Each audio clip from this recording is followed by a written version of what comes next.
Now we're going to salute the flag. Will you please rise?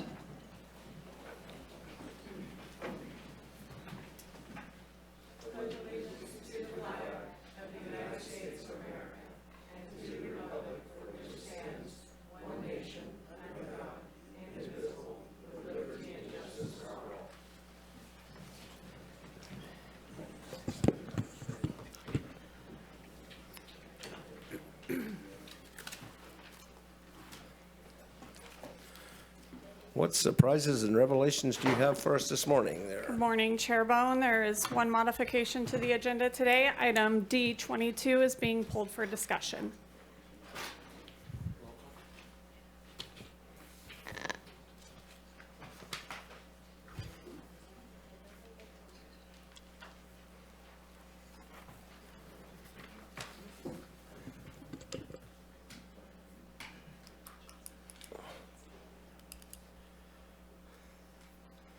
Okay, we'll move to the consent calendar.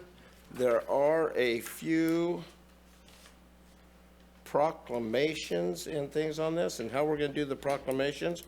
We're going to read them. The person accepting them can come up and have 3 minutes, and then we will, at the end of the vote for the consent calendar, everybody can, before the vote, can come up and speak at public comment. So there'll be no presentations on the proclamations. The person accepting will get 3 minutes. You can share that with 2 people, however you want. All right, is there any public comment on the consent calendar? All right.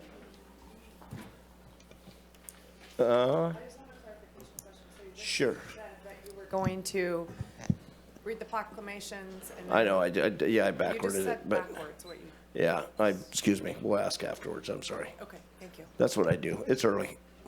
My coffee's hot. I haven't got it down yet. First proclamation is Sexual Awareness Month, and it is brought by Supervisor Bushnell.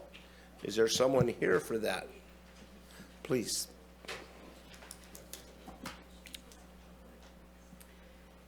Hi. So I'm going to read the proclamation, and then if you would like to comment, you will have 3 minutes, as the chair said. So Humboldt County Board of Supervisors proclamation, Sexual Assault Awareness Month.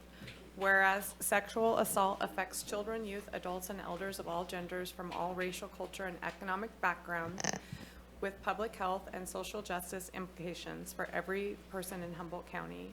Whereas staff and volunteers of the North Coast Rape Crisis Team provide 24-hour service to survivors and their significant others, encourage every person to end sexualized violence by providing prevention, education, awareness-raising programs throughout Humboldt and Del Norte counties. Whereas no one person, organization, agency, or community can eliminate sexual assault on their own, but can, through collaboration and partnership, work together to support those impacted, improve responses, and ensure the survivors are not re-victimized. Now, therefore, be it resolved that the Humboldt County Board of Supervisors reaffirms our commitment to the North Coast Rape Crisis Team and holding to our values of heal, help meet survivors where they're at, empower them in their healing journeys, affirm their choices, and listen to their stories, and proclaim April 2024 as Sexual Assault Awareness Month.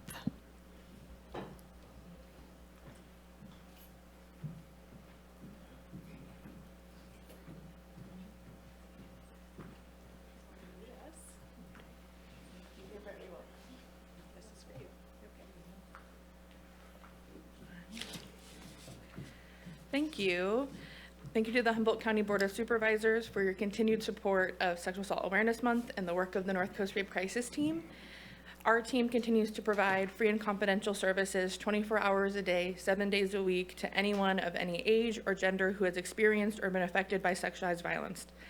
In the past year, our team has served over 470 survivors in Humboldt County through advocacy, accompaniment, crisis intervention, and counseling. Like the board named, our services are rooted in our values to heal. We help survivors by meeting them where they are emotionally as well as geographically throughout our county. We help to empower survivors to be in charge of their healing journeys, to affirm their choices, and to listen to their stories. Our work is not possible without partner agencies, most notably law enforcement, the district attorney's office, sexual assault nurse examiners, and tribal organizations. Our team has been actively seeking donations to continue to support our efforts in supporting survivors. As a nonprofit agency, we depend on grant funding to operate. In the next fiscal year, our VOCA, our Victims Against Crime Act funding, is being cut by 43%. So when you can, please consider supporting our team so we continue to support survivors in the capacity that we do. We'll be hosting several fundraisers throughout April and the rest of the year. So please follow us on our social media accounts. Our Instagram is NCRCT Humboldt, and our Facebook page is the North Coast Rape Crisis Team. You can also check out our website and see where we're going to be at. So again, thank you for honoring our work and the survivors that we serve. Great, thank you very much. And then we'll have the McKinleyville Chamber Members' Choice Awards, and I'm sure Supervisor Madrone had a great time at the party. It was a wonderful celebration for the community, and in particular for honoring a bunch of different businesses and individuals. And I'm just going to go ahead and read those real quickly so we can move on with the rest of our business. But McKinleyville Chamber of Commerce has been doing a fantastic job of really engaging the business community and all of the community in all kinds of positive things for the community of McKinleyville. The Excellence in Community Service Award went to the McKinleyville Community Service District. The Azalea Award, the premier award for this event, went to Scott and Christina Bender. The Home-Based Business of the Year went to Diane with Love Cookie Company. And the Ambassador of the Year went to Carol Climo. The Positive Community Impact Nonprofit went to Two Feathers Native American Family Services. And the Customer Service Award went to Redwood Community Pharmacy. And the Large Business of the Year went to Six Rivers Brewing. And the Small Business of the Year went to Loop Central. So congratulations to all the award winners, and keep up the great work. Thank you, Mr. Chair. All right. Next, we have the National Animal Control Officer Appreciation Week, and we do appreciate them. This is brought to us by Supervisor Arroyo. Thank you. Welcome. This is a proclamation in honor of Animal Control Officer Appreciation Week. Whereas National Animal Control Officer Appreciation Week is celebrated every year on the second full week of April. This year it takes place from April 14th through 20th. And whereas it's a week when communities are encouraged to learn about what the job of animal control really entails and to be grateful for those who do it. And whereas in the past, the evil dog catcher was something you would often see in kids' cartoons, but this depiction only promotes children's negative perceptions of the trade. In reality, animal control officers risk their lives to protect both animals that are sick or injured and humans from animals that may be violent or have contagious diseases. And whereas Humboldt County Animal Shelter days and hours are Monday, Wednesday, and Friday 10 to 4 and Tuesday, Thursday 10 to 7. And whereas the animal shelter cared for, sheltered, and fed 1,456 dogs, cats, and other animals in 2023. And whereas the animal control officers responded to 2,469 calls for service in 2023. And whereas the animal control officers took 122 dog bite reports in 2023. And whereas the animal shelter successfully adopted out 635 animals in 2023. And whereas the animal shelter has 12 employees and 40 volunteers. And whereas last year the community supported the shelter and our animal control officers by donating just over $100,000 to the Emergency Medical Fund and 8,950 hours of time to ensure that those abandoned animals are taken care of. Now, therefore, be it resolved that the Humboldt County Board of Supervisors, Sheriff William Hansel, and the staff of the Humboldt County Sheriff's Office hereby commend and thank the animal control officers for their service to this community.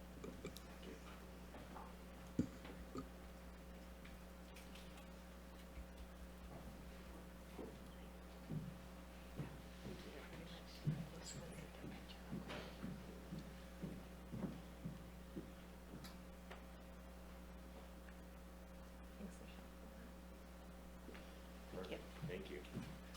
Don't go away. All right, I have Taylor Pedersen here. He's one of our animal control officers. We have 3 animal control officers, a senior animal control officer, and a shelter manager. And with these 5 positions, they essentially manage the entire Humboldt County as far as animal control goes. And it is really a thankless job because they are everywhere. And they have an impossible task at times with trying to wrangle the stray animals that are coming. And it appears that people are still irresponsible, irresponsible pet owners, not containing their animals, not getting them spayed or neutered. And those are the kind of things that we want to get the message out. That Humboldt Spay and Neuter, there's other places that offer low-cost spayed and neuter services. So please do that with your animals. And also, our shelter has a lot of support. 40 volunteers. We could not do that without our volunteers. They're helping us walk those animals, take care of the animal shelter, help us in adopting out animals, and really being the support. So our animal control officers don't have to be inside and having to take care of some of those day-to-day tasks. They're out there in the community trying to keep us safe. But I wanted to give Taylor a few chances, a few moments to say a couple things if you want. I'll just say thank you for the recognition. We are much more than dog catchers, and we do a lot more than just catching dogs. Like she mentioned, our emergency medical fund could always use donations. It saves animals' lives all the time at the animal shelter. Feel free to be interested in volunteering, or anybody who wants to come adopt, please come take a look at what we have. Thank you. On our website, humboldtsheriff.org, it has animal control officer, our animal control page. You can check it out and then also donate. Friends for Life is one of our key supporters, and as well as Humboldt Humane Society. Great organizations there. There's adoptable dogs on that site too, isn't there? There is. So we maintain a website, and with our partners, it shows all the adoptable animals out there. And I appreciate the fact that even the animal control officers are wearing a body-worn camera, so they can, when they do have to get a dog, they can show how the dog acted and everything else. I think that's important, all the way down to that level, so I appreciate that. Thank you. Anybody else? Okay. If anything more, we'll come back to you. Now we have Godwit Days. Yay. Where's Alex? Alex. Hey, Alex, how many years have we been doing this in Arcata? 27. Okay, I didn't see that in the resolution. Maybe I haven't gotten to it yet, but I'll read it now. Hold on one second. All right, proclamation of the Board of Supervisors. Whereas in any 1 year, as many as 47 million people in the United States take trips specifically to watch and enjoy birds. I affectionately call them bird nerds. I have many in my family. I'm not one of them, but I appreciate them. Whereas ecotourism is an important contributing segment, I'm a different kind of nerd, segment of North Coast economy. Humboldt Bay, its rivers, estuaries, mountains, forests, and rugged ocean coast habitats offer a variety of bird species that surpass the totals of 40 states and 10 Canadian provinces. And whereas the Godwit Days Spring Migration Bird Festival showcases the area's rich diversity of birds, attracting tourists from all over the United States and making Humboldt County a destination for birders. And whereas the Godwit Days Spring Migration Bird Festival is an educational tool to help maintain our natural habitats and diverse wildlife populations for the future by offering field trips throughout Humboldt County. I've taken a few of those. They're super fun, really cool, even for people who maybe are just want to know a little bit more about birds. And if you know a lot or you want to expand your life list, come on down to Arcata. Therefore, Humboldt County Board of Supervisors encourages businesses and residents of Humboldt County to actively participate in the annual Godwit Days Spring Migration Bird Festival that will be held in Arcata April 18th through the 21st of this year, and to welcome our birding visitors to the Pacific North Coast in all ways that will inspire them to migrate back here, just as birds have been doing so for, it says centuries, but we know it's been longer than that, so for as long as there's been birds. So, Alex, Thank you. take it away. Do you want me to come and get that from you? Oh, I'll give it to you. Sure. We'll do. You want to do that first? Let's do it. Okay.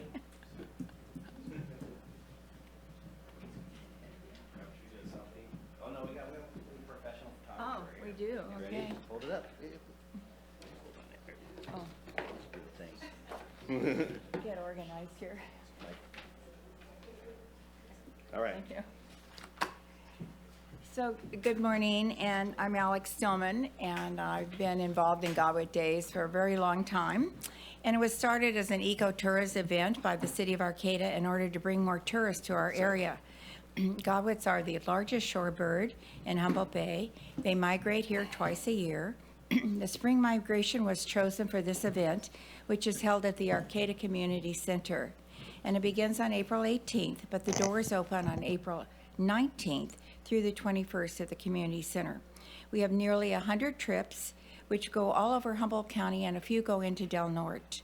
And thank you for this proclamation, and do visit godwitdays.org. Thank you. Thank you.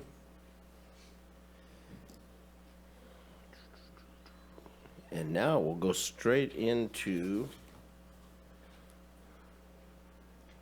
Grange. Brought to you by me.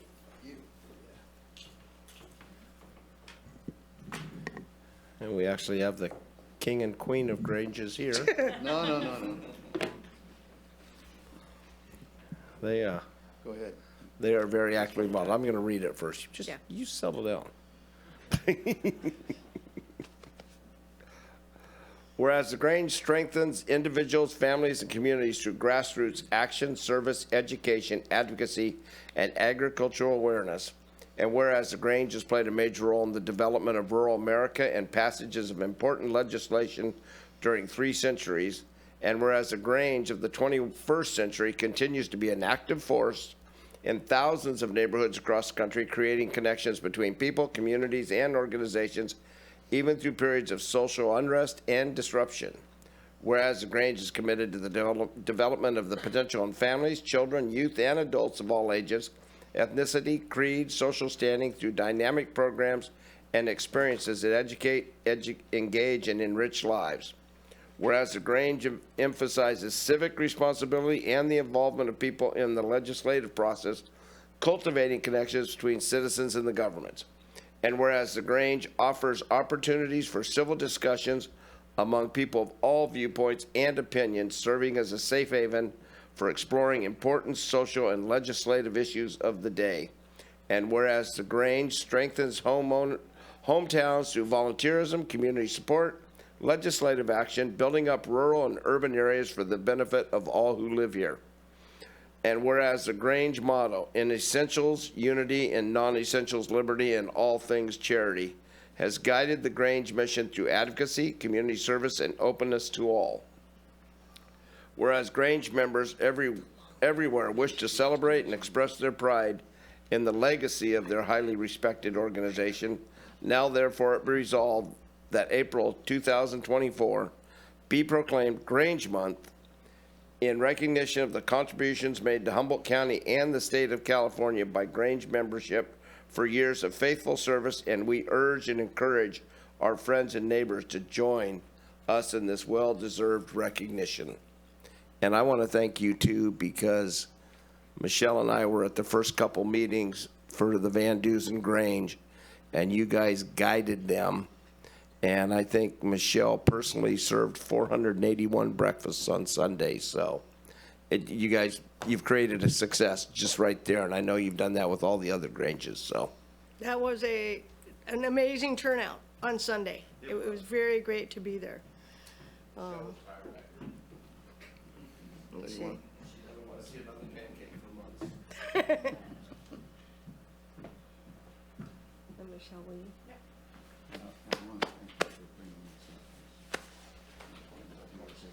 Of course.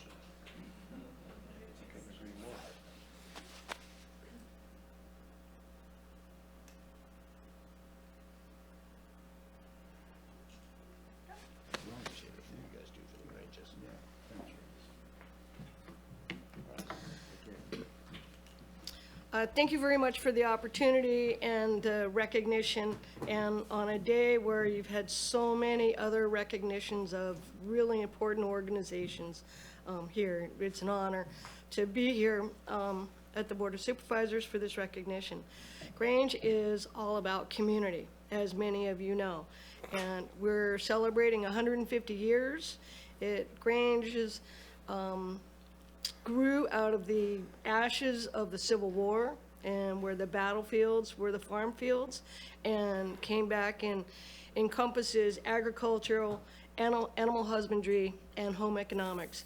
So if you eat, drink, grow, anything, there's a place for you in Grange. And not only that, it's community building.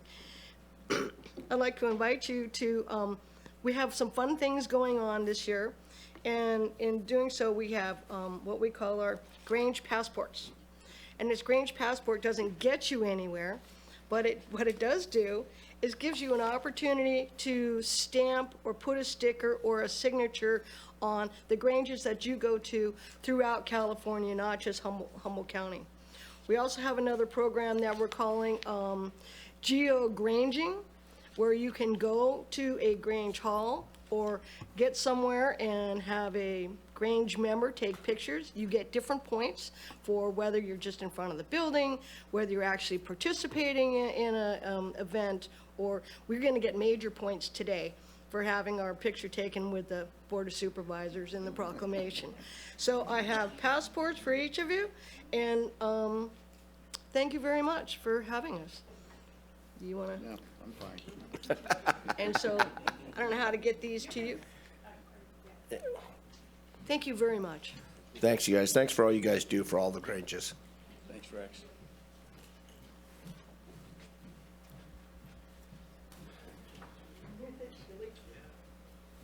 All right. Now we have National Dispatcher Appreciation Week. It's for the Humboldt County Board of Supervisors proclamation. Wake up, Gwinnell. He was looking at his passport. Whereas, are you texting upstairs to tell them to get down here? They're busy. We're short-staffed, you know that. Yeah. Yes, I do. Whereas life and death emergencies can occur at any time, and dispatchers are the first and most critical link in the moment when citizens need emergency assistance from law enforcement or other emergency services.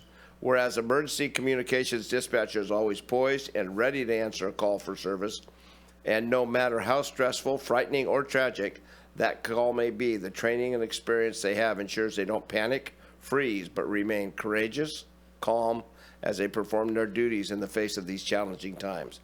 Whereas when an emergency occurs, the prompt response of deputies is crucial to the protection of life and preservation of property, and the safety of those deputies is dependent on the quality and accuracy of information obtained by the dispatcher from citizens who telephone the Humboldt County Sheriff's Communication Center.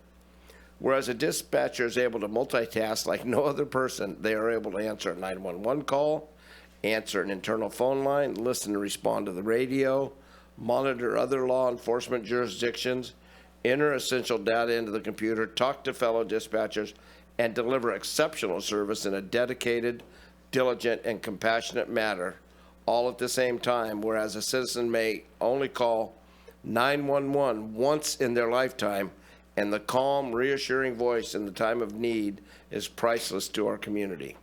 They have become the experts in crisis intervention and de-escalation. Dispatchers serve the public daily, 24/7 in countless ways without recognition of their outstanding service. And whereas the Sheriff's Emergency Communication Center answered 130,489 public calls in 2023, 130,489 public calls in 2023, of which 26,561 were 911 calls, dispatched 65,503 calls for service. Our dispatchers answered 911 calls within 10 seconds, 98% of the time, which far exceeds the national standard. Whereas the Humboldt County Sheriff's Office dispatcher team has a combined 77 years of service, and each dispatcher has exhibited compassion, understanding, and professionalism during their performance of their jobs in the past year. Now, therefore, it be resolved that the Humboldt County Supervisors, Sheriff William Hansel, and the staff of the Humboldt County Sheriff's Office hereby commends and thanks the Humboldt County dispatchers for their service to this community and proclaim the week of April 14th through 20th, 2024 as National Dispatcher Appreciation Week.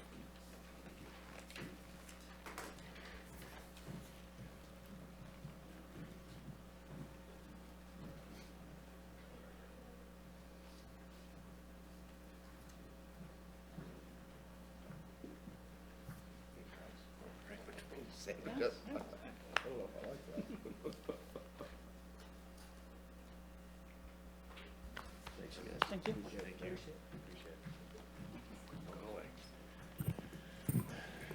Thank you, Chair Bohn. Thank you, Board. Each one of you have spent time in our dispatch center. You know how chaotic it can be, how talented our dispatchers are, and what a vital link it is to our community. And so I appreciate the recognition. It is a job not like any other that I've ever experienced. I could not do that job. I don't know how they do it and keep their calm demeanor while multitasking the various things that Rex talked about. And again, 130,000 calls. That is so many, you know. And then when you talk about the years of service, there's only 6 dispatchers right now. And we're looking for 6 more. So anyway, we're always hiring, HumboldtSheriff.org. If you're interested in becoming a dispatcher, and again, it's a great way to serve the public, and the technology is getting better and better every day, and hoping to expand our services hopefully in the future. So thank you. Right. Yeah, just on behalf of all of the staff in the communication center, thank you for the recognition. They really are the unsung heroes of the sheriff's office, and they do a lot more than most people realize throughout the day. So thanks again for the recognition. They really do appreciate it. They wish they could be here, but obviously they couldn't be here this morning. We appreciate them working, and Morgan and the whole crew does a great job up there. I like going up there on Saturdays and Sundays, having coffee and just watching the magic, and it's pretty amazing because they can carry on a conversation, handle a call, and still all talk. Supervisor Bushnell. Thank you. So on behalf of myself, I want to thank your dispatchers. Oftentimes, it's someone on the other end, worst time of their life. And your folks, along with the rest of the dispatchers in the world, really are calm and have to really control that phone call and get the help that they need. And it does take a very special person. And so I'm very grateful to your dispatchers and to all the dispatchers. Thank you. All right, thanks, you guys. Round of Appreciate thanks. it. Thank you. Broke down, lost my glasses. And with that, we're proclaimed out. And with that, I will bring the rest of the consent calendar back to the board. Supervisor Arroyo. I'll move approval of the consent calendar minus item Chair, D22. sorry for the interruption, but we didn't do public comment. I'm gonna, Okay. they can still do the motion. I apologize. No, you're fine, thank you. Trust me, thank you. I'll second that motion, but could I have do you want to take public comment, or could I make a comment, or what do you want to do here? You can make your comment. Okay. So I just would like to, for the rape crisis team, thank you. That also takes a special type of person to be able to do that work, and it is so just such an important part of the healing process, and so thank you. Also, to the Sheriff's Department for the animal control, one thing that they didn't say was that oftentimes they are able to return animals that are lost, and that is so important. My animals are my family, and you know, I'm in a panic if I don't know where they're at, and so I also want to thank that team for the animals that they do get and are able to return to the owners, because that's so important as well. And then I already said Dispatcher Week, and then to Grange. So it was amazing on Sunday at the Van Dusen Grange to have that reopened and have so many community members support that. I want to thank you both personally for guiding that process. That, you know, that group really wants to serve their community there, and just have taken so much time and energy from their own lives to reopen that Grange. And I'm so excited to see what happens there in the future. So thank you. And with that, I guess this would be a good time I want to recognize the support we do give to families and individuals with homelessness, we have a contract here for Betty Kwan Chin Center, and the evolution of Betty that I've known her for the last 20 years has been absolutely astonishing. And this started out about 11 years ago. We were able to acquire a van for Betty to take kids, pick up kids, take them to get showered, and take them to school, which was one of her big focuses. And now it has expanded to so many different levels of care. So I wanted to recognize that. And I wanted people to recognize we are working on that problem on a daily basis on so many facets. So with that, I'll open it up to public comment on the consent calendar.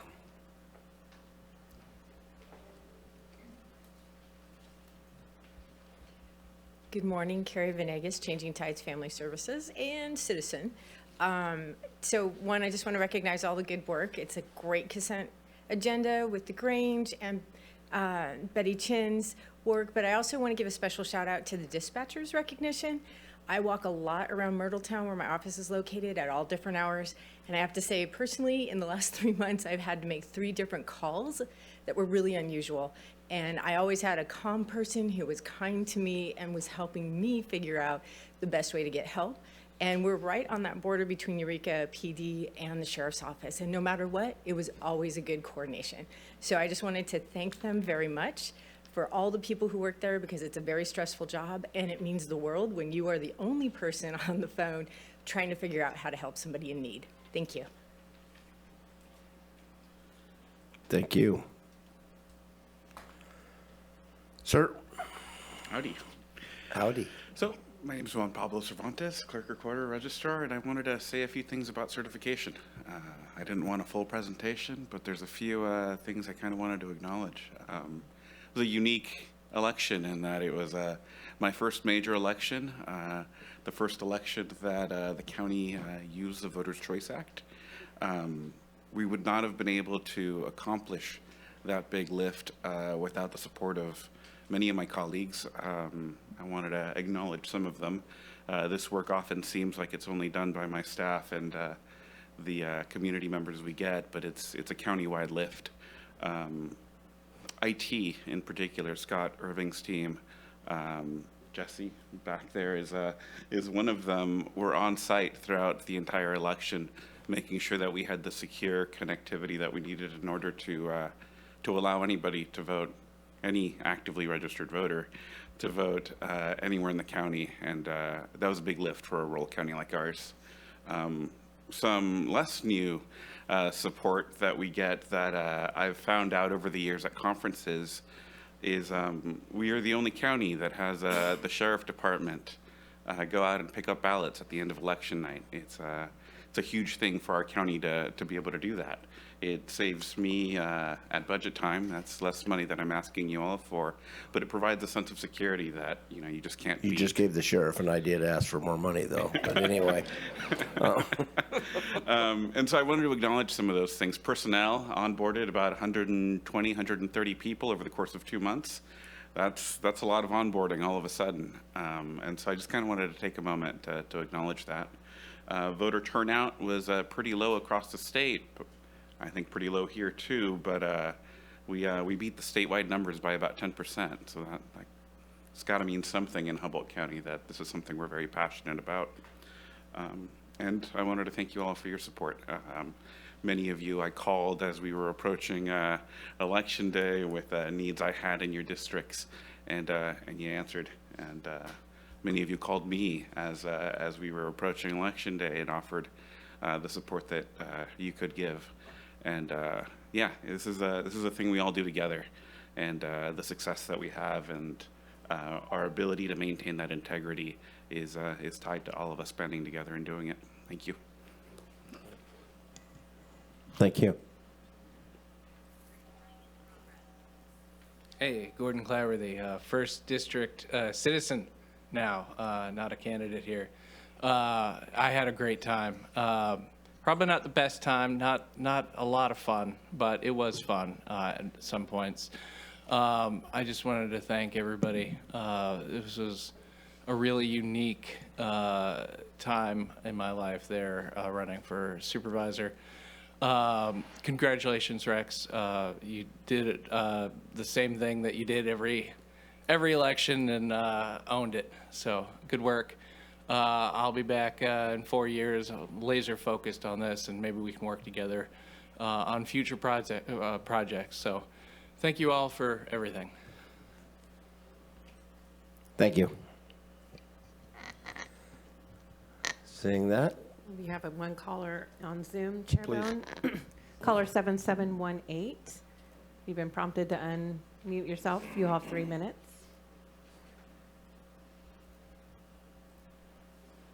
Good morning, Rex. Jeff Swatsky here. Can you hear me today? yeah. Well, I'm going to go ahead and speak anyway. I guess I'll start with the last one. I really want to thank Juan Pablo Cervantes and the election department. I think our confidence in our election system is through the roof. I did want to make one interesting comment on that. Congratulations to all the winners there. I was extremely pleased to see in the State Assembly District 2 race that the voters were not swayed by big endorsements, big money, and things for that particular race. Mr. Hicks, Rusty Hicks, I spoke with him at a thing, and he basically was the only one who said he believed in a two-basin solution for the Eel River, and I told him we're going to lose. Mother Nature. Anyway, I did also wish to speak on a couple other topics. So many great things to thank. The dispatchers, fantastic job. Animal control, I wanted to speak on that a little bit here. I have a tenant out in Blue Lake, and she was out walking through the woods and was attacked by four male Rottweilers, and she was torn up. And so there's a trial hearing to whether this particular person should have these animals anymore. She was apparently a houseless person, and I just really wanted to reach out and let animal control know for everything they do. It's so important. I think probably lastly here, I have a proclamation number 3 for the Sexual Assault Awareness Month. And this is imperative. We'll have some other topics related to this, especially for everybody, but especially for the children that are sexually assaulted. So thank you for my opportunity to speak today, and appreciate all these items you have so far in the meeting. Thank you. Caller. Seeing that, it's been moved and, oh. Can I say something? Okay. First, I would thank everybody support me so much, allow me to serve in the homeless. And when you mentioned about the van, and I think you guys had a very good investment in the van, because I take the kid to school, I still do it. 20 kids go to school every morning. I had the doctor come out because I take them to school. They have opportunity to go to college. And he's the doctor at New York City. I had a guy get a PhD from Virginia. I had the nurse get me the first COVID checked up here. Because all the van, I take all these kids to school and they achieve in themselves. I just want to say thank you, everybody. Thank you. It's closest we're ever going to get to a saint, people. Michelle. Thank you. I also want to say congratulations on your first election, Juan. Well done. And then also I want to recognize Salmon Creek Fire, who is finally, they organized and are now a fire district, and so they're going to be getting a property share, and so that's a big deal for them down there. This is, Mike's looking like he doesn't know, but it's on consent. So I just want to say congratulations to Salmon Creek Fire as well. All right, and then I just. Sorry, I was just reading the cup over here. Back to Juan. I know things went well, and I know we ended up having good numbers, even though it looked negative. But every day, I look at Shasta's election and what's going on over there, and I'm very thankful that we have an election department like we have. Man. Anyway, it's been moved and seconded for those. What? Oh. May I make a comment as Sure. well? I just also wanted to echo, I know I read the proclamation about the Animal Control Officer Appreciation Week, but I wanted to add my own, encouragement for folks to, really support the animal shelter in ways that they can, either by adopting pets, by contributing to the emergency fund, or volunteering as folks have time or resources to do so. I got my dog who was picked up on the streets of Humboldt County by the Animal Control Department, ended up at the Humane Society where I found her, but I know that animal control played a role in that, and probably many of us have similar stories, but wanted to thank those who do that work, and I know that they don't often receive much appreciation. Did you do that head down walk when you went in because your dog was in doggy jail? No, she was found abandoned, and I adopted her. If she went to jail, I would go bail her out. There you go. Supervisor Wilson. Thank you, Chair Bohn. A couple things. I really appreciate Kathy coming in today. We've known each other a long time. We were graduate students together back in the day. But what I want to recognize about that is, there has been some, I don't know if you call it turmoil in the past few years around granges and those sorts of things, and I'm glad that has calmed down and has gotten steady, and I'm really happy that you all have worked a lot of those things out to some satisfaction for some, and maybe not some for others. But I do want to encourage folks who are interested in the community benefits of the Grange halls to do engage and actually get involved. And if you feel like there are changes within that organization, get in and participate to make those changes. I think it's a totally reasonable thing to do. And so and I thank Kathy and everybody for their years of diligence of keeping that together. Really appreciate it. And then animal control, I want to say, I get nothing but really wonderful reports about situations. The situations are terrible usually when I'm actually hearing reports. What I get reports that are people coming back from constituents and issues that I have been involved with. Our animal control officers do an amazing job, not just showing up, but showing up continuously for issues and problems that they're not just helping out animals, they're helping out the humans too, and vice versa. And also thank you to the shelter for our latest addition to the family, Nandor the Relentless, who has definitely caused a lot of chaos, fun chaos in our household. So that's all I got. All right. Been moved, seconded, talked about, and beaten to death. Why don't we take a roll call there, Nikki? Okay, thank you. Excuse me, Supervisor Bushnell? Yes. Chair Bohn? Yes. Supervisor Arroyo? Yes. Supervisor Madrone? Yes. And Supervisor Wilson? Yes. Thank you, motion carries 5-0. All right. Now we'll move on to things pulled from the consent calendar. And then I'm going to go to your next right after that. D22. I believed it was pulled by Supervisor Madrone? Okay. Yeah, and I pulled this. I thought it'd be good for Director Ford to have a chance to describe what's actually happening here, because as some may have noticed, I've been opposed to these requests in the past when it has to do with the hiring freeze, but this one has its own nuances. So I appreciate you being here, Director Ford, to explain to us what's going on. Thank you. Thank you, Chair. Thank you, Supervisor Madrone. John Ford with the Planning and Building Department. This is a request for an exemption from the hiring freeze, not to hire new staff.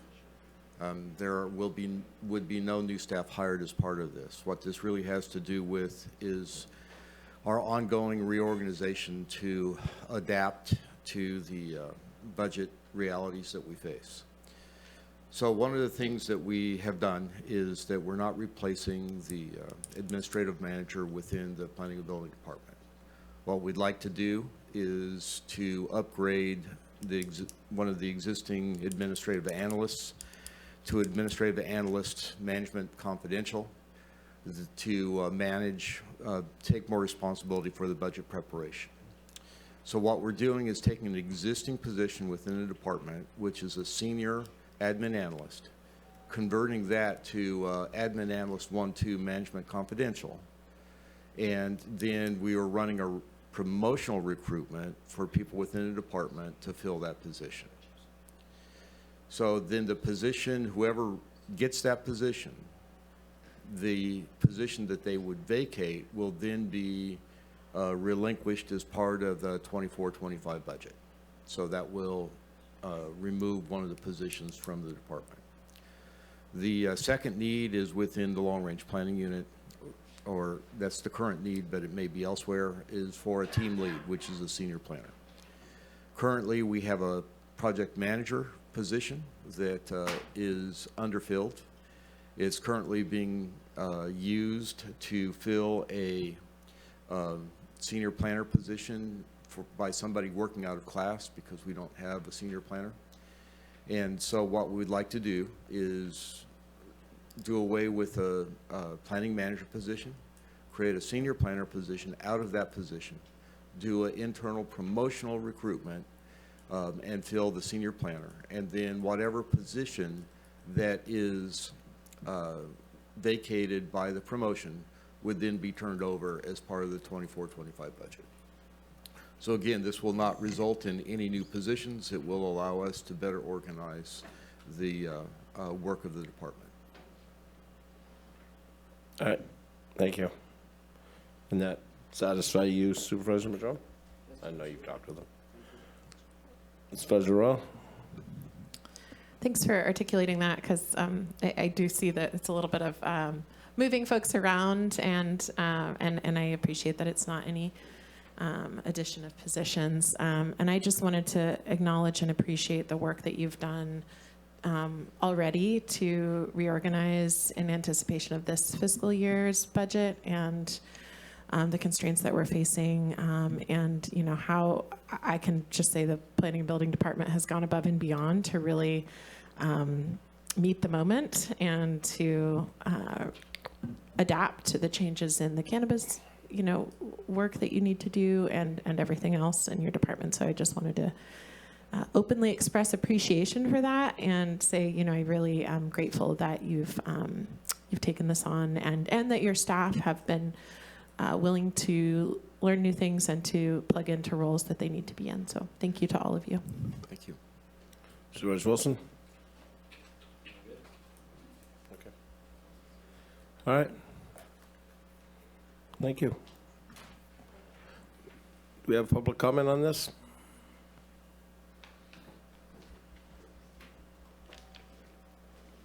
Hi.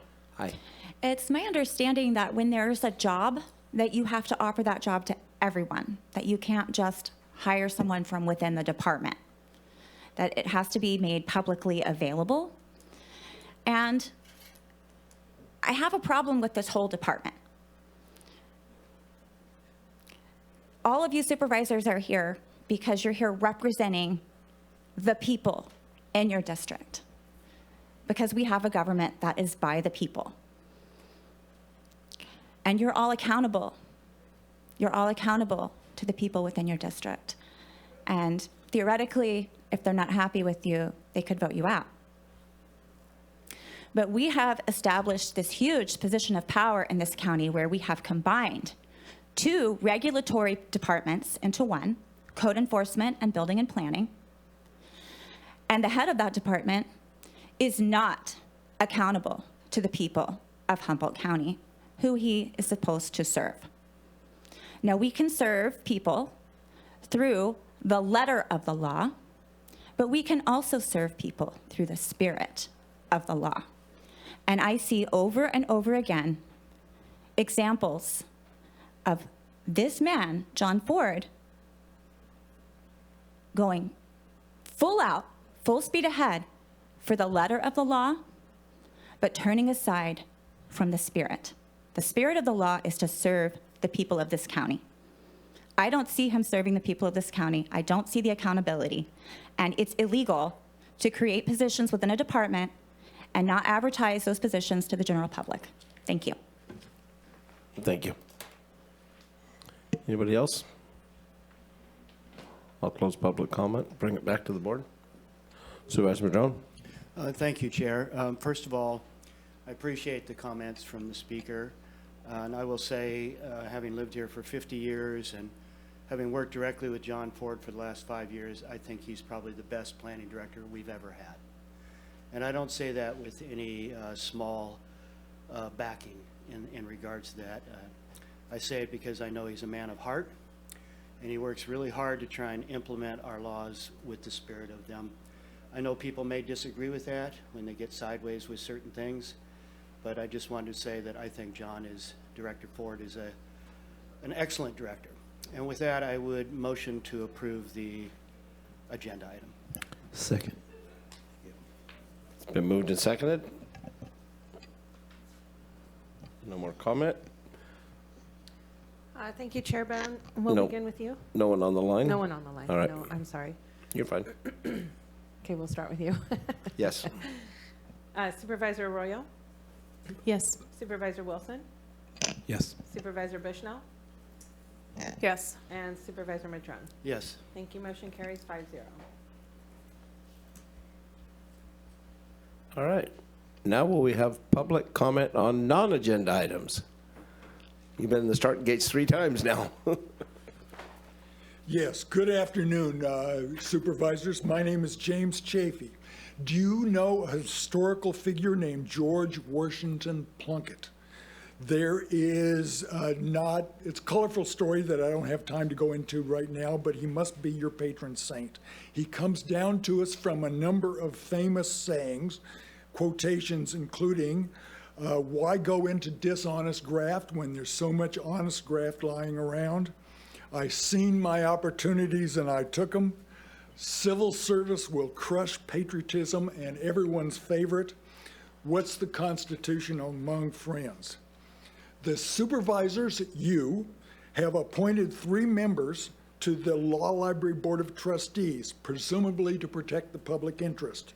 One of those appointees is at the same time accepting a salary as the law librarian. I've been unable to determine whether he was appointed first as a law librarian and then served on the as a member of the Board of Trustees, or whether he was appointed to the Board of Trustees first and then appointed law librarian. But the question is whether the Library Board of Trustees advertised the position, accepted a wide range of applications, found that there was not a single application with librarianship qualifications or legal research qualifications, and the most qualified applicant was someone with child care experience who just happened to already be on the Board of Trustees. We don't know for a fact that the law library is open by appointment only to make sure that the law librarian doesn't have duties to open the law library, which interferes with his more generously compensated duties as a child care professional. Why wouldn't he think that he was entitled to a no-show job if you don't listen to complaints and the Board of Trustees doesn't listen to complaints? One of the few things that we do know for certain is that this Board of Supervisors is willing to violate California state statutes to make sure that this connection of politics and patronage remains in place. You couldn't have an outsider on the Board of Trustees or a city librarian because that person might not go along. As Mr. Plunkett would have said, what's the state law among friends? This serves to demonstrate again that if you're not promoting democracy, you're undermining it. What's really at stake here is that the other side of the balance beam is the civil rights of the citizens to have access to their law library. Thank you. Thank you very much.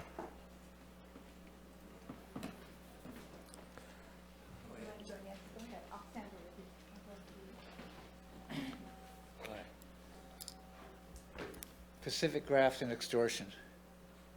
Not a smile in the house, right? Nobody's happy about them. Back in the day where I live with 33 some odd people, our biggest bill on our power bill is our well, our water well. We have a nice well. And so we decided to go solar. And being, you know, of small means, we decided to make a fund for it, $5 a month if you had it. Well, about the time it was getting a significant amount to do something, we got code enforced, and I took an executive action and spent the money on a good lawyer, and we settled with the county. Well, the county buried our permits and said they didn't exist for years, and so that all went awry. But, you know, time was passing, and we were still trying to be good citizens of the world, thought we'd go solar anyway. So we started another fund, and when that fund got big enough, we bought a 24-volt DC pump and a solar panel, and we're busy installing it when we got raided again by code enforcement. And one of the offenses that this board fined me for, $45,000, one of the offenses was that our well was ajar and there was no lock on the door because we were busy working on it. So I promptly, immediately fixed it. They came back 10 days later like they're supposed to and signed everything off that you fixed, and they never signed it off, and you fined me for it. Well, that's years ago. We're still having same code enforcement trouble, but for what it's worth, Mr. Ford, we're still going to go ahead with our solar well project because PG&E just raised our prices double. And, you know, it's not that easy. If the Philistines at the Building and Planning Department were in charge of crosses, Jesus wouldn't have made it up Calvary. You know, they're really making it hard around here. And, you know, I'm complaining.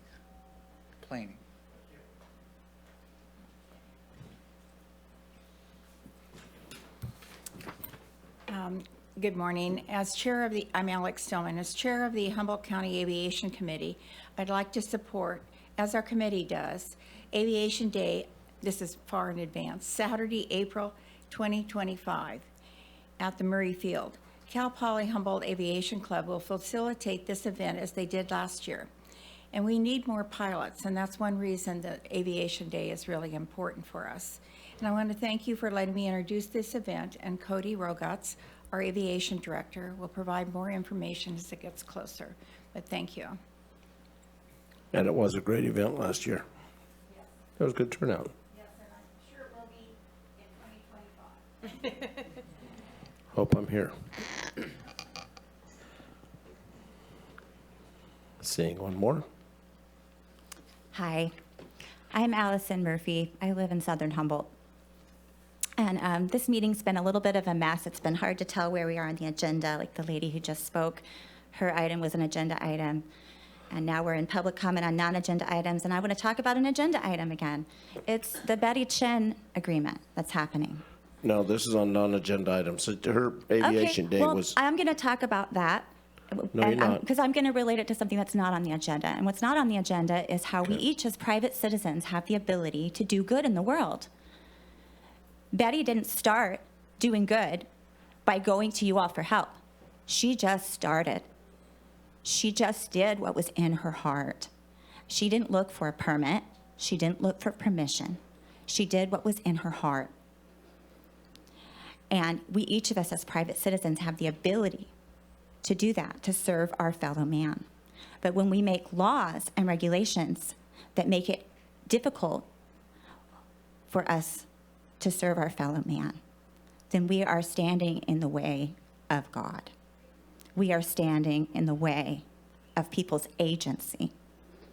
Charles Garth has had this commune in Trinidad since 1986. He has served hundreds of people. I have been going to meetings with the county Supervisor Bohn, with Supervisor Madrone, with John Ford, with county council. I'm representing tenants at Yeehaw at those meetings. And we've been talking about this item that was on the agenda March 12th, that was never talked about or voted on, which is a petition written by Ed Denson to modify the Safe Shelter and Emergency Housing Act so that private citizens can apply it to their own properties so that we can give to the people around us without worrying about code enforcement coming in and saying, hey, you can't have people living in an RV on your land. You're not zoned for that. Well, those people would otherwise be homeless. So let's give them a place to park. Why don't we? Well, because the county says we can't. You see, it's a catch-22. It goes around and around. And we have to make these changes. We have to allow people to use their power. to help others. And Betty didn't ask for permission. Charles didn't ask for permission. I'm not asking for permission, but I'm asking to be left alone. And if that means that you need to give us the protection of the law, please give us the protection of the law, because we're going to do good whether you like it or not. We're going to help our fellow man whether you like it or not. And I want to believe that it's in all of our hearts to do that, to help each other. And it's not helpful to have someone come in and say, you're not allowed to live this way, when the people who are living that way are fine with it, and the person who owns the property is fine with it, and all of the neighbors are fine with it. Thank you. Thank you. All right. Chairman, we have a caller in Zoom. 7718, you've been prompted to unmute. You'll have 3 minutes.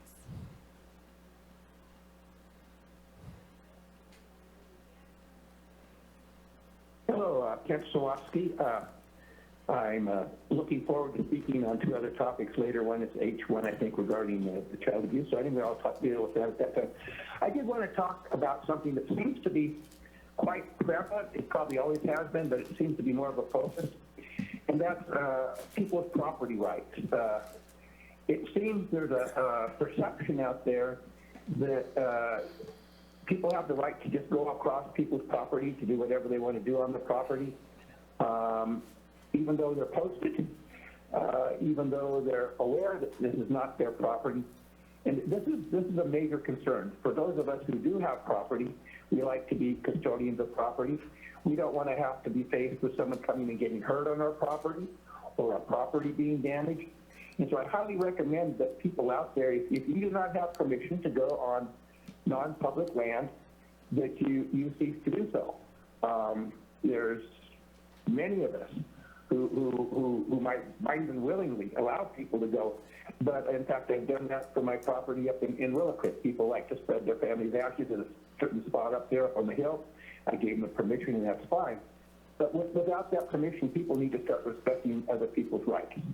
And when we cease to respect other people's rights, then it's hard to expect your rights to be respected. So thank you for the opportunity to speak on this one, and I look forward to speaking on the other topic later. And then also, I think I have one at the end of the meeting regarding some kind of a surveillance system or something for license plates.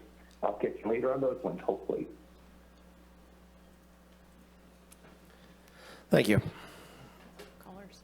All right, thank you. And with that, we'll move to our time certain. We almost did it.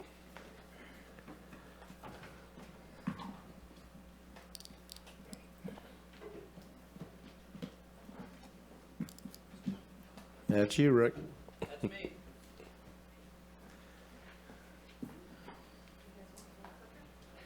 He does. Thank you, Chair Bohn, Supervisors. Could have brought some ice cream with you or something. But You know, it's a business. You're more than Yeah, you know come where on. you know where to find it. We'll see how it goes in Measure Z. How's that? Rick Nicholson, President Humboldt County Fire Chiefs Association this year, also Fire Chief Ferndale.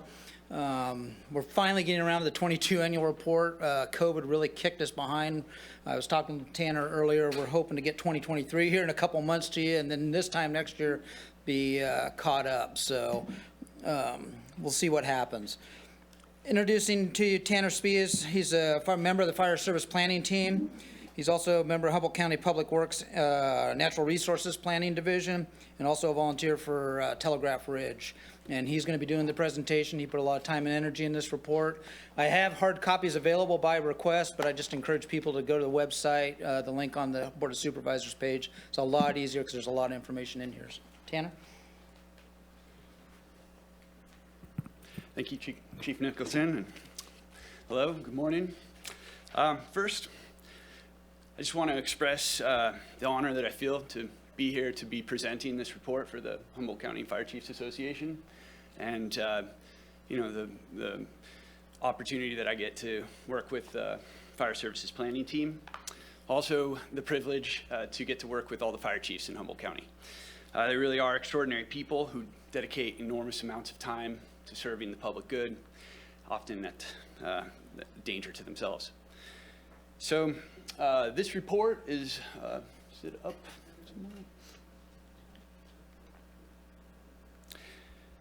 Yeah, so this report is a collection of information from 49 agencies that provide fire and emergency services to Humboldt County. These agencies all share the mission to provide the residents of this county with the best emergency response care possible.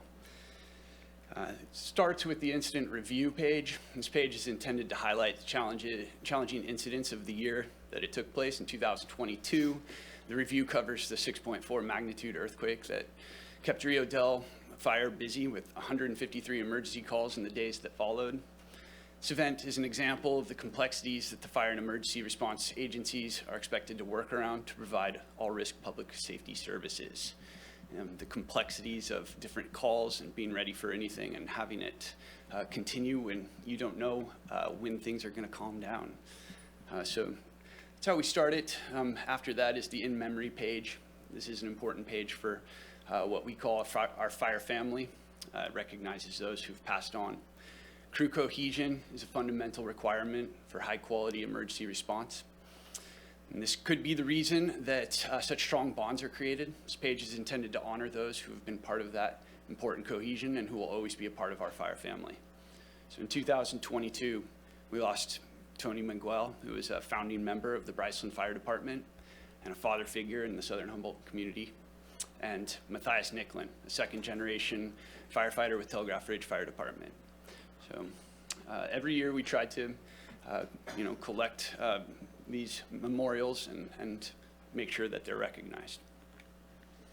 Table of contents just basically shows how the agency reports are organized per supervisor district, and then it goes to the state and federal agencies, and then on to the technical rescue response and the other medical emergency services. So on page 8, you'll see the call out here, and this is basically a link to something we've created called a Fire Services Directory. This Fire Services Directory is hosted on the Humboldt County website. It's a valuable resource that gets updated through this annual report process. It's some place where you can go at any point to get contact information. It usually lists the chiefs and assistant chiefs and the email, phone number, and mailing address of the departments. We also recently added an online update form so that it can be updated periodically throughout the year by the departments themselves. This year, the Humboldt County Fire Chiefs Association Fire Services Planning Team, LAFCO, and Public Works Natural Resources Planning did a lot of work on the Fire Services map, which is hosted again on the Humboldt County website on fire services. So LAFCO conducted a review and update on the fire district GIS shapefiles, which included the addition of 2 new fire district boundaries, the Garberville Fire Protection District annexation and consolidation boundary, and the newly formed Salmon Creek Fire Protection District. This work was then integrated into the Fire Services map application that's publicly available on the Humboldt County website under Fire Protection Services. This Fire Services map is continually being developed for many uses, and it is currently the primary resource for the complete fire agency boundaries that include fire-related districts, fire companies, and goodwill response areas. So the fire companies and goodwill response areas, being not official agency boundaries, are not held by LAFCO, and that's why we hold them in this organizational capacity. So 2022 statistics, a big part of this report is the collection of these statistics from each agency. So we put a lot of intention this year into analyzing the collection process and really trying to confirm the accuracy and kind of work out the workflow of the collection of those statistics. We added the volunteer hours bar to the page to show the Federal Bureau of Labor Statistics dollar value of this volunteer time. It shows that the volunteer fire services are providing over $4 million a year in value to the County of Humboldt and its residents. That's at the standard California firefighter rate. You can also see that there were over 17,000 responses in 2022, and 56% of those were medical calls. So those were generally 911 calls for emergency medical response.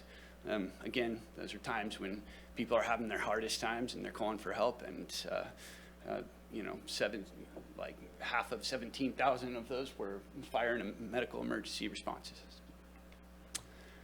So the agency pages themselves, we were able to update every single page this year, and those updates included incident response statistics, volunteer hours, personnel numbers, contact information, department personnel and apparatus photos. We also this year added the chief numeric identifier, in this case 7400, the MAX ID, which is the multi-agency coordination system, and this one listed at the agency name, in this case FRT. Those are, I guess, important within our culture, and this is just one more place where we can have that resource. And our agency logos and updated social media links. So we were requested this year to provide a Measure Z expense detail as part of this presentation. So Lon Winberg compiled the data for the allotment and expenditure for fiscal years 2020 through 2024. The total fire services expenditures for these 4 years comes to $6,474,600. This is broken down into 4 categories: operational expenses, building projects, training facility projects, and equipment. Operational expenses include the fire services planning team and dispatch fees. Building projects were funded in Oric, Red Crest, Shelter Cove, and for the Southern Humboldt Technical Rescue Team Station. The Humboldt Bay Fire Training Facility upgrade was funded, and equipment was the largest expenditure category at $4,270,600. That comes to an average of just over $1 million per year for 4 years. Divided by 40 agency, that comes out to about $26,000 per department. It's not exactly split up that way, but just as kind of an idea, that may seem like quite a bit for each agency. But for reference, I recently received a quote for 5 new mobile radios that came to $26,000. That was 5 radios. This year, the total equipment budget is $188,600. That comes to approximately $4,715 per agency. It takes 2 to 3 times that amount to outfit one firefighter in structure gear. So there are legal compliance standards for replacement, equipment replacement also that we have to hit. So this is not a one-time cost, and every year that is underfunded creates a deferred cost. This is not to say that this support is not appreciated. It's greatly appreciated, and every little bit helps. It's just a demonstration of the expense of the life-saving equipment that is necessary to effectively serve the public and the financial challenges that the fire agencies face to provide this service. The fire agencies that the fire agencies appreciate the support of the supervisors, and we hope that the annual report helps to inspire the passion that we in the fire family feel towards building a better emergency response service. We are confident that together, the fire agencies and the County of Humboldt can overcome the financial hurdles that are limiting this development. So, thank you for your time.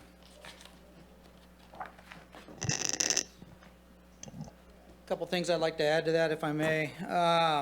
Big issues right now with the fire service are, since we live in California, a lot of fire agencies are getting their insurance dropped or workman's comp dropped. In my particular agency, even though our record is clean, we were dropped by our insurance company because we live in California. The new company is going to be an additional $30,000 a year off the top, even though we have a clean record and a good work history.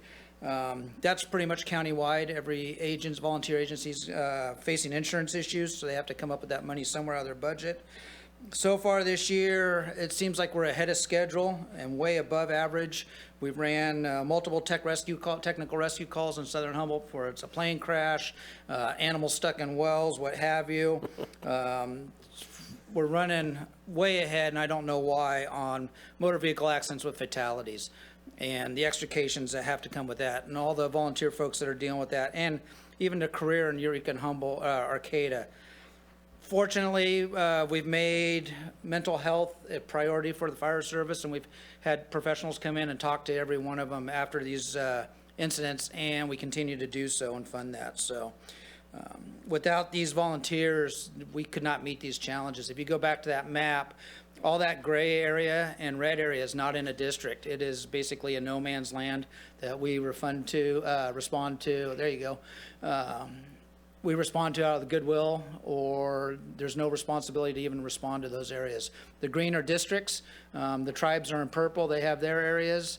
And the yellow is fire companies, which is not a formal district. So there's a vast majority of Humboldt County that's basically uncovered, but we still respond to anyway. So With that, I won't take up any more of your time and open for any questions if you have any. I like how you threw the horse in the well there. That one's fresh in your mind, I'm sure. That was challenging, but it was a successful outcome. Thankfully, we had a citizen come forward with a mini excavator. Loomis Basin Equine responded with a vet. I mean, it worked out perfectly on Plan A. So, but yes, not something we see every day, but it's something we adapted and overcame. And learned from it. Supervisor Bushnell? I just want to thank you all for the report, and I just want to recognize that there have been a lot of fatality car accidents that have happened, and I know that the fire families are struggling and dealing with that, and also just the, I've said it before, but in the rural areas or any area, when you are a fire department that works within your community, you're responding to your friends and your family, and to keep that composure and still do your job as a volunteer or just a fireman, even if you're paid, is extraordinary. And so I just really appreciate the volunteer fire departments and the non-volunteer fire departments for what they do. Thank you. Supervisor Rowe? Thank you for the presentation, and I really appreciated the report. It was very informative. And one of the things I was wondering about and was a little unclear from the maps in here, and honestly, just because in my district, I don't think there are gaps like this, but I understand that in some parts of the county, CAL FIRE is not serving those communities, and no other state or federal agency is. But I wanted to fact check that and make sure that I'm correct in that, and then seek to understand where those areas are, because on the map that we have in the report, it's a little bit hard to see where those areas Can are. we pull that up again? Thank you. Basically, I'll let Tanner elaborate on that, but CAL FIRE is responsible for wildfires. Sure. They're not responsible for vehicle accidents, medical aid, structure fires, and that, so they are covering the county. But the rest of it, like this time of year where they're down-staffed, Ferndale may be running to Cape Town, or, Blue Lake may be running up, up north, it's, that's kind of where that is. So I'll let Tanner explain, since he was the big developer of this map. Yeah, I was just going to say that if you go to the map application, there actually are layers that you can toggle that do show the SRA, the state responsibility area, where CAL FIRE does go, and so it will overlay with these layers. So it should be more useful than just a PDF. That's part of why we provide that service. It's an actual GIS application. But yep, as Chief Nicholson said, basically there are these large areas. We are working pretty hard with the Fire Services planning team to basically try to get more of this area covered. A lot of people don't understand how uncovered the area is.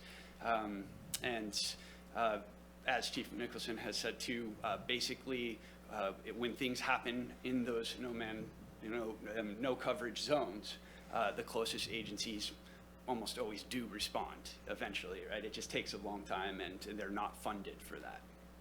Thank you. Yeah, and I'm looking at the report and looking between pages 7 and 8, where it shows this map that you're describing here, but then the state and federal fire protection areas. And so thank you for helping me understand the challenge there.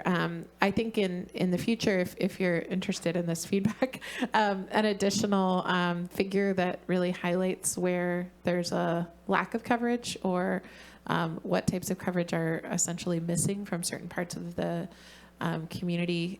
This is highlighting kind of what we have, but perhaps something that highlights what the needs are in a map form would be helpful for advocacy and for If you look at the gray and the pink area, for lack of a better term, those are areas that there's no legal responsibility to respond to. I see. So Okay. CAL FIRE does a great job for state responsibility areas, wildfire.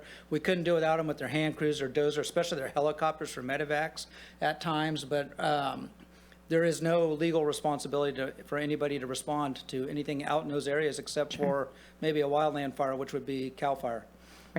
Right. I think I've been hearing from different departments with like slightly different language around this, and maybe they're translating it for me because I'm not a fire person.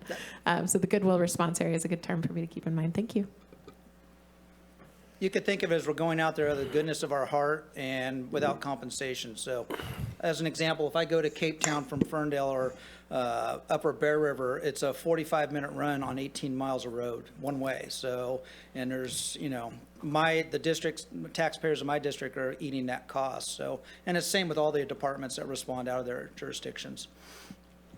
Yeah, and with that, I think it's just, I ran into with Cal Fire Chief McCrae the other day outside of his area, but they were surveying how they would get to an area if a road failed, and they were been surveying it and trying different avenues. So that's where he's kind of got a dairy to run on the side too. But I mean, this is kind of what they're up against. And as Supervisor Bushnell said, they're the first responder on everything, on shootings, everything else, because they're the first ones, you know, they wait for the sheriff to get there, but they're the first ones that respond, especially in our outlying areas. So they do have their hands full. Supervisor Bushnell. Thank you. I just want to additionally say I knew Tony and Matthias, and thank you for the in memory. Matthias was a young man that I hauled on my school bus out of Shelter Cove, amazing surfer, and just a really true, you know, you can't think of Shelter Cove without thinking about Matthias. And so, and Tony as well for all he did for Bryceland Fire. And I just want to recognize the in memory, and that's amazing that this is in here.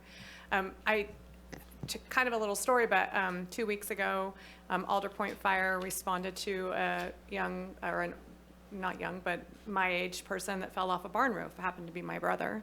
And my son is a fireman, and he responded to his uncle. Cal Fire had Reach Helicopter come in. Blocksburg is a long ways from anywhere, and he was flown to a trauma center. He's going to be fine, but it was comforting to have all those pieces fall into place for a rural fire department with very little funding. And, you know, like I said, often those people are responding to their families, and that's one example. Supervisor Madrone. Thank you, Chair. Well, I want to offer thanks to all the fire chiefs, all the volunteers, and Tanner and Sibel Emmett and all the team here at the county that work hand in hand, you know, with you all to produce these reports and to provide other supportive measures like putting together workshops and meetings to discuss what our issues are in the various areas, how we might resolve those. It's a really complicated scenario. I think in Supervisor Bushnell's district alone, she has 20-some volunteer fire departments. I've got about 15. There's a lot of them out there. I mean, it's really a complex environment, as that map shows. And, you know, when you look at the stats for all the departments, the majority of response is not for fires, it's for medical. And I look at Willow Creek, 283 responses to medical situations. That's Highway 299 and Highway 96. These areas that aren't in their districts, that stretch them really thin. You know, for a while we were able to provide some funding through Measure Z, but that kind of disappeared, and it's become really complicated. I mean, ultimately we need the state to step up with EMS service funding in these good neighbor, so-called new good neighbor agreement areas, because they really are associated with the state highways. And that's what the accidents are happening on, and that's the majority of the calls that Willow Creek in particular is responding to. And, you know, it's super complicated in how we deal with this. So we think about funding for Kamal and the ambulance, or the ambulance out on 36. Well, somebody's got to go down the hill and extract these folks to get them to the ambulance, right? And that's not the ambulance folks. I mean, they do incredible work there to save lives and to transport people, but without the volunteer fire departments, those folks wouldn't even get extracted and brought up into the ambulance. So it's kind of, you really need both those things to really have the kind of service we need in the community. And I really think this is an issue for Senator McGuire and whatever assemblyman we end up having, because it is a state issue. It's a state highway issue. In the urban areas, EMS is not an issue. All the state highways are in urban centers with, you know, a plethora of agencies and services that are available, but not in these rural communities. So that's a huge issue that we still have to work towards resolving. And I frankly think we really need the state to step up and help us all. And like you said, in some of these reports here, the issues of insurance came up in pretty much every report from every department as a huge issue, whether they were canceled or just quadrupled in terms of the cost of these things. And so there was a suggestion that, you know, maybe the state can work with the insurance commissioner to make sure that, you know, fire insurance is still being provided to, you know, these departments. I mean, how are you supposed to operate without those kinds of things, right? So there's some really big issues. Your reports bring that forward. I look forward to the 23 report, and congratulations on the hard work, Tanner, and everybody on really trying to bring this up into the current time period. So thank you. Yes, Tanner and Sibel did a knockout job on this, and we couldn't Absolutely. have presented this without them. Absolutely, yeah. But we rely on all those volunteers in these communities as well. Thank you.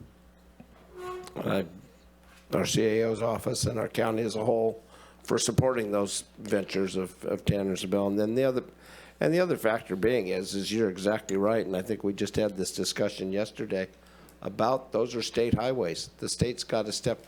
Maybe it comes from Prop 1 monies. Maybe it comes from Prop 1 monies. Maybe we get some of that funding from that because it's not sustainable.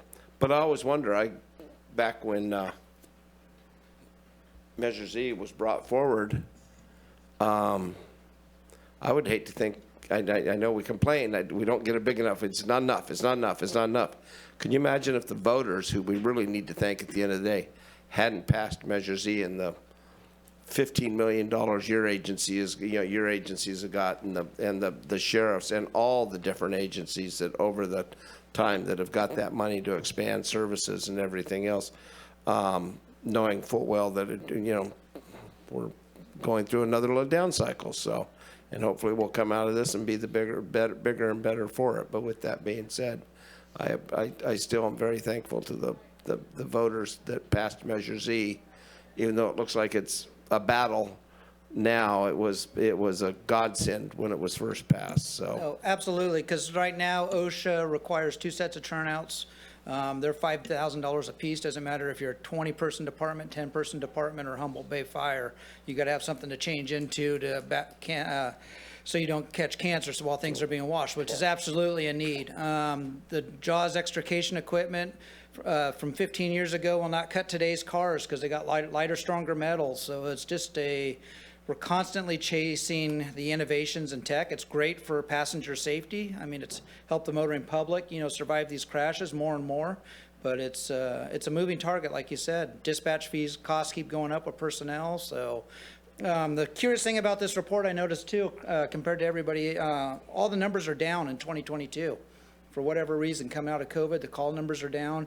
In the 2023 report, they jumped quite a bit. I know in 2024, a lot of agencies are already over and above where they should be. I know Lolita's over 100 calls so far for the year, little old Lolita. So numbers are up for this year so far, and we don't know why, and we don't know what to do to counteract it. But without the support of Measure Z/O, the voters, of course, the Board of Supervisors, we would definitely be behind the 8 ball way further, and there may be some departments that don't exist. So thank you for your time and your support. And knowing how highly paid you are for all the work you do. Yeah.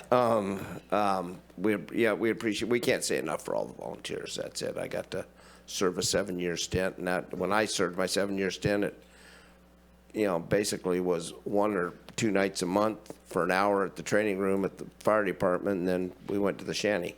And now you have a volunteer has to put in, give me an estimate of hours a year. We're held to the same standard as a paid fire, as Humboldt Bay or any other paid agency. Right now, this report doesn't count for the EMT classes that agencies send their people through to provide that medical care. The Eel River Fire Academy is going on right now, and there's 32 students in that from West Haven, Blue Lake. There's one from Willow Creek, clear to Southern Humboldt. Southern Humboldt just finished there. So there's a lot of hours and dedication that the people put in. So it's all paid off. Well, appreciate all you do. Thank you. Thank you all for your time. Thank you. Do we need a motion? Motion to accept the report. I'll make a motion to accept the report. Second. And then is there any public comment on this item? Seeing none, I'll bring it back. Anybody online? Nick? All right. Would you take the vote, please? Thank you, Chair Bohn. Supervisor Wilson? Yes, thanks for the report. Supervisor Arroyo? Yes. Supervisor Madrone? Yes. Supervisor Bushnell? Yes. Chair Bohn? Thanks. Yes. Thank you. Motion carries 5-0. All right, thanks, Rick.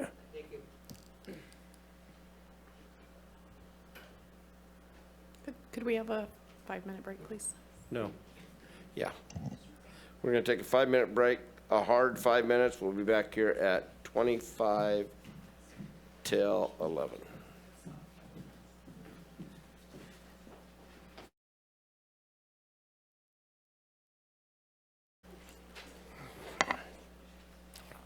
Now we are on to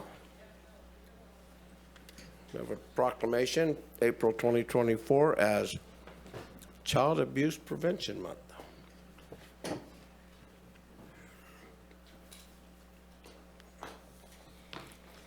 Humboldt County Board of Supervisors proclaims in honor of Child Abuse Prevention Month, whereas children are our future and deserve to grow up nurtured and free of the maltreatments of abuse and neglect, whereas preventing child maltreatment is a community problem that depends upon collaboration among agencies, individuals within neighborhoods, and throughout the community and the county. Whereas child maltreatment not only directly harms children, but also increases the likelihood of long-term physical and mental health problems known as adverse childhood experiences, which come at a great economic and social cost. Whereas child maltreatment occurs in families of all cultural, ethnic, and economic backgrounds, whereas the majority of child abuse cases stem from situations and conditions that are preventable in an engaged and supportive community. Whereas child abuse and neglect can be reduced by making sure each family has the support needed to raise their children in a safe, nurturing environment, and whereas there's a growing body of knowledge that primary and secondary prevention programs offered within the community and throughout the county can stem the tide of child abuse. Now therefore be resolved, the Humboldt County Board of Supervisors, recognizing the importance of working together to prevent child abuse and promote the well-being of children and families, does hereby proclaim April 2024 as Child Abuse Prevention Month and calls upon all residents to increase participation in these efforts to support families and thereby strengthen the communities in which we live.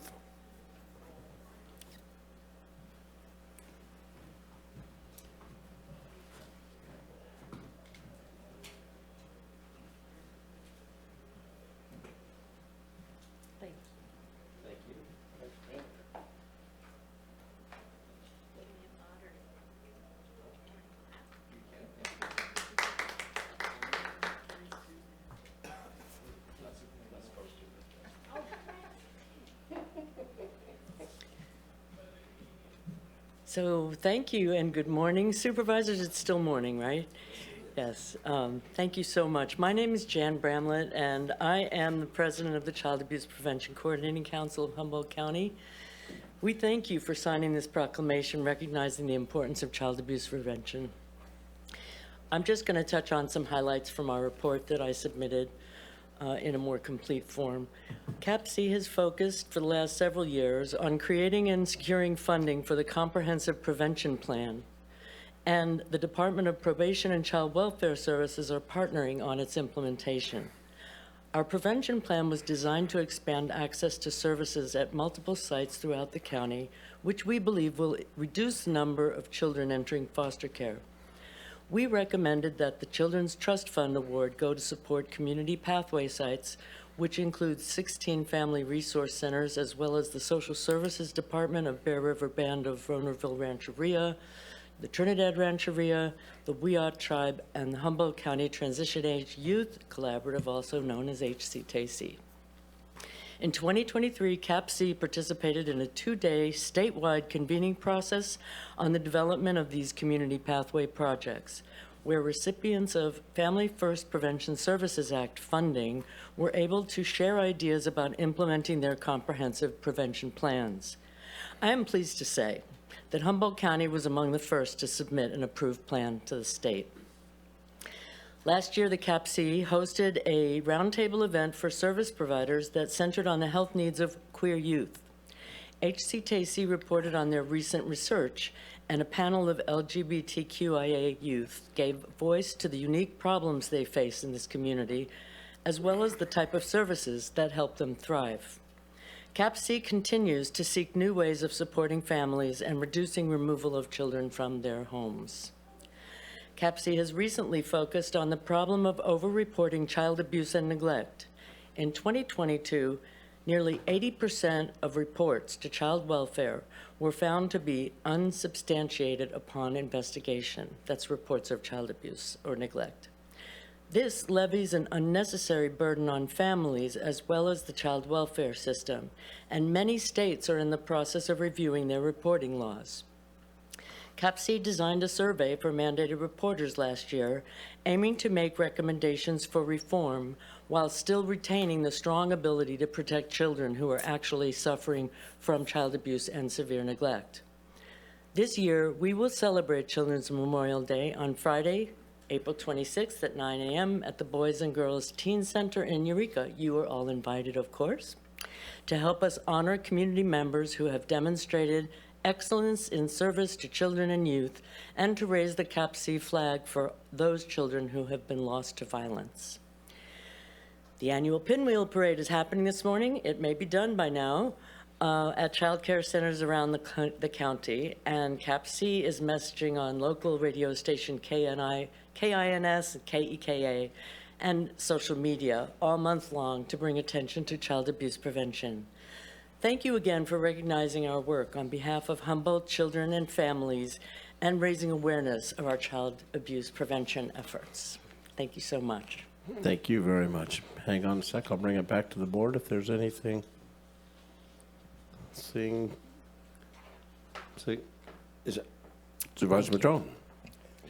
Well, just to thank you for all that you and all the other service providers offer for our community. This is such important work, so just want to thank you. Supervisor Wilson.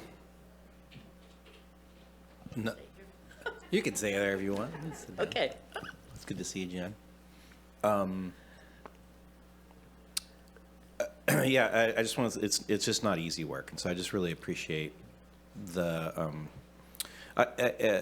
and also I think it's I think it's interesting about the over-reporting situation. I had not thought about that in the way that you had framed it, and we're often conditioned to not think about that necessarily, and so it is making me really reevaluate why that is, and I can see why it's causing issues and problems in terms of not just the families, of course, but the workforce trying to deviate, or not deviate, but trying to delineate between what is real and what isn't real, or what isn't meet a threshold or doesn't meet a threshold. Because when it is real and it's heartbreaking and can be really hard on the workforce that has to manage for that too. And so I really want to appreciate you for everybody actually, for having to not just deal with the hard stuff of the real stuff, but then also having to deal with kind of like the chafe of all the other issues. And I just want to appreciate that. Thanks. Thank you. Supervisor Arroyo. Thank you. I just wanted to appreciate the report and the work you do, but also to say that I heard really great things about that Lifting Up Queer Youth event and discussion in the community. And so that's also a nuance that I think is important for us to all be considering, is the experiences that queer youth have in their families, often really hard experiences. And so thank you for especially making a space to talk about that within the context of the work you do. Thank you. Supervisor Bushnell. Hi, I just want to echo my colleagues' thoughts and to say that it is tremendously tough work, and thank you for all that you do. Thank you. Ditto. Thank you. You bet. Thank you. Am I done? Sure, so why much. not? Public comment on this item?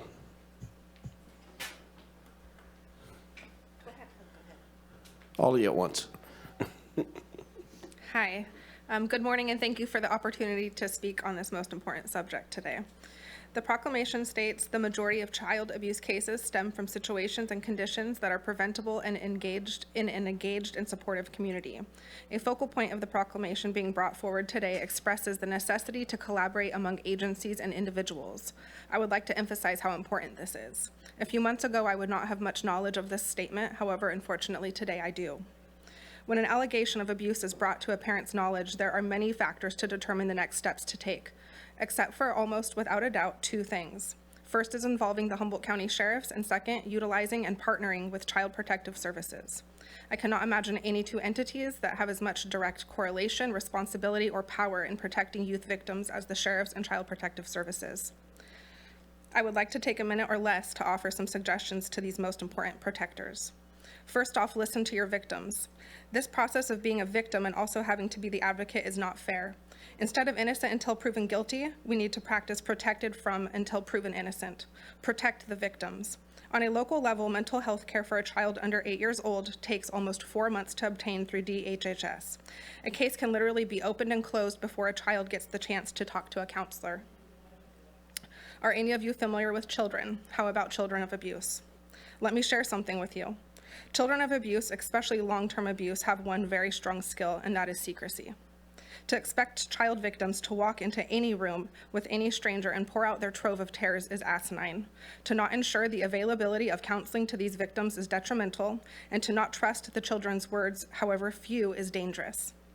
When a child is brave enough to make a disclosure of abuse, that child depends on the adults in power to listen and act accordingly. Worry about the victim over fear of repercussions for being wrong. The alternative is ongoing abuse, suffering, and danger. So please consider what improvements can be made between child victims and support in the form of counselors locally. Next, I want to say that there are few jobs as challenging as working in these professions. Our child protective service workers and law enforcement are stretched far too thin. Words are just words without interactions, and people unfortunately act deceitful. Limiting time between these entities and victims limits opportunity to build trust. Children need to trust to open up about abuse. These rushed and very surface level interactions cannot be relied upon to determine the truth, unfortunately. The sheriffs, the Child Protective Services, and DHHS Children's Mental Health Services have the power to save kids from abuse. It takes more time than feels available, and as well, it takes more effort than there seems time for. The most tangible, valuable, real, and important representation of child abuse prevention is a protected child. Thank you.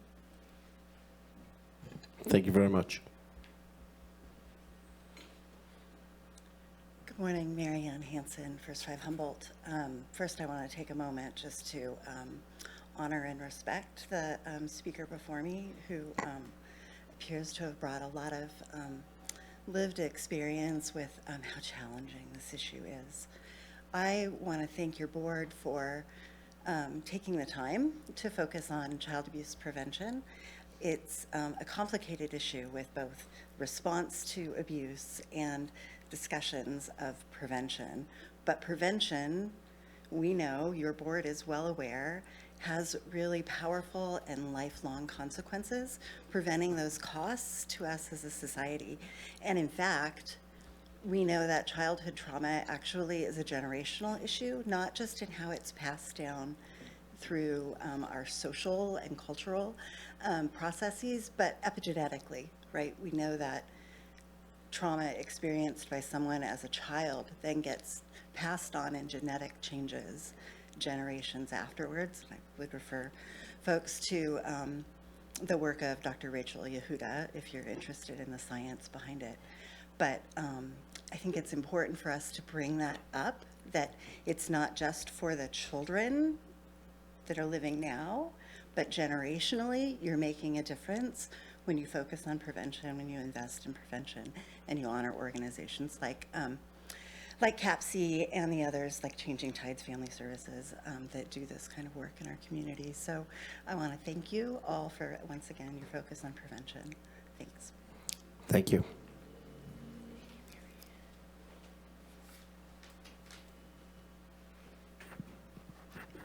Good morning, Carrie Venegas, Changing Tides Family Services, and thank you, Mary Ann, for recognizing. I also want to recognize the bravery and the necessity of sharing stories. Thank you.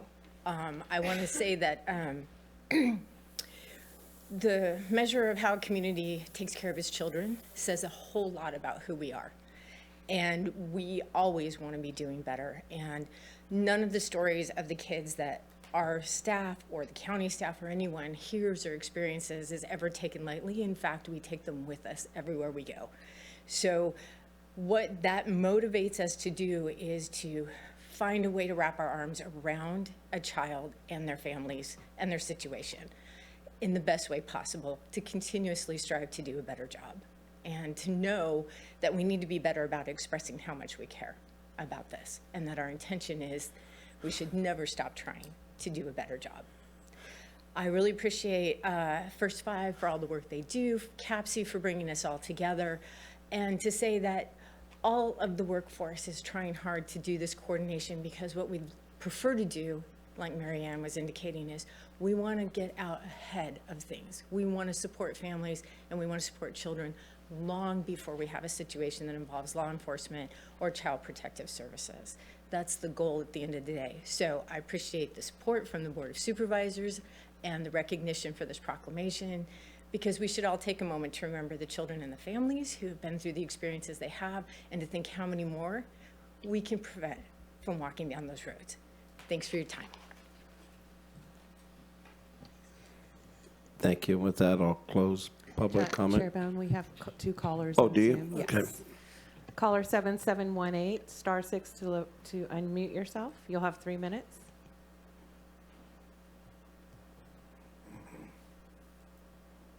Hello, this is Ken Sawalski. I really appreciate you having this proclamation separate from the other ones.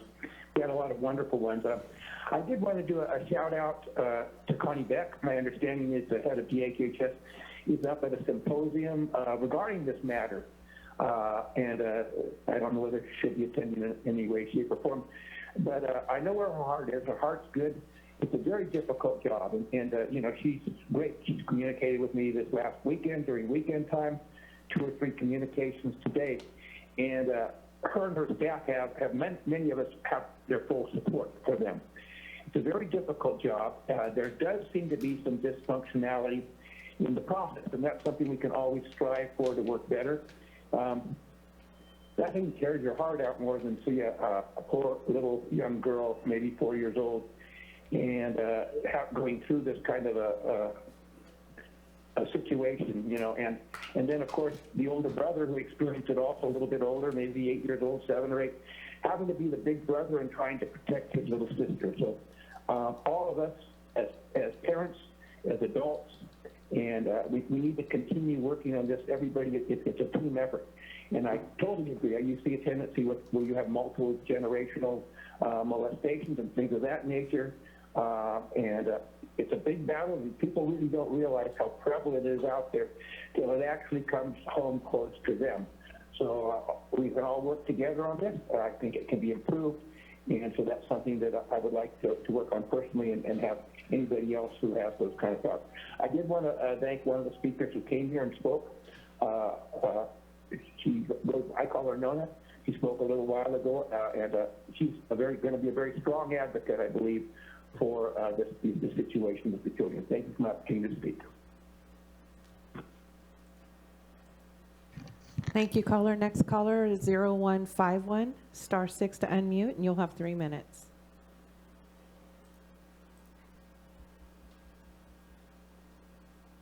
Good morning. Dottie Russell from Southern Humboldt. I wanted to say how important I think it is for us to really look at the family.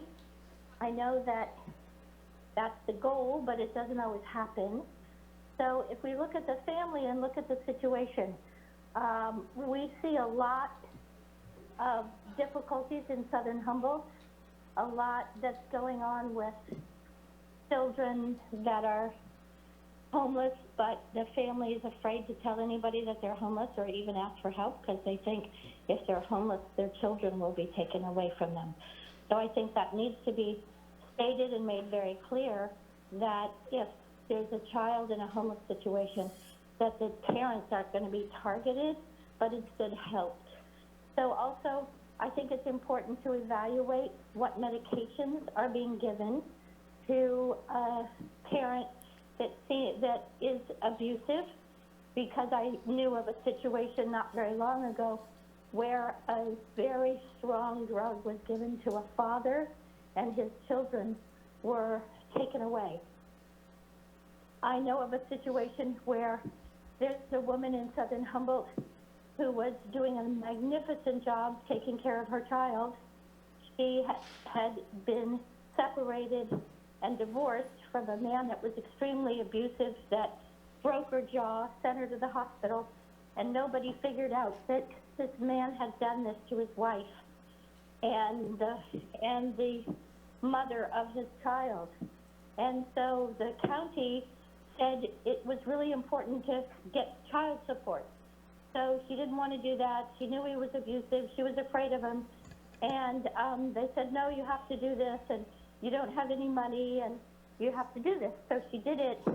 And then the father, who was abusive, that broke her jaw, then went to court and had a lawyer and managed to get the child away from the mother. And she hasn't been able to see her child for over 8 months because there's a restraining order of some kind saying that she can't see him except for under supervision, and the supervision can't happen because the abusive father won't let the supervision take place because he doesn't answer the phone calls. So there's a tremendous amount of work that we need to do together as a community. We can see that these poor children don't have to suffer and go through this horrible thing along with the mothers or the dads. We can do better. We can watch and see what's going on. We can pay attention. And I have lots more stories that are every bit as sad as that and even worse. So if anybody wants some documentation. Thank you. Is that it, Nikki? All right. Yeah. Thank you for that. That was powerful testimony. I'm just going to suggest, and I don't know if you have, if you write down the improvements that need to be made and get them to us.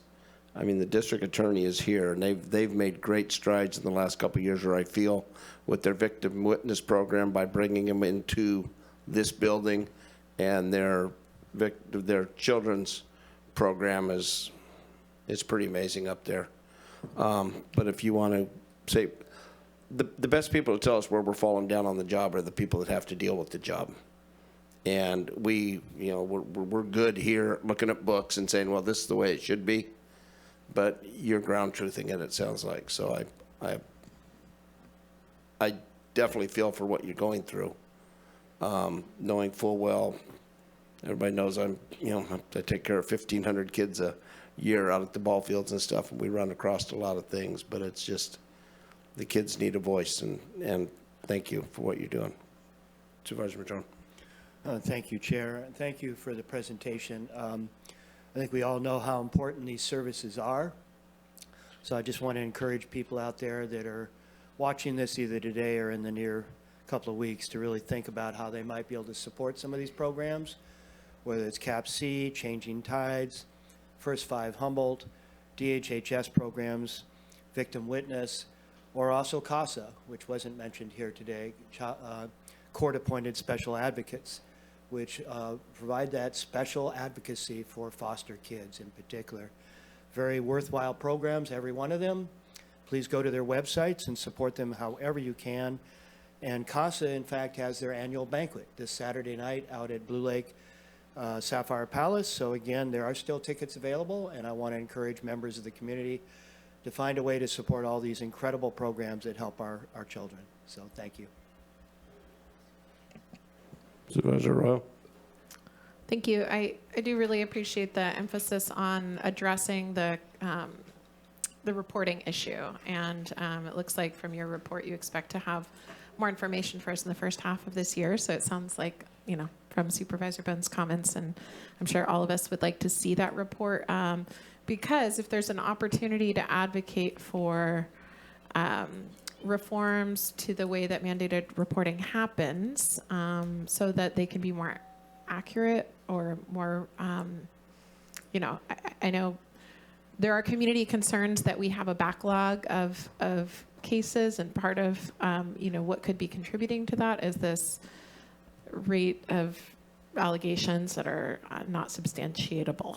So it looks like our rates of substantiated child welfare issues are actually lower than the state rate, from what I'm understanding here. But the allegations are significantly higher. So that's not helping anybody, although I think people come from a good place when they're reporting something, for the most part. Although, I see there are some nuances to that, and some of that has to do with people's perceptions of poverty and of cultures that are different from their own. So anyway, I really appreciate that you're digging into that and trying to understand it.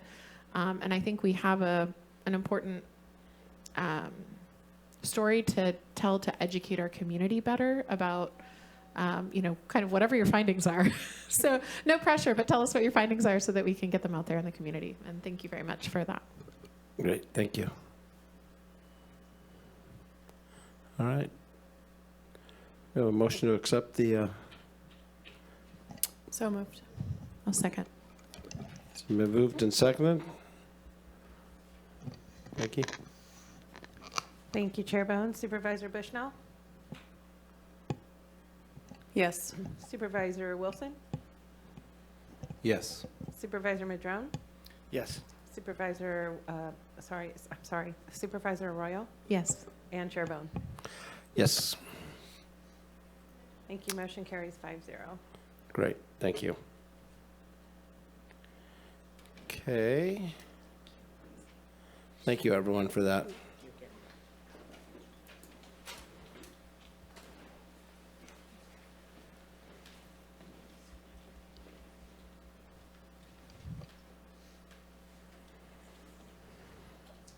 All right, I'm going to invite, I have some brief comments, too.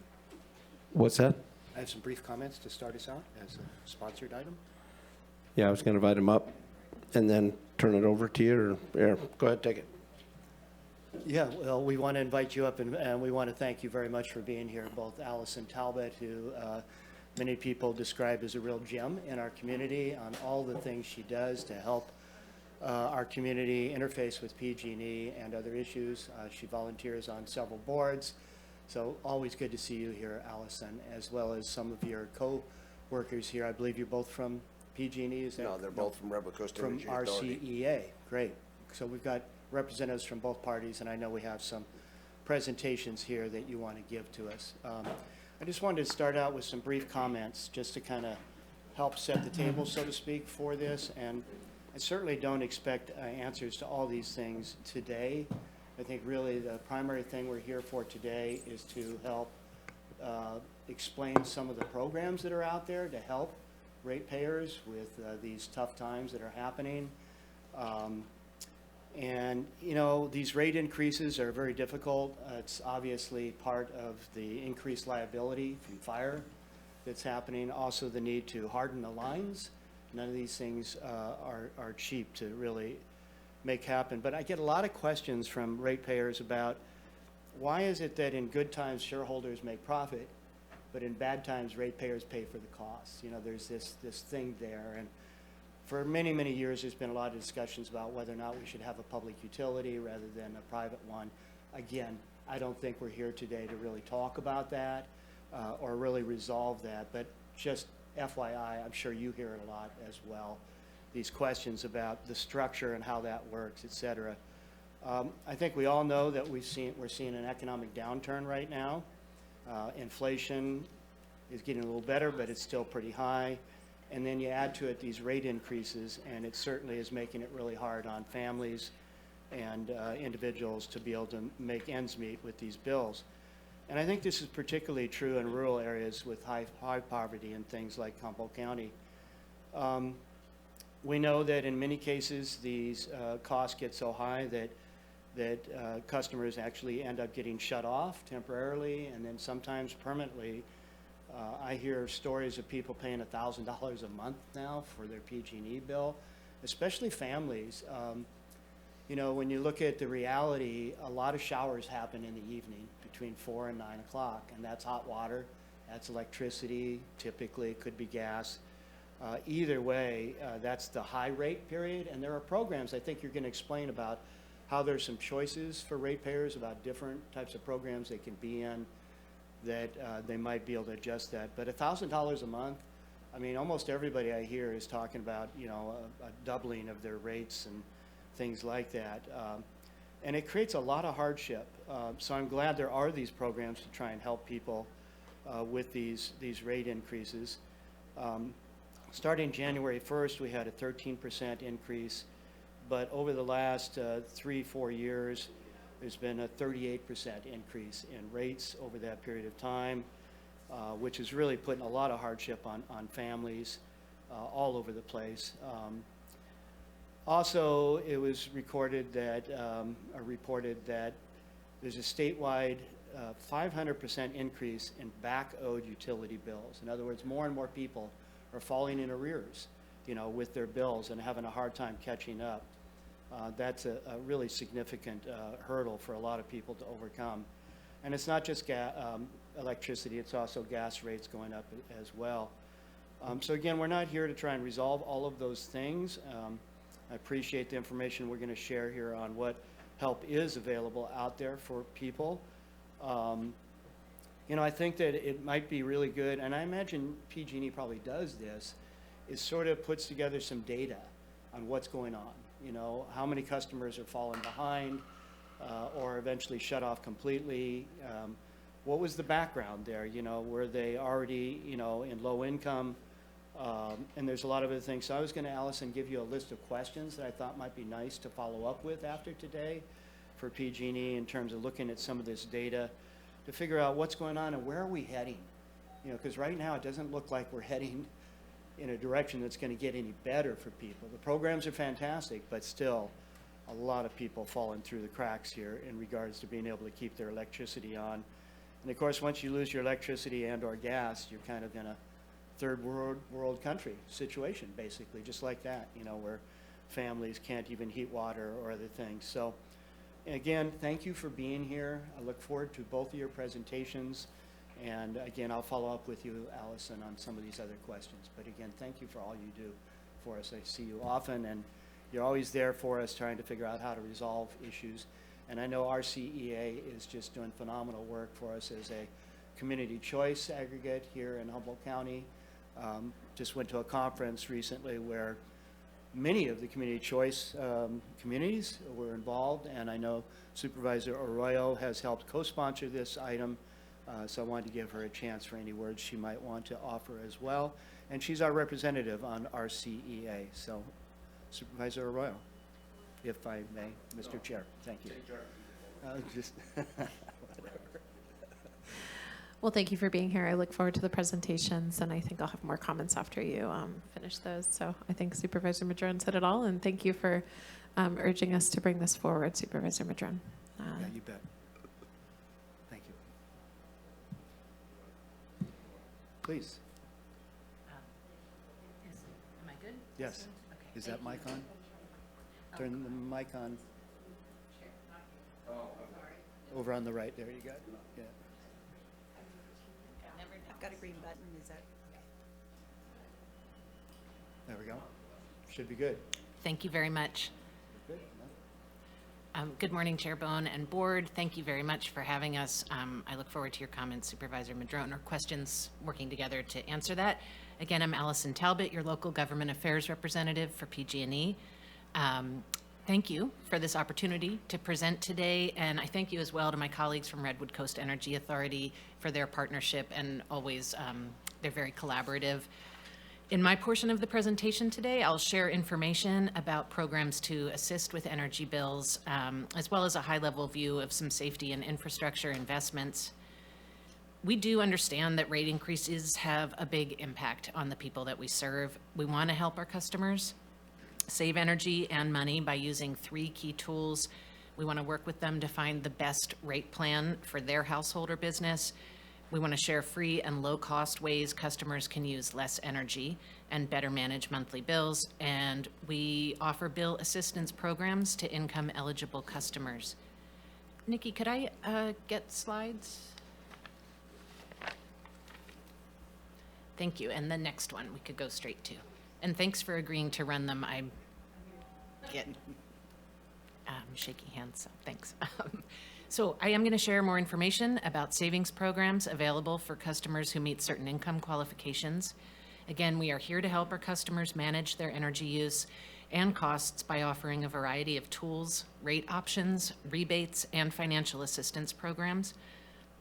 For income qualified customers, we offer programs including the REACH program, which stands for Relief for Energy Assistance Through Community Help. REACH provides qualifying customers with a one-time credit of up to $1,000 on past due bills. That's up from $500 under previous guidelines. By providing this credit, the REACH program helps income-eligible families get through a crisis without a service interruption. The income guidelines are currently up to 200% of federal poverty guidelines. These are the same guidelines used for the CARE program, California Alternate Rates for Energy. And the CARE program provides a monthly discount of 20% or more on gas and electricity. Participants qualify through income guidelines, or if they're enrolled in certain public assistance programs. It's actually a pretty robust list, but includes and is not limited to CalFresh, WIC, and SSI. The income guidelines are based on the number of people in the household. So a one-person household is eligible if they make just under $40,000 a year. A family of 4 is eligible up to $60,000 a year. I'm sharing those numbers because it is very much the case that in Humboldt County, there are people who qualify for the CARE rate who have not signed up. And I don't entirely know why that is, and I especially appreciate using your platform to encourage people. This is an income-based program. I think sometime, well, I won't go into further why I think maybe people resist, but I encourage our customers to consider signing up for that program, or for the FARA program, which stands for Family Electric Rate Assistance. It provides a monthly discount of up to 18% on electricity only. Participants, again, qualify through those income guidelines, and a household must have 3 or more people. So a family of 4 would qualify for this 18% discount per month if they make up to $75,000 a year. I will take the next slide. Oh, God, you're fast. So I'll start with the LIHEAP program. It is a low-income home energy assistance program. Is a federally funded program. It helps with residential utility bill payments. It provides emergency help with residential energy-related crises such as utility shutoff notices or energy-related life-threatening emergencies, as well as home weatherization to save costs. Locally, you can get assistance with LIHEAP from the Redwood Community Action Agency. And Medical Baseline, that program provides energy at the lowest price on your current rate plan if you have qualifying medical equipment in your home or a medical condition with specific heating or cooling needs. Residential customers enrolled in the Medical Baseline program and on any tiered rate receive an additional allotment of energy every month at the lowest price available on their rate. And Medical Baseline customers on the electric home rate may be eligible to receive a 12% discount on their electric charges. Medical Baseline covers more conditions or situations than you might jump to a conclusion about. I encourage folks to, just as an example, a CPAP machine would qualify you for a Medical Baseline rate. On this slide, also, I have the Energy Savings Assistance Program, which provides qualified customers with home improvements at no cost. So your house, apartment, or mobile home has to be at least 5 years old, and both renters and owners are eligible. So I'll emphasize that renters in a mobile home, house, apartment are eligible if that structure, domicile, is more than 5 years old. Common improvements could include new appliances to replace your old refrigerator, furnace, or water heater. Can provide insulation and weatherproofing services, and advanced LED light bulbs that use up to 80% less energy than traditional light bulbs. That kind of feels like old news maybe at this point, but you would be surprised at how many households have not made the switch yet. So we'd like to help them be able to do that. as would our partners. So we also offer a number of resources and support programs designed to help all of our customers, regardless of income, lower their energy costs, ensure bill stability, and understand the rate plan that makes the most sense for them. The budget billing program helps reduce big spikes in energy that come during high winter heating or summer air conditioning peak periods. A couple of our supervisors know that, yes, there are Humboldt County households that have air conditioners. And this program works by averaging your energy costs over the previous 12 months to determine your monthly payment amount. And if your energy costs should significantly change, we adjust that monthly budget billing payment amount once every 4 months. To be eligible to enroll, you have to be current on your utility bill and pay in full each month, but providing that known cost every month does make it easier for our customers to budget. I'll go a little bit more quickly through the next few. The Go Green Home is an energy financing program administered by the state with support from PG&E and other investor-owned utilities. This program helps homeowners and renters finance energy upgrades, again, replacing outdated appliances, lighting, windows, and more for qualifying properties. Customers can upgrade a single-family home, townhome, duplex, manufactured home, triplex, fourplex. And for more information on that, you can visit gogreenfinancing.com/residential. PG&E offers a home energy checkup, which helps customers assess their energy use and gives customized savings tips. It's a free 5-minute checkup. And for business customers, PG&E also offers a 0% interest financing through energy efficiency financing.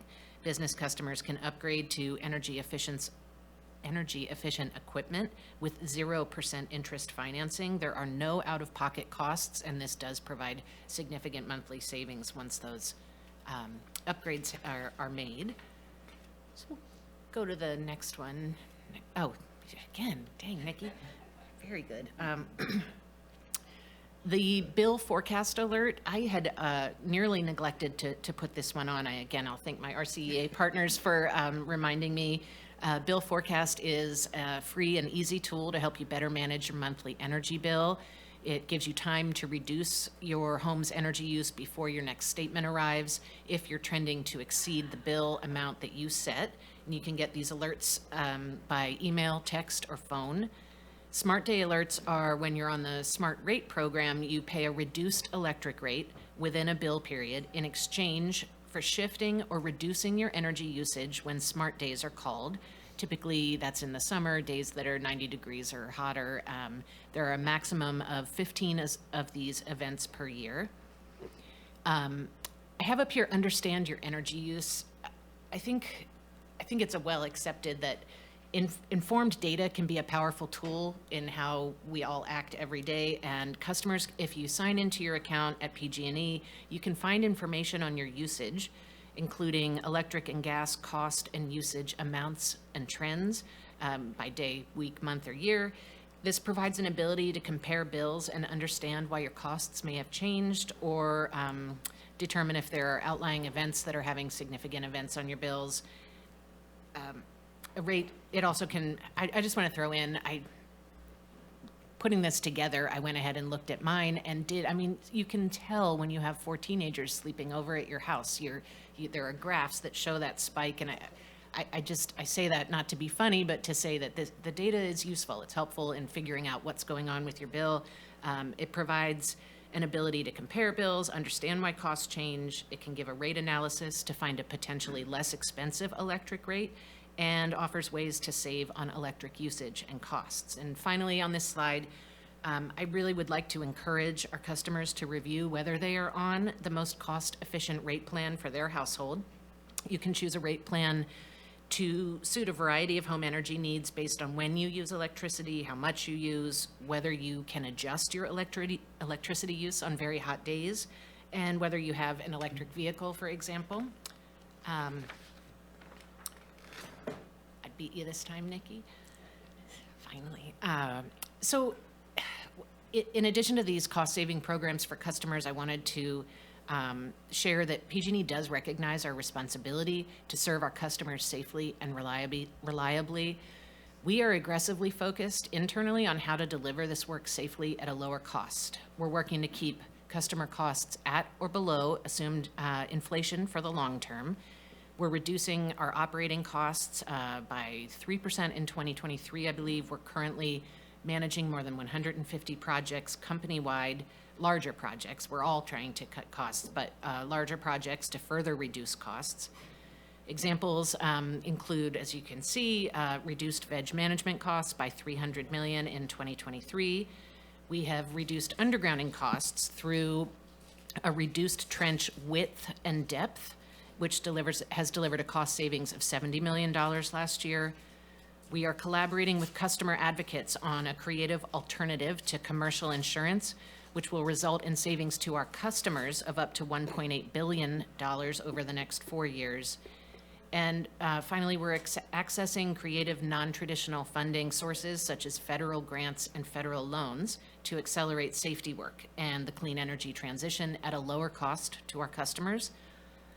These, lower cost Department of Energy loans, they can result in hundreds of millions of dollars in interest expense savings for our customers over the life of the loans.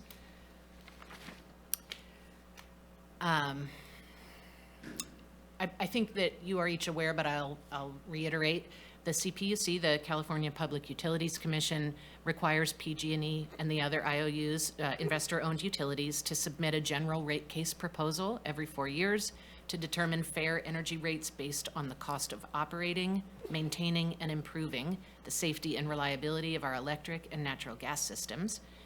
This GRC regulatory proceeding, general rate case regulatory proceeding, includes a series of filings, hearings, and negotiations, and includes feedback from stakeholders and customers. I will try to do a better job in future of making sure the board has an opportunity to know what the calendar and timeline is for those opportunities to provide feedback. And our approved GRC funds permanent wildfire risk reduction, critical gas and electric safety and reliability investments, and electric capacity upgrades to support new business connections, as well as California's climate resiliency and clean energy goals. Since our presentation to your board in November, I think, of 2022, and with your support and advocacy, we've secured tens of millions of dollars in funding for Humboldt County capacity projects. These projects will ensure our community is able to grow and develop economically, as well as be ready for the electrification of vehicles and homes. I will thank you for this opportunity to speak with you today and turn the mic over to my friends from RCEA, with the chair's approval, for their portion of the presentation. Thank you. You okay with that? Yes, sir, Chair. He is. Hello, good morning. My name is Sally Ragley. I'm with Redwood Coast Energy Authority, and I'm the Account Services Manager. I have with me today Ben Mateo. He is a Demand Side Management Manager, and we're happy to give you some information and answer any questions. Next slide. So a little bit about RCEA, because a lot of times people will call us and they will say, we know who PG&E is, but who are you and why are you on our bill? We are a local government agency that provides energy services, the electricity, to the community. And our members are, as listed on this slide, Humboldt County and its cities, Blue Lake Rancheria, Yurok Tribe, Humboldt Bay Municipal Water District. And our board-approved rates are lower than PG&E rates. We help the community build resilience and keep your energy dollars local. And we serve over 90% of Humboldt County electricity customers. So we are proud to partner with PG&E and provide energy to the residents of Humboldt County. Next slide. Excuse me. Yeah, I was gonna. Oh. Okay, is that better? Yes. Thank you. So RCEA buys electricity for our customers. PG&E maintains the lines and poles and provides a single consolidated bill. RCEA customers see a slight decrease in their energy bill each month, and our bill savings are over $6 million to Humboldt County customers since 2017. So, the previous slide, yeah, so we're the source of the electricity, and PG&E provides the lines and poles and delivery, and also the billing, and to you, the customer. Next slide.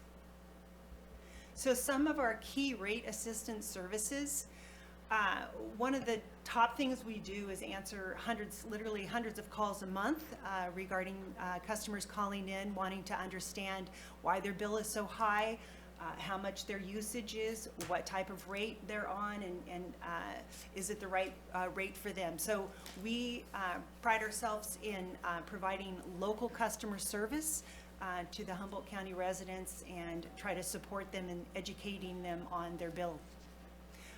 We provide rate option information. So a lot of times as we partner with PG&E, we bring them to the different tariffs and rates that are available. We bring them to knowledge of the different programs and opportunities, as Allison has mentioned, with CARE, FARA, and some of the programs that are offered. We also identify cost-saving and energy efficiency opportunities. So we have, talk on a later slide, opportunities to connect with our energy technicians directly and get some very detailed and specific information for the residents. And then we also locate financial resource information for them on the websites. Next slide. Yeah. So education about rates and resources. Again, finding the rates that's right for them can be very complex. There are new rates being developed constantly. We've got a new e-elect rate out, and we've had the time of use roll out in the last few years. And there are a lot of components to a tariff beside just the rate or the unit cost of a kilowatt. So we help them understand that. We've been doing a lot of work with the time of use and helping people understand that it is very important to know when the peak and partial peak and off-peak rates are, and to give them some prompters and really make them think about, is there a way that they can shift some of their load and take advantage of that? We, as Allison mentioned, will let them know if there are other opportunities available to sign up for alerts, to do budget billing, and try to help them engage with their monthly use and try to keep track of it so they can take control of everything that is under their control. And the resources and energy assessments help many, many customers with, with specific connection to our energy resource technicians to go over their appliances. And a lot of people say, I don't use energy. I don't understand why this many kilowatts is being reported by the meter. And when we go through with them and have them really take a look at what their usage is, sometimes we can help them identify what's happening, either with their refrigeration, with the type of heating that they have, or just when they do their laundry, etc. Maybe they can wrap their water heaters with some insulation. There's many things that we can point out that might be able to help that energy savings. And then, of course, resources for the financial, all the different programs that are available to them, and other programs that have been rolled out by the state. So there was a CAP program that was rolled out, COVID relief, that we were helping to get the information out to many of the folks where it applied to their accounts and help them with their back balances. Next slide. One thing I just thought I'd bring up, and I know Allison may have mentioned it too, is the baseline allowance. It's not just the rate per kilowatt. It's very important for you to know what your baseline allowance is. And it's based on the territory you're in, where you live, whether the coast or inland.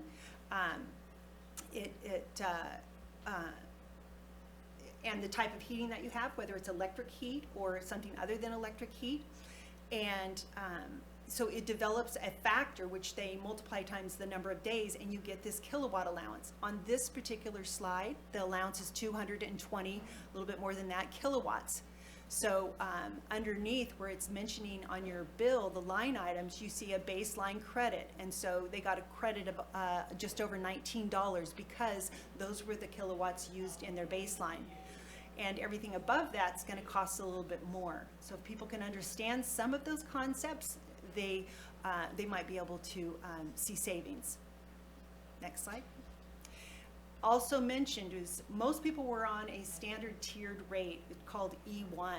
And in the last few years, it was recognized that the cost of electricity is a lot more at certain times during the day, especially when the sun goes down and there's no solar onto the grid, and that the cost for electricity for those times is more. And so if we can educate people and have rates that reflect those costs, that would be beneficial to the customers. And so as an example, put up the ETOU C rate, but there's also a B and a D, and those have different hours of peak times. So we talk to our folks about these different rates and let them know about when the peak times are, and if they're able to shift their load and utilize these new time of use, because these are the future. We have maybe 4,000, a little bit over 4,000 on the E1.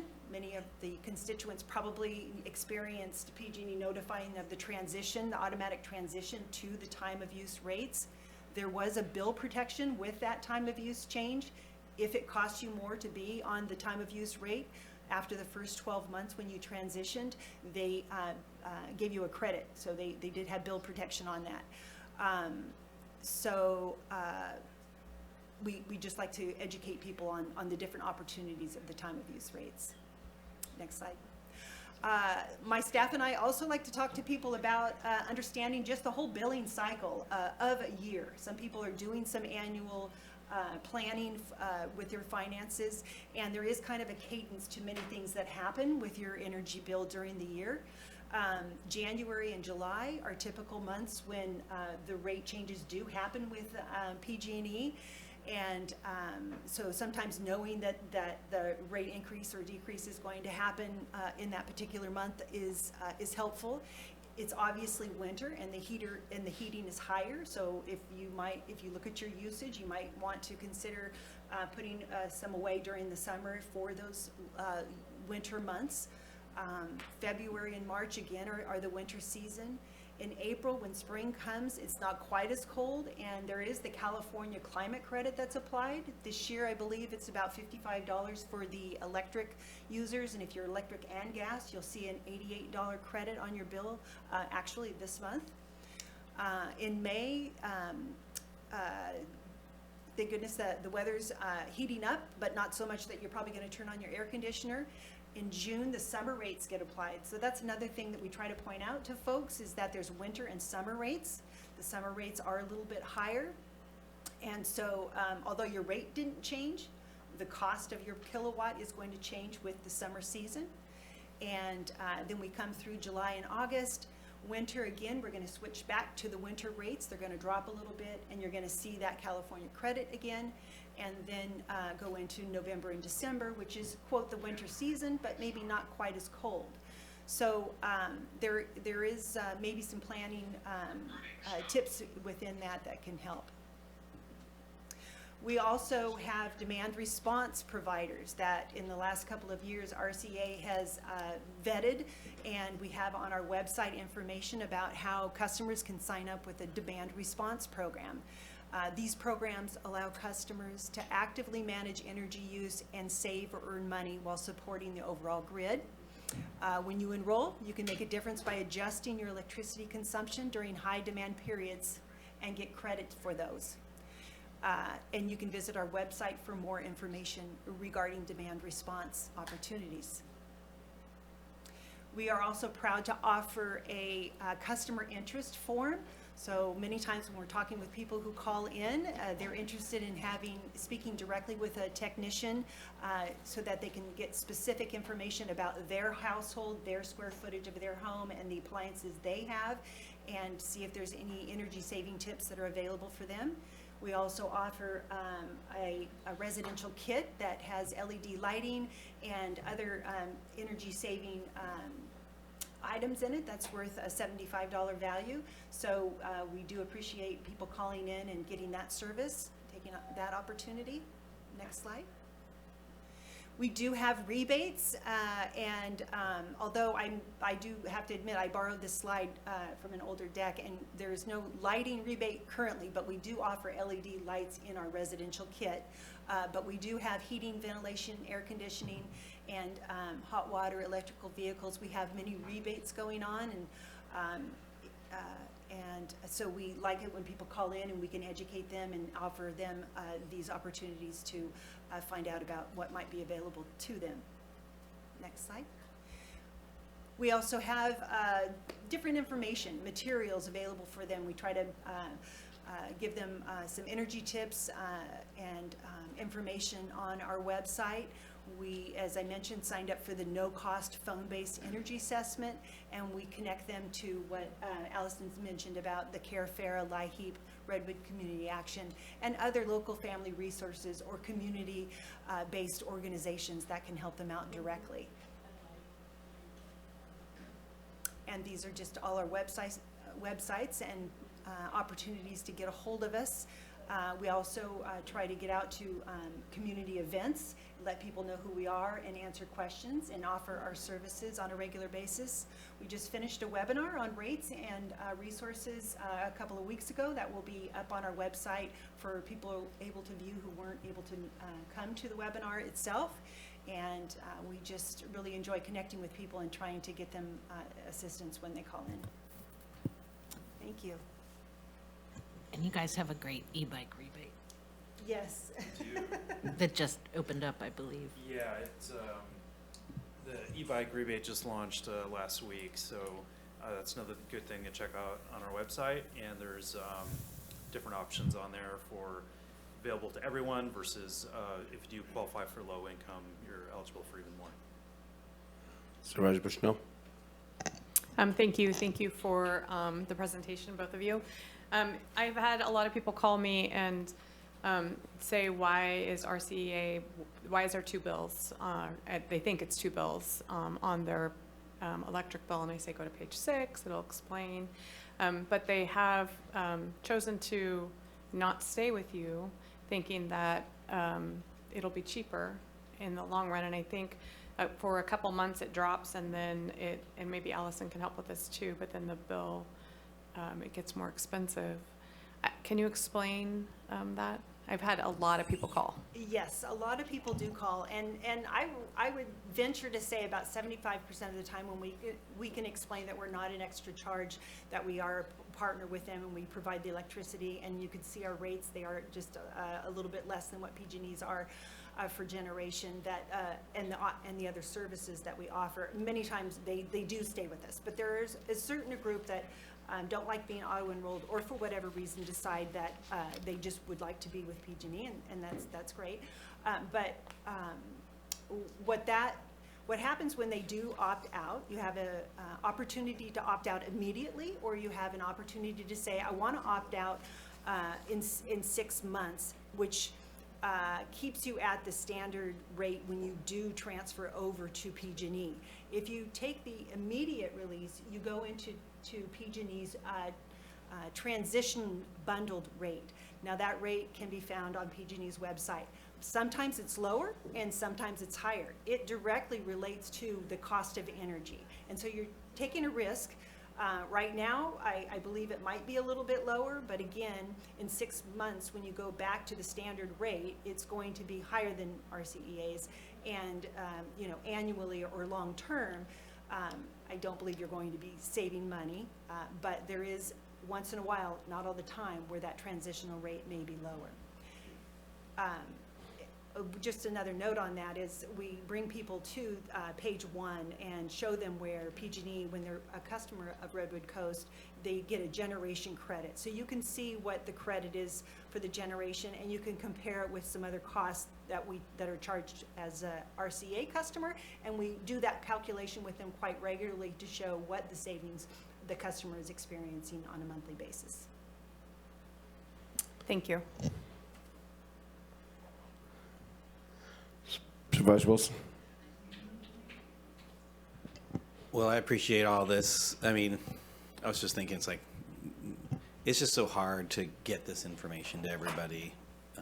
There's this venue, and then there's, all the events that you go to and the online and social media opportunities and those sorts of things. So just encourage you to keep doing that. I have had folks ask me this question about like which to pick. And no offense to PG&E or to Allison here, but my answer is, generally speaking, do you want money to go to profits and shareholders, or do you want it reinvested back in your community? Because that's the main difference between those two payments that you have. Or do you want to ask PG&E to, and beg from them to reinvest that through certain programs, or do you want to have an organization that's accountable to our decision makers here locally to do that? And the value of that's been pretty immense, and it's been exponential in terms of its size difference in terms of reinvestment in the community, including employment. So I think it's a pretty clear choice when I feel like when just explaining that perspective. So the other part about this too is and I do appreciate Allison talking about all of the expenditures and expenses, and then also the cost reductions that PG&E is going through in order to, I assume, help us with rates. Again, it doesn't speak to the loss from profit, frankly, which is that is what we pay if you're paying into PG&E. You don't get any service for that. It doesn't get reinvested back into the community. It's purely a cut off of that, which is why people talk about community-owned utility investments, and it's essentially an inefficiency in the system. And it is interesting that you have now this organization, a private entity that is taking profits and then also asking for public monies for these various enterprises. It is what it is. I think we do have a long-term, as Supervisor Madrone mentioned, a long-term discussion about that. But in the meantime, I do very much appreciate and want to encourage folks to really look at all of those programs, both through RCEA and PG&E, and look at those bills. I myself have, oh God, when was the last time I actually looked at that? It's been at least a few years. I probably should look at that. And so this is a good prompt, and I'll report out about that at some point about where that goes, because it's I don't know, as my family changes over time, where that, I haven't been keeping track. I've just been paying the bill, and I have noticed it's gone up. And I say to myself, I need to go look back at those things again and see if there are rates that plans that work better for us. So thank you for the reminder, and I'm hoping that the rest of the community also takes that, because I know most people have a lot on their list, and so let's just see if we can check this one off. Thanks. Supervisor Arroyo. Thank you. So I know we'll be seeing additional increases related to that CPUC decision to adopt the rate changes over the next few years, but I keep hearing that there's one coming pretty soon, I think later this summer, and so I'm wondering what the kind of messaging is going to be around that, from I guess from both entities here. What are we looking to tell people about, how to, what to expect, and then, plugging these programs again through various communication channels? Shall I go? Okay. Thanks, Supervisor Arroyo. So you're referring to what's been called the income graduated fixed charge. Our state legislators passed AB 205 in 2022. Sorry, you guys, it's like I need the bifocal thing. I'm just going to read my notes rather than. AB 205 passed in 2022 required the CPUC to implement an income graduated fixed charge. Since then, there have been proposals by the IOUs and others with equal shares of fans and detractors. However, most recently, and by recently, I think it's last week, the CPUC, the California Public Utilities Commission came out with their proposal, which looks to be what's moving forward, and they have proposed a $24 and change monthly flat fee for customers for the maintenance and repair and investment in the actual infrastructure of the system. So that is separate from energy use. The fixed charge seeks to make electrifying homes and transportation more affordable. And the commissioners could vote on this new billing structure at the CPUC's May 9th open meeting. And if approved, the charges would go into effect no sooner than 2025. So it would be next summer. And I genuinely believe, Supervisor, that's the earliest date. And again, this is a law that our esteemed legislators passed, the governor signed, and I do know that there is legislation now where some of our legislators have changed their minds or re-looked at this. However, it does appear that the CPUC's proposal will, well, I shouldn't make predictions. They have made their proposal, and we'll see what happens on May 9th at their meeting. And do you have any further, Yeah, and did you mention that, but implementation wouldn't be this year, it would be following? Yeah. In 2025. It's, I know in some of the articles I've read, they point out that many utilities, like SMUD, for example, which is so often in my world held up as the prime example, they already have this, a fixed rate charge for maintenance and repair. I feel like I'm not doing it justice as a program. I think it is meant to assist and eventually bring down people's power rates. So at the board's discretion, you know, we have like a brilliant CPUC person. My role at the CPUC, Dr. Padar, I think, great communicator. I would be more than happy to support a further presentation if you guys decide that that's something you'd like. Now I called out someone else, so I didn't mean to put him on the spot. Sorry, guys. Okay.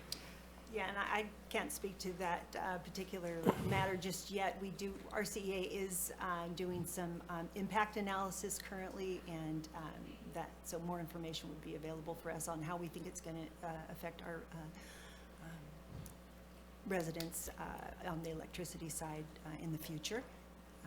And then also, as far as just rate changes, so I think I just saw an advice letter come out from PG&E for June 1st. Well, no, they're talking about the next one for June 1st. That is going to be the next step in the time of use rates. So it's not going to, my understanding, and again, I don't speak for PG&E, this is just in my experience from what I've heard in meetings, is that it won't change the overall rate. It will, but it will impact the peak. So the peak to off-peak differential will be greater. It'll be more expensive during on-peak and less expensive on the off-peak. So that's coming in June. That's the second phase of a three-phase time of use transition. And then in July, I hope that there's some relief because the ERA, the Energy Resource Recovery Account, percentage that was increased in January will roll off at the end of June, and so July 1st, I believe they're expecting on the electricity side, not the transmission and distribution, but the electricity side, a decrease, a small decrease. Those are the two that I know about. Supervisor Madrone. Thank you, Chair. Thank you both for your presentations. Really appreciate the information.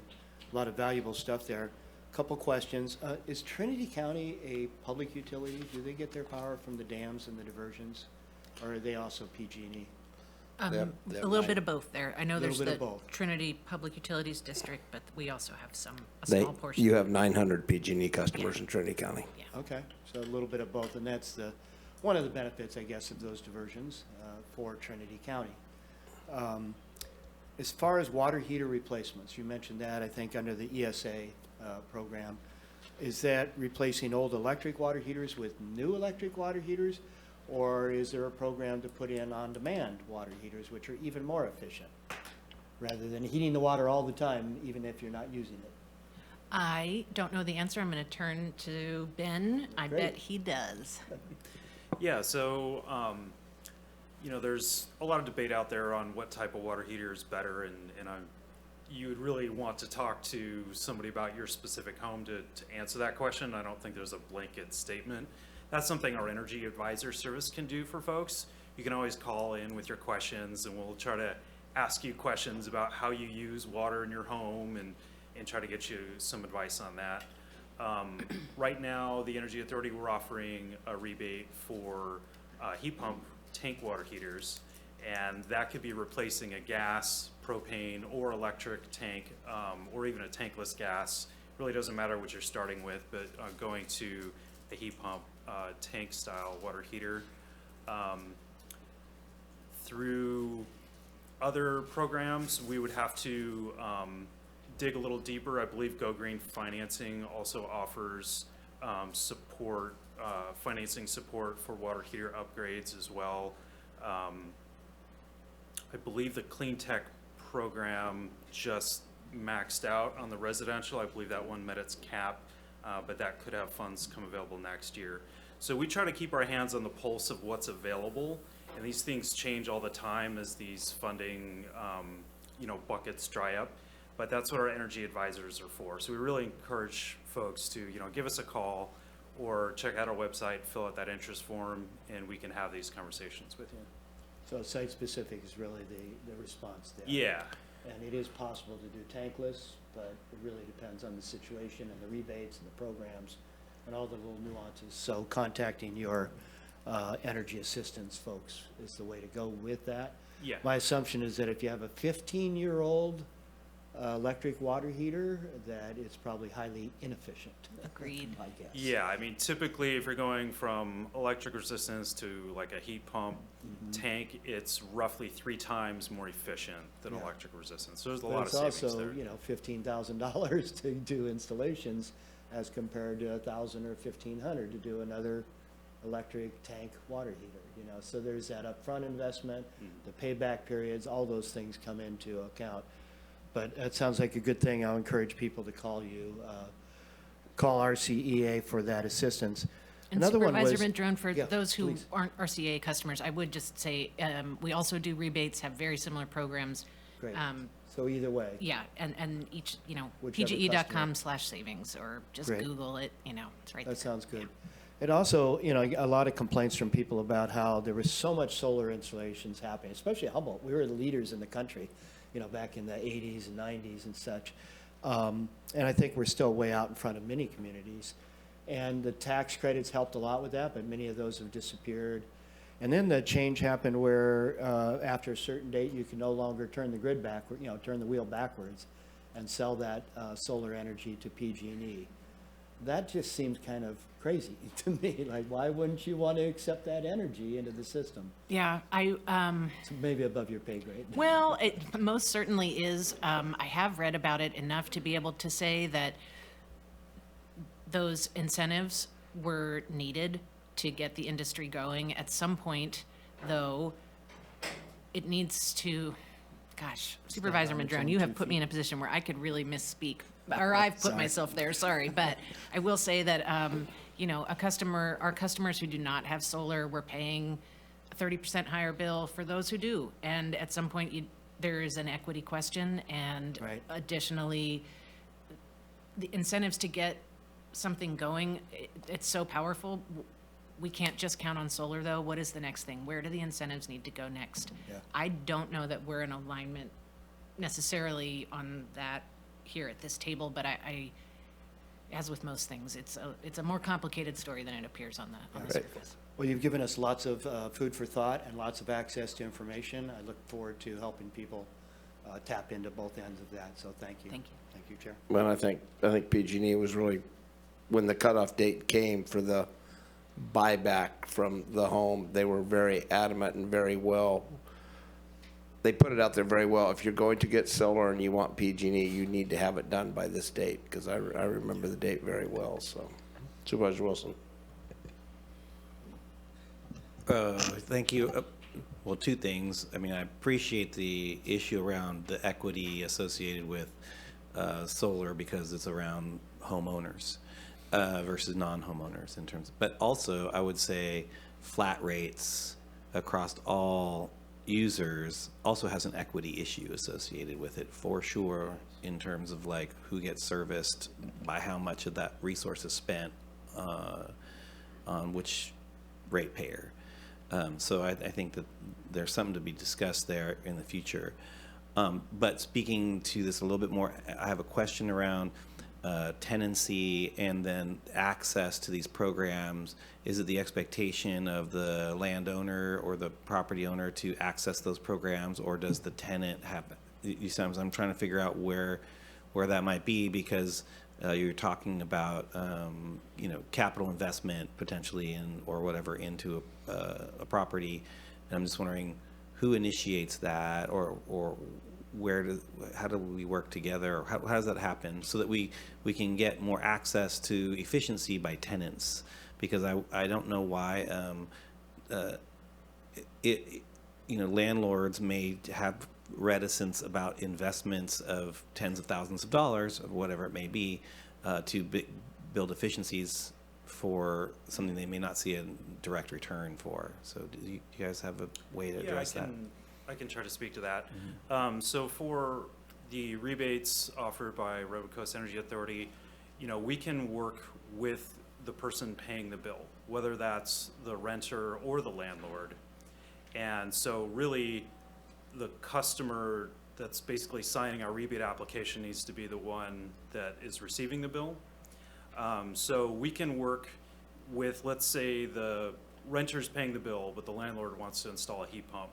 We can work with that customer, to get the paperwork signed by the owner, to secure rebate for that installation, and vice versa. Sometimes you have, somebody where the landlord's paying the bill and the renter bought a new washer and dryer and they want a rebate.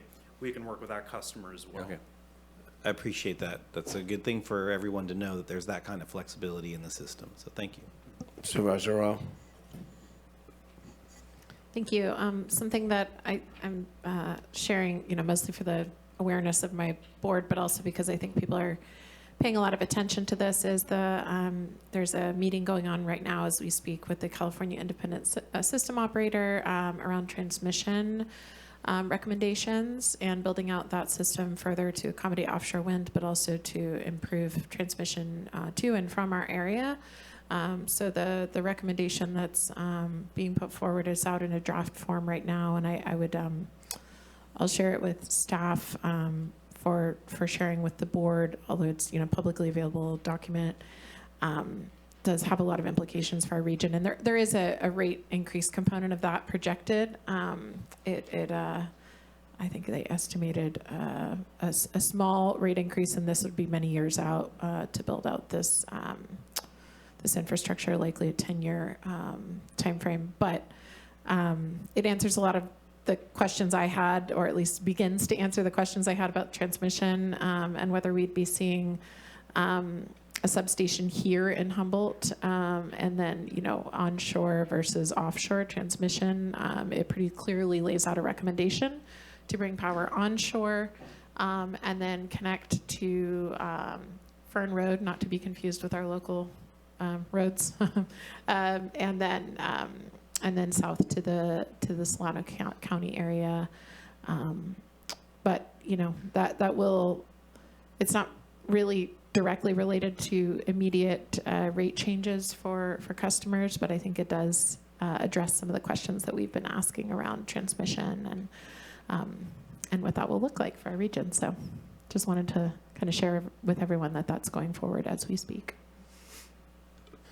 All right, I'm going to throw a little bit in here while I do it. I'll throw it. Sally, you would have loved to have on-demand water heater back in the day, huh? With all of our family? Yeah, how many kids? 12? Yes. Yeah. He lived right next door to my dad's grocery store. They're about 20% of our business, too.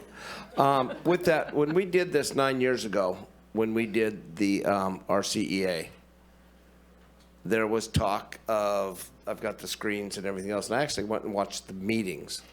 And they were talking about the great savings we would have because the cost between the cost and the billing, there was great wealth, is what I think is an exact quote by someone. And I think to this day, Sonoma Clean Power is still giving a 7% discount. And we bill approximately $220 million a year in Humboldt. Anyway, it used to be 140 back in 2015 a year. And I saw the $6 million savings, but at 7%, it would have been 40 million. And are we ever going to see more than, I think I keep hearing when I do attend a meeting that they make sure we're giving 0.5% and up. Will we ever see those savings that were kind of promised, not 7%? There was actually one that we'd at least do 2% and be able to give money back to the county in their general fund. When you watch those meetings, do we expect to see any of that? Because I'm the account services manager. I would not be able to respond to that today. I can do that. But the board is monitoring that and, and is informed of the information needed to make their decision on what the discount should be. I can say that, RCEA has to base their rates on a kind of a triangle of, how much the power costs, are the reserves that we need and that we're currently building because we are a relatively new agency, only being 5 years old, and the rates that we charge customers. So it's that financial balance that we're doing, and that's how the discount is determined at this time. Because those are, and business customers are saving, I think, the 7 in Marin, they were 2 and 5%. So I always hear at the meetings when I do step into a meeting, somebody always asks, "Are we still saving our customers 0.5%?" We and are. Okay. So I can speak to that because our Okay. board recently talked about it, and I'm the rep. So the conversation came up just at our last in our last couple of meetings about whether we could offer a greater discount to our customers, and our staff are absolutely correct. It was really centered around. Our board established a policy before I was a board member, but about the amount of essentially reserves that we needed to have, and we're not quite there, but we're getting close. So it looks like in the next year we can reevaluate that and decide whether the board would like to offer a greater discount to customers. It's certainly the hope, I think, of every board member was what was expressed in the meeting, that we can meet that reserve threshold. There have been times in the agency's history where there were very minimal reserves, which is a scary place to be for an agency that sees so much fluctuation in the costs of procuring power and all the renewable energy certificates and all the other elements. So we are in a place where the reserves are looking fairly healthy, and we'll look to that within the next year and have that conversation again. And we're going to be looking, I think, to update our strategic plan at some point, and I think it goes through a year or two out from now. So I imagine that'll be part of the conversation there too. Okay, because I know the reserves were a big part of it, because I think we depleted back when I was around. They depleted the reserves, and I think made a loan from Blue Lake at that time, gave a loan to help out, I think it was, to help out the RCEA. I was just wondering, because that's a big part. If we could get up to that, even that 2%, 3%, I just, now my 2,000 square foot house, my bill was $219 last month. So somebody spends $1,000, I think they need to look at what the hell they're spending their money.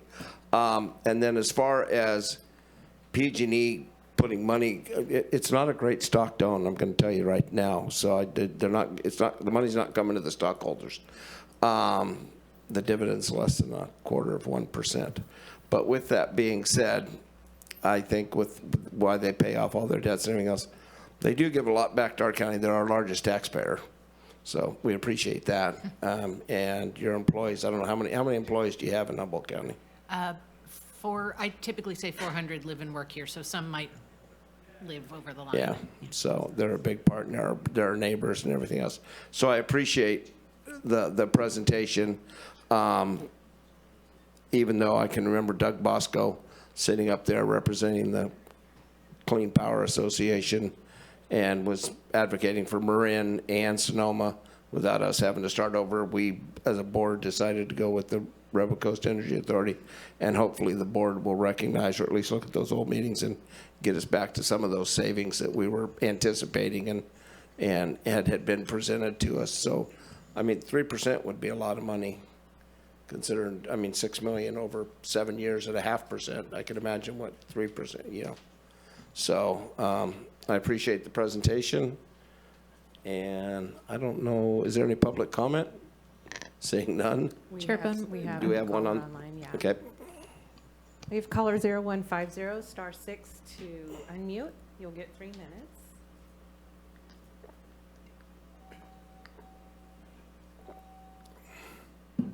Hello, Dottie Russell, Southern Humboldt again. So this is a great presentation. I really appreciate so much you bringing it forward.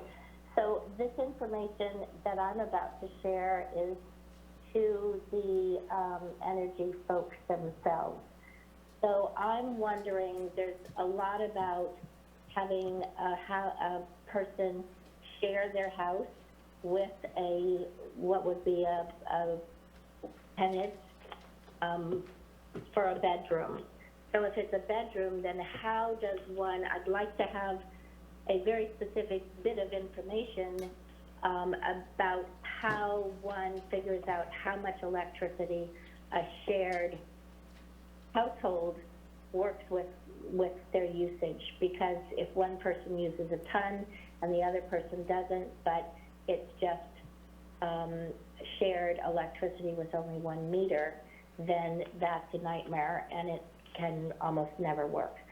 That's one thing. Another thing for PG&E, I don't know how we go about connecting personally, but PG&E is saying that a unit that we have that is a 2-bedroom household is commercial. It's not commercial, and it's not being used for commercial, and a single person trying to get on care can't get on care and has to pay a commercial rate.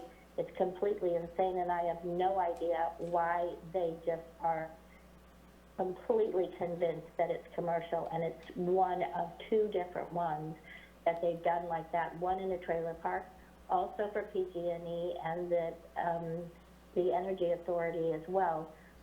We have a trailer park, and in the trailer park, we have 32 spaces.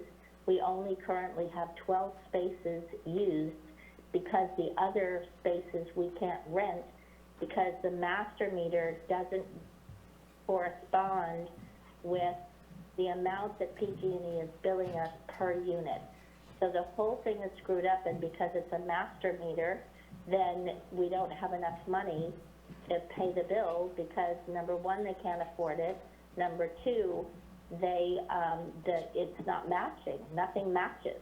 So what we get billed by PG&E does not match what we're billing on each individual meter.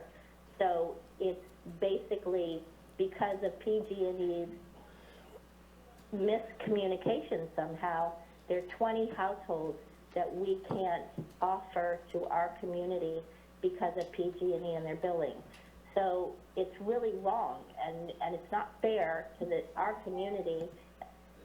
Thank you. Chairman, we have one more caller. Okay. We have caller 7718, *6 to unmute. You'll have 3 minutes.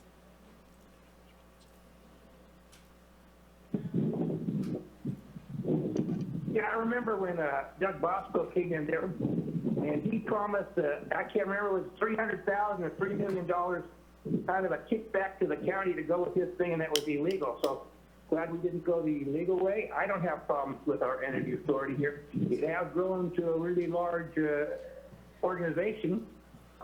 Sometimes that, of course, I guess Matthew Marshall's resigning. I saw there the other day, and he was at the first meeting there when Bosco was in the room. So anyway, regarding PG&E, my question is, and this was a little pet peeve. I was flying out of here on ACD one time, walked past the first class seat, And the PG&E employees were sitting in, all of them, I think, and they were kind of laughing because one guy had to sit back in the cheap seat. So my question is PG&E still flying everybody around first class? And if so, we're tired of paying for it. Thanks for the opportunity to make comments. Thank you, Chair. Thank you, caller. Okay. Sure. Thanks. So Dottie, I know you're listening and I'm happy to help you with PG&E, and I would assume that one of the issues is probably zoning, but you have my number, please reach out and then I can get you in touch with someone at PG&E. And with that, I'll make a motion to accept the presentation. I'll second the motion, and happy the guys are here, and thanks. Supervisor Arroyo. Thank you. Just to put a finer point on it, we do have a discount for our CEA enrolled customers. So please continue to look to that offering and the programs that both we and PG&E provide. And I wanted to also note that our CEA is very thoroughly audited and regulated, and we have a very engaged board, and so I don't want there to be any idea that it's like the Wild West of power. It is absolutely not. We're a very well-regimented organization that is very transparent in our dealings, so if there's any questions, feel free to reach out to me. Supervisor Bohn, would you let Yeah. me make one safety comment? PG&E nerd, but April is Safe Digging Month, and if I could use your platform to remind our community, our neighbors, to call 811 as you're getting ready to dig your gardens, dig new gardens, put in new fences. Call 811. It's a free service, and utilities, including PG&E, will come out and mark where underground lines and pipes are, so that we can all remain safe. That's an off-the-cuff one, but thanks for the No, you're fine with that. And then I think I'd look at our CAO. The savings programs, since it's affecting all the citizens of Humboldt County, if you could put those all together, we might be able to put them on our county website also. Would that be a possibility? Because it looks like there's 12 or 14 programs. It looks like RCA offers some great programs. PG&E offers some programs. Would that? We can look into it. Okay, because one's a private utility, one's a public, kind of quasi-public, so. And I wasn't questioning anything RCEA is doing at all. I'm just wondering if we'll ever get to those days. I was the only one here 9 years ago when we went over this, when we made this decision, and I'm still waiting for that. Anyway, okay, thank you. It's been moved and seconded. All those in favor? Okay. Or you want to do a? Nope, either way, however you I can do any, all those in favor? Aye. Opposed, none. Thank you very much. Thanks, you guys. Thanks, Sally. Okay, we're going to jump right real quick into the sheriff's before we break for lunch, into the his item.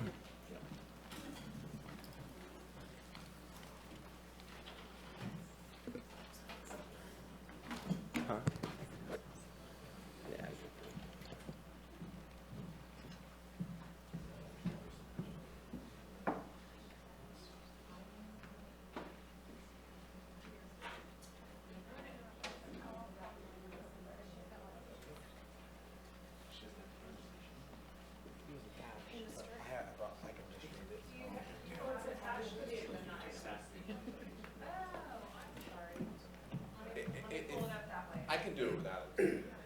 It's more for you guys. It's good. Good information. Okay, let me pull it up.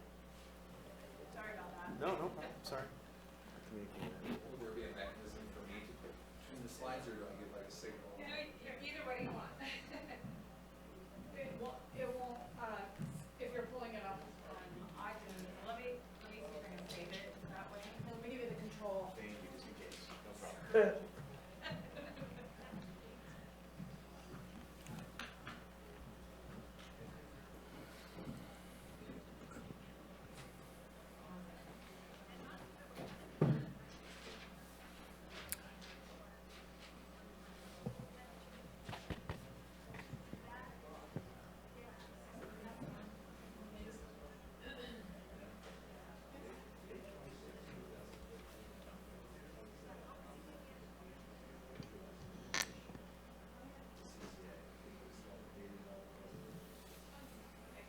It's just downloading, it's just taking a minute.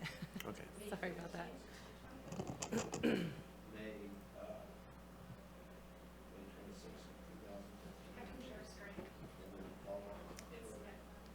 If you can get it, that's great. It's just not downloading for me.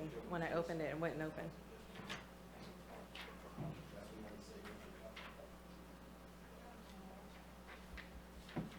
That's perfect.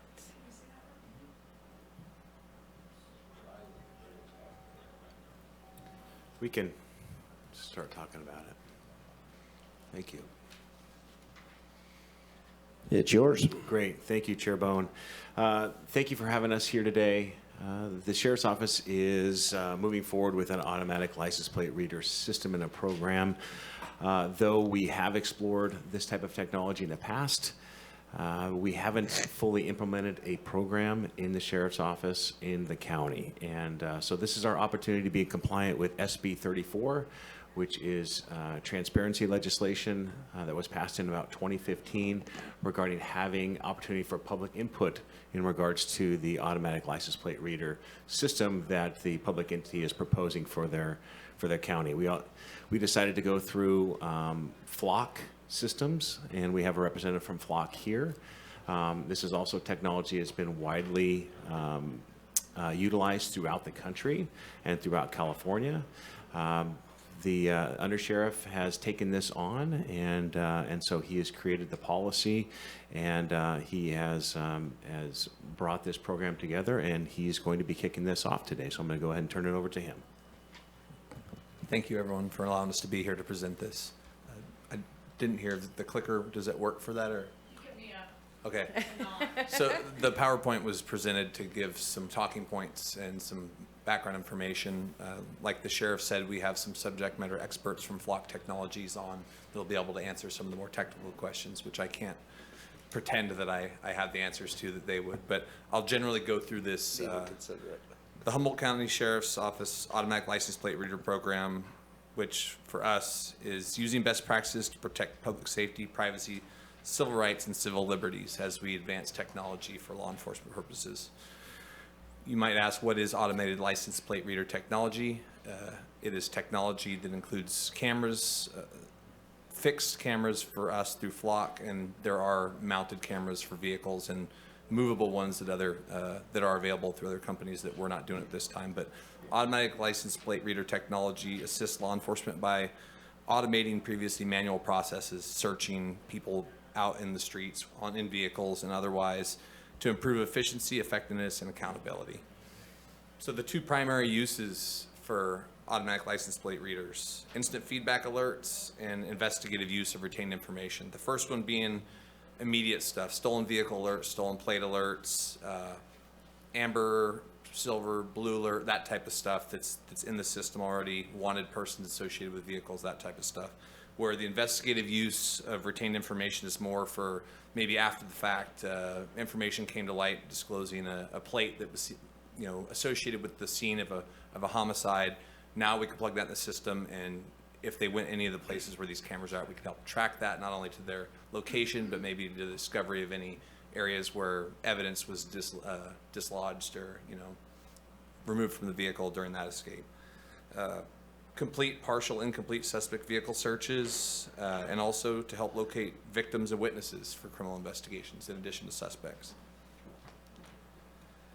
Typical value to an agency: decrease in reportable crimes, increase in vehicle recovery and property recovery associated with that, providing criminal investigative leads, and allows law enforcement to focus more of patrol resources on vehicles suspected of being associated with crimes rather than random patrol encounters. Some of the privacy concerns, which we'll go over regarding ALPR: who has access to the data?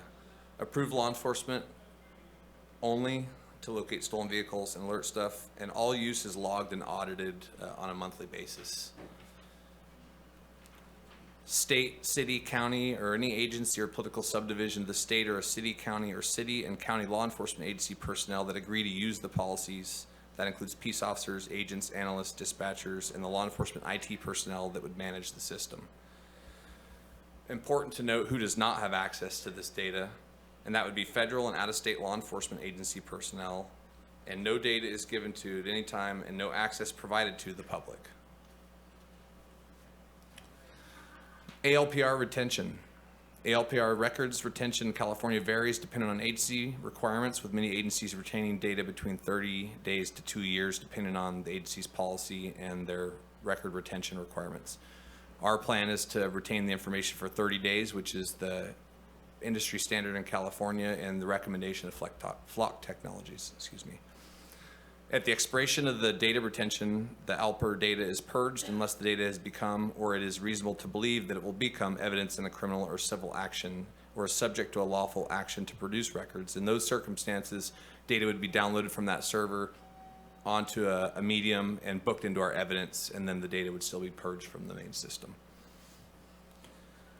The sheriff touched on it already, but Senate Bill 34, state law regarding ALPR, emphasizes transparency and policy with ALPR systems. We, with this program, must have publicly viewable, posted on our agency website, privacy and utilization policies which cover who has access to the system, for what purpose utilization is authorized, sharing rules around dissemination, audit and quality control procedures to verify accuracy of information and proper utilization, and lifespan of data retention, though no specific limitations. Additionally, any breach of stored information must be disclosed to the public or affected parties, and the Sheriff's Office must provide an opportunity for public comment before implementing an ALPR program, which is why we're here today for this department report. Data security, maintaining reasonable security procedures and practices, including operational, administrative, technical, and physical safeguards to protect ALPR information from unauthorized access, destruction, use, modification, or disclosure.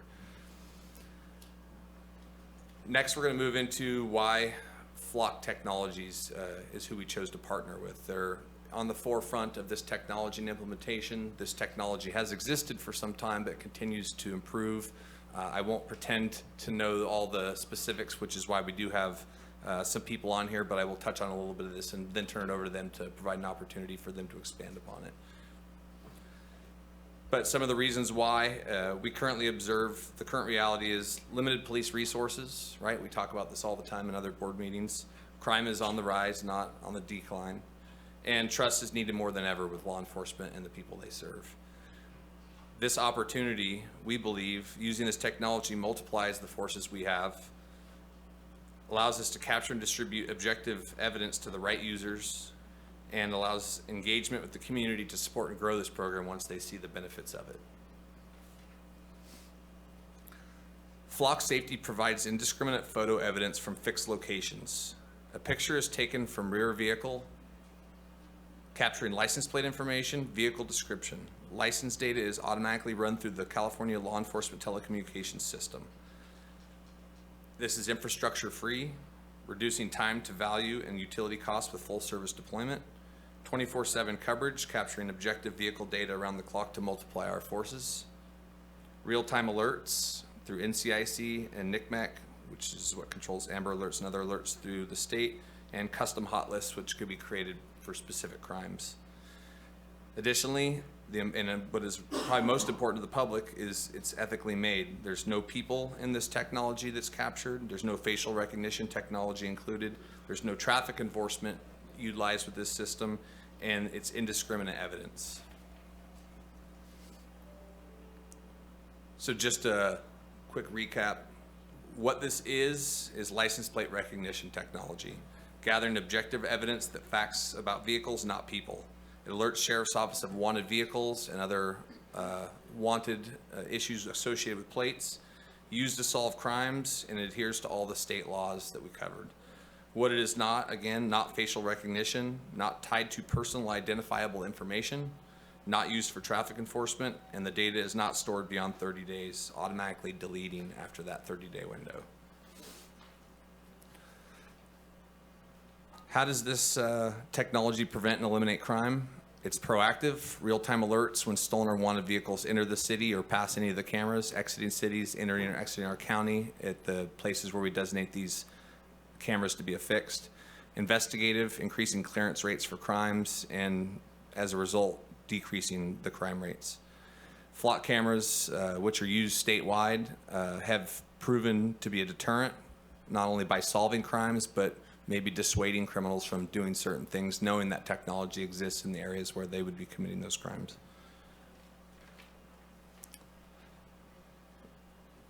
Protecting privacy. Footage owned by the HCSO will never be sold or shared by Flock.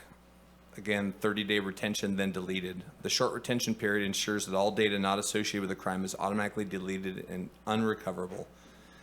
This is important because it takes human bias out of crime solving by detecting objective data and detecting events that are objectively illegal, like stolen vehicles.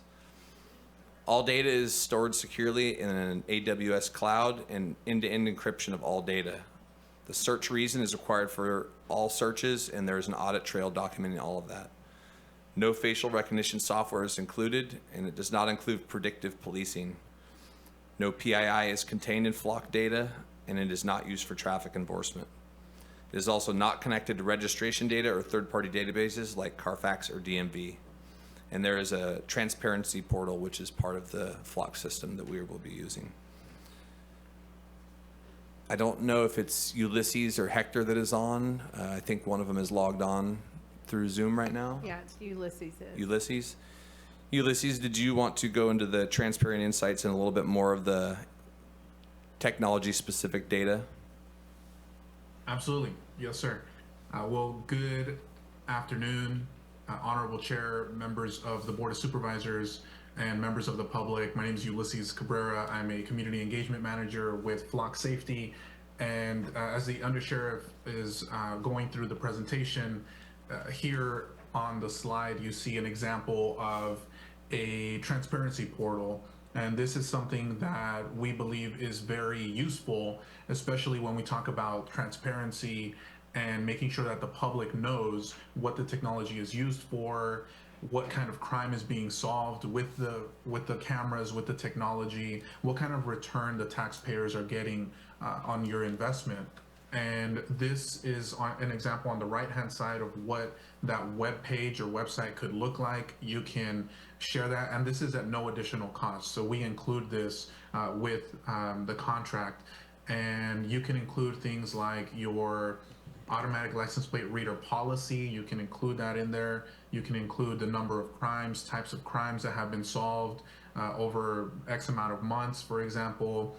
You can also share, if you choose, as the Undersheriff alluded to earlier, your department solely owns the data. So you get to choose if and who you share that data with. And if you do choose to share it with, say, a neighboring sheriff's department or other local police departments, you can also include that here in the transparency portal to let the public know what other police departments the data is being shared with. So just a couple of examples of some of the items that can be included in a transparency portal, and you can share that if you choose on your city's website, on the sheriff's website, maybe on your social media platforms. You can share it in various different ways. So just a little bit there about the transparency portal, and I'll pass it back to the Undersheriff. Thank you. Just also important to note, this isn't some flash in the pan new thing. This is becoming the standard, the industry standard. There's over 80 other departments in the state of California that are already using this, including 8 sheriff's offices. Many case studies of the successes of this. I didn't bring documentation of all of them, but attached one instance where Flock cameras led to the arrest of a Los Angeles serial killer. In November of 23, Beverly Hills police officers arrested 33-year-old Jared Joseph Powell for 4 murders, including 3 homeless men and 1 LA resident. Police had a description of the suspect's vehicle after the 3 homeless victims were shot and killed during a 3-day period. When the Los Angeles County employee was found shot and killed following a robbery at his home, police searched the Flock database for vehicle photos from nearby Flock LPR cameras, which led them to the suspect. Beverly Hills police made a traffic stop and arrested the suspect. A firearm found in the vehicle was linked to all 4 murders. Another case study example, hate crime targeting LA synagogue.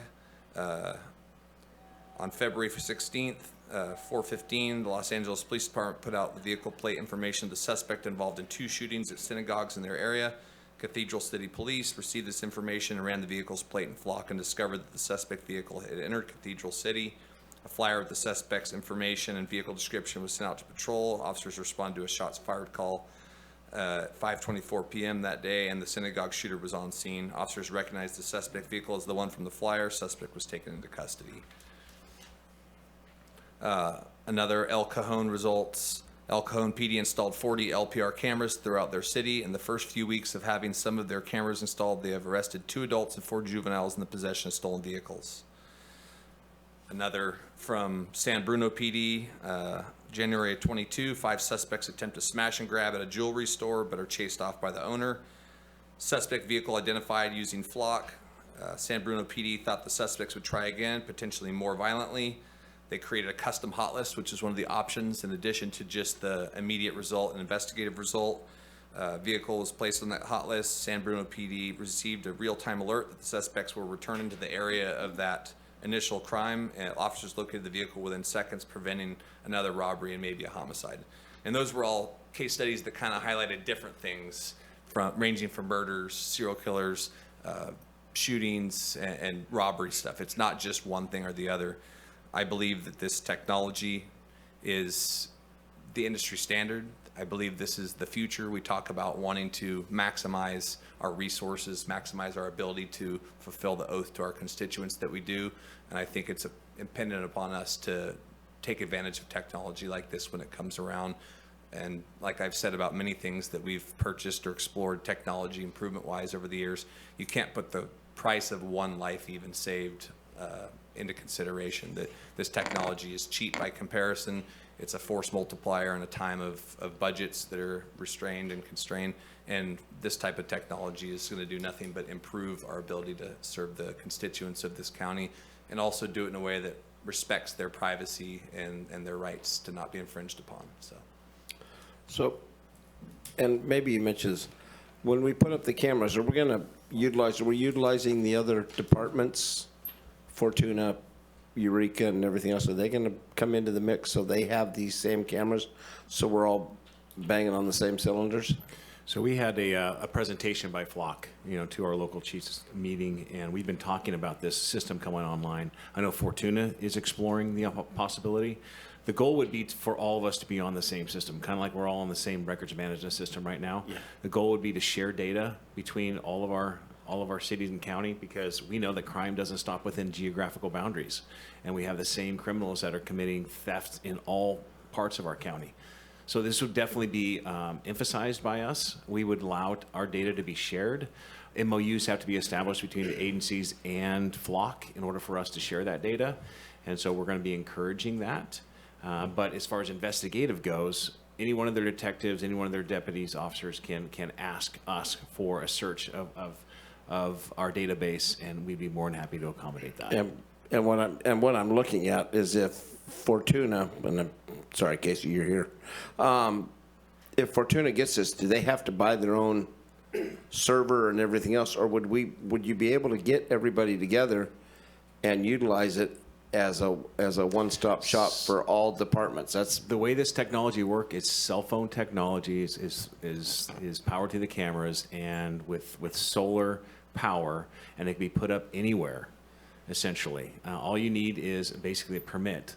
What we're finding is, again, on Caltrans, it takes a little bit longer to get the permits, on the state highways, but county roads, no problems. And if they're going into their cities, I'm sure their permitting process is going to be flawless. And this is all cloud technology. It's all information stored in the cloud. So information is going to be shared very easily between everyone, because it's web-based, cloud-based technology, and we can all utilize that same information. All right. I asked you earlier about a $1.5 million robbery that happened here in Eureka with 8 vehicles, and 4 o'clock in the morning, they all seemed to disappear. And with this kind of technology, they would not have been able to disperse and disappear. So thank you. Sergeant Bushnell? Thank you. So I'm hearing neighboring counties are utilizing this technology as well. Lake County, from my understanding, has implemented this just recently and has been very effective in that county. Do you know if they're utilizing Flock? They are utilizing Flock. Okay, yes. I understand they just were able to apprehend a murder that had happened on a state highway down there with these camera readers. And I don't pretend to know, but I would think that the investigating monies that you might save from these devices, can you hit on that a little bit? I mean, it would help the investigating process? Absolutely. You know, right now, oftentimes crime doesn't occur right in front of a deputy, right? And so we have to have our investigative, practices going into play. This would be one of them. And the goal would be to place these cameras, throughout the major choke points of our county. Right now we have 3 cameras installed. 2 of those are in the McKinleyville area. 1 is outside the city limits of Eureka. And then we have 4 more cameras. 2 are going to be installed in northern Humboldt County off 101, and 2 are going to be installed on 101 in southern Humboldt. That's right now. That's what we can afford. And we afford these through federal grants. And so the goal here is to see how this works and see if it's beneficial. We think it's going to be. We believe that we are going to help solve crime. A lot of the property crimes, I think, are going to be solved through this technology. And I think we're going to see the benefit and hopefully get more grants to cover the other cameras that are necessary. Thank you. I was looking at the staff report and noticed that, through grant monies that this is happening. And so that's good, given our budget issues. I do want to say that, a lot in the last year, there's been a lot of silver alerts and a lot of missing teenagers. And so this would be helpful for that, to see if they've left the county or if they've came into our county. I'm assuming those are going to be on the major roads that come in and out of Humboldt. That's correct. Yeah. Yes. So. The MMIP crisis, we have an abduction or someone associated with a vehicle, and they pass by one of our cameras, are going to be able to capture that and get a direction travel. So could I ask, you don't look at the information unless there's a crime, unless you're looking for a specific incident that's happened that's criminal, is that correct? Yes, go ahead. It could be, so there, like I talked about in the presentation, I might not have been as clear on it as I should have or could have been, that there's 2 main ways that it's used. There's alerts that will happen that off of pre-programmed stuff that's already in the system, stolen vehicle plates, stolen vehicles, alerts like amber, silver, feather, all those, they're automatically populated in the system so that they will pop immediately.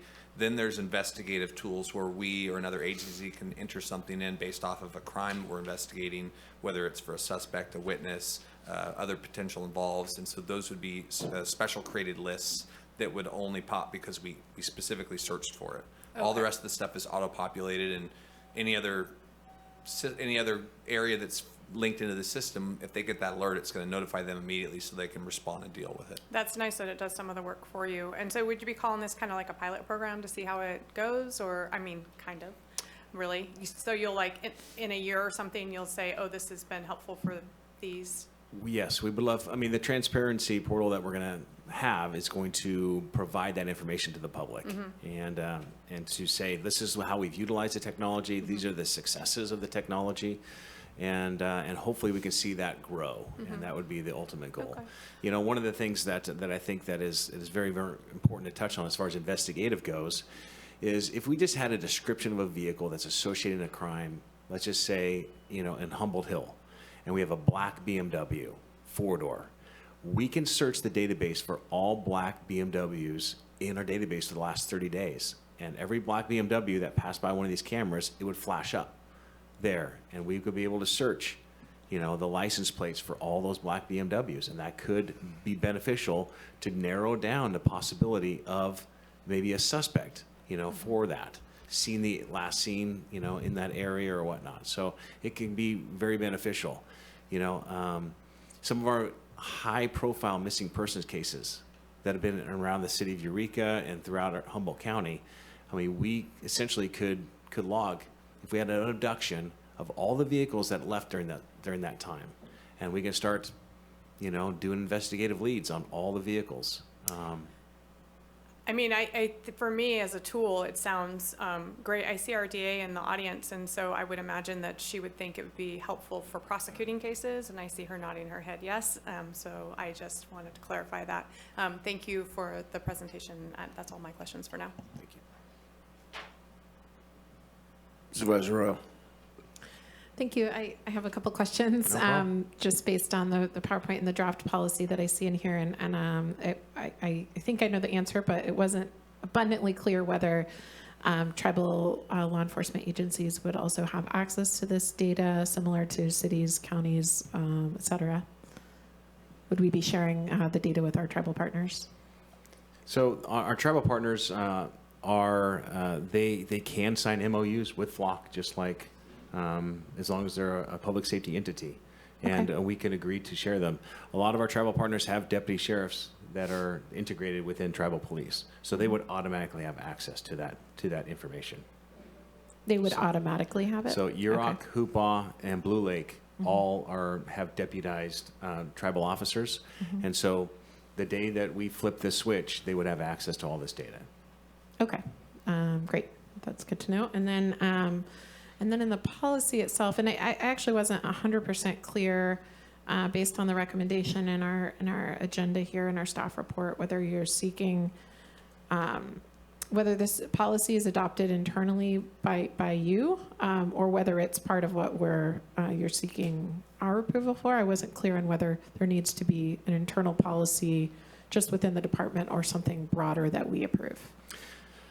So we're here just to have a public meeting, and you're here to accept our report, so to speak. And so the policy is in place, and so it'll be active. Right now, I know it says draft on it, but it's actually a policy that is approved, that is within the Sheriff's Office policy, and as soon as we start utilizing the system, it'll be the policy moving forward. Great. So the policy then says that requests by non-law enforcement or non-prosecutorial agencies will be processed according to our records maintenance and release policy. And so I'm just curious whether that also includes like probation or public defender's office, all of those, and anyone besides the DA essentially would be going through that process, right? All law enforcement agencies can have access to that data, yes. Okay. And then in the slideshow, I think this is the third slide, it says something about the canvassing of the crime scene, and I'm hoping you could elaborate on that. The investigative use of retained information, it talks about canvass of the crime scene. I think that in general was more about automatic license plate reader technology. We don't have mobile ones at this point, and don't have that in the plans. They do have ones that mount to cars.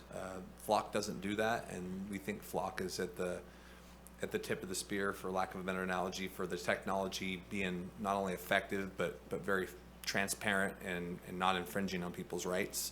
The pole ones are easier, where the car ones could be in neighborhoods. It could inadvertently catch other stuff. It's not where we're going with that, but what I think that the inference in there is that if you drove a license plate reader car through a crime scene, it would pick up all the plates that come within visibility of that car. And there is mobile cameras that could be taken to crime scenes to do that, because it's been proven historically that getting that type of information at a crime scene can be very fruitful. And I mean, for us, being able to solve as many crimes as possible is an oath we took and a promise that we have made. And so I think this technology is going to prove our ability to do that, and maybe even help out with crimes that have gone unresolved for some time. So yeah, I'm excited to see what the technology holds, and I think anything we can do that's going to make the county safer and the people feel like we have more of an ability to hold people accountable is a positive thing. I think, because I've been through this process before with the city of Eureka, and folks brought up questions and concerns that, I had not previously thought about myself around, privacy and use of information. And one of the things that came up was, like when you are able to take photos, even if the intent of those photos is not, even if it's just to read the license plate and look at the make and model of the car, there is some additional information in every photo, right? And so I think, thank you for helping me understand that piece about, because when I read Canvas of the Crime Scene, I thought that meant looking at all the kind of other information available that you're collecting by having that ongoing stream of photos. Well, hopefully the investigators are doing that anyway when they're doing their crime scene canvas. But I think Ulysses could probably even speak on it more, that the technology and the way that this camera system works, it doesn't just take a picture of the back of the car. It eliminates anything that could be prejudicial or capturing some or infringing upon privacy stuff. It really narrows the picture down through their technology to only get the plate and enough to determine a make and model. So if it was, not involved in stuff like that, you're limiting how much data is being recorded of citizens who aren't involved in wrongdoing. So, I mean, that does bring up the question, though, for me, is like, you can presumably see something about the people in the car and the condition of the vehicle. And it, it begs the question for me, at least, of like, wouldn't you also be looking at, like, if someone's been kidnapped, like, who's in the car? I mean, that seems relevant to the use that we're talking about here. So it's really important because, we may have that black BMW analogy, but there was a specific sticker that was on the back window that is going to be our suspect vehicle. And so we can look at those things as well on all the black BMWs that do come up. And that could be more specific, and it could tie us to a specific vehicle or a specific suspect. Okay. But you're really not looking, sorry, the last question. You're really not using it to look at who's in the vehicle? That's not the desire right now. Okay. But if it happens to capture, a person screaming for help in the back, of course, yes, it would help with this.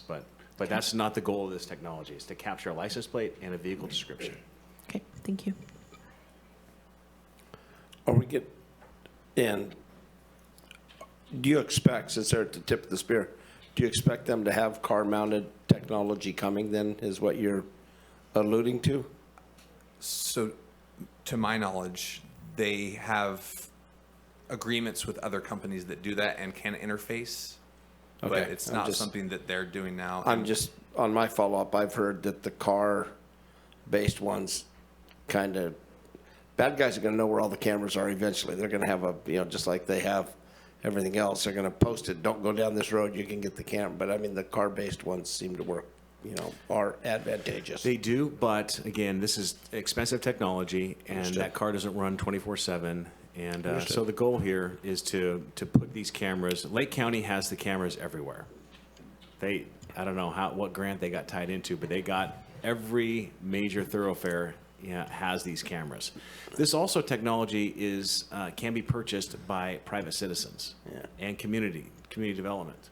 And so anyone can do this, and then we can subscribe to their information. We don't have to, we're not going to give our information, but we can get their information. So let's just say one of the casinos, Target, the Bayshore Mall, they can subscribe to this technology and expand the program. Okay.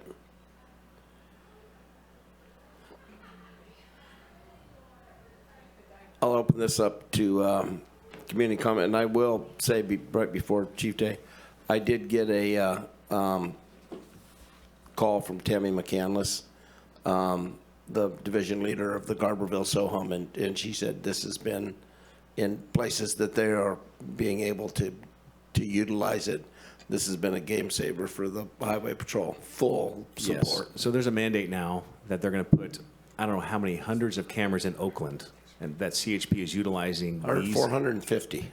These cameras are going to be utilized by the state, and Governor Newsom has approved the use in Oakland to try and reduce the crime. Yeah. All right. Thank you, Chair Bohn and honorable supervisors. Good not morning anymore. I'm sure you're as hungry as I am, so I just had a few comments and definitely wanted to make an appearance this morning to support this project because I have some colleagues over in Shasta County who have been using Flock for a while now, and Fortuna isn't going to wait. We know it works. And so I just want to tip my cap to Sheriff Hansel and his staff for bringing this initiative forward. When we talk about evidence-based policing, it's about shaping strategic enforcement for our community. So it's bringing the sophistication of law enforcement up. And I really think it's programs like this that, separate us from 100 years ago. It's one thing to get into a police car and go out into the community, or a deputy sheriff's patrol car and go out into the community and look for crime. This type of technology is going to help us strategically shape where we're looking. And so I can't think, Sheriff, of a better technology or innovation to utilize in Humboldt County than the Flock LPR system. And so I'm passing around a photo. Hopefully you all get a chance to look at it. That's not a flock photo. But in talking about crimes that should be solved in our county, about 2 years ago, Fortuna had a robbery of the Coast Central Bank. We have a network with our community businesses and our residents where we're able to obtain CCTV footage. And in this case, look how close we were. I mean, you get an angle of the license plate, but you don't really get to capture the data on the plate. In this particular case, we had pictures of the vehicle, pictures of our suspect, and our friends in Quantico, Virginia actually were able to take the demand note and get latent fingerprints. Well, the prints and the photo, you would think, hey, we got a high probability of solving this robbery. We didn't solve it. It's still unsolved because if a suspect or a criminal's prints are not already in a database, they essentially do you no good until such time as they are. And so in this particular case, had we had this technology in the county, I would say that our ability to solve that 211 or that robbery probably increased from about 75% to 98%. So that's just one example. And then in talking about my previous jurisdiction and our neighbors over in Shasta County, I mean, we're talking about a city that's roughly 5 or 6 square miles, but retail is a huge component of that. And I just wanted to speak to some of the points that the sheriff and the undersheriff made. In that city of 5 or 6 square miles, there are just under a dozen flock cameras that are deployed in that jurisdiction. So that's a lot of cameras for a smaller jurisdiction, but it encompasses ingress, egress on Interstate 5 and Highway 273. And so that program really was a key element in some of the success towards solving the organized retail theft that was going on in the outlets over there, and like Walmart and some of those larger shopping centers. And what was said was absolutely right. I talked to the lieutenant from Anderson this morning who confirmed that, you know, several of these businesses have chosen to collaborate and partner with the police department there and purchase their own cameras. So those are set up in parking lots, and it just adds to the network to be able to solve some of this crime. Also, in the way of grand theft auto or stolen vehicle recoveries, that number almost doubled within a year, from 30 recoveries to over 70 recoveries, which again is a lot for a smaller jurisdiction. So if we see those kind of results in a smaller city, we can see how impactful that's going to be here in Humboldt County, and it's really going to benefit, you know, that sophistication that all of the law enforcement partners in our region are using to solve crime. And so I think I've probably used up my couple of minutes, but again, I just, you know, this is about sophistication and our ability to serve the residents and the businesses within our region, and I fully support it. We'll be on your coattails, Sheriff. Yeah, thank you. Great, thanks, Chief.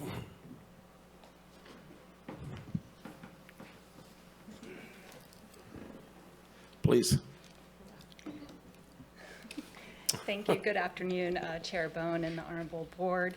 I just want to express my support and appreciation of the Sheriff and Under Sheriff Bro for bringing this to Humboldt County. I do think that the automated license plate reader program will be a tremendous tool in terms of investigations and holding offenders accountable. I do think that it will tremendously expedite and enhance investigations, hopefully deterring additional criminal activity and increasing the accountability. Earlier, a speaker who was addressing the child abuse prevention indicated that we should never stop trying to do a better job. And I think this is a really good example of the sheriff trying to do a better job for our community. So, thank you. Thanks. Thank you. We got one caller. Yes, we do. Caller 7718, star 6 to unmute, and you'll have 3 minutes.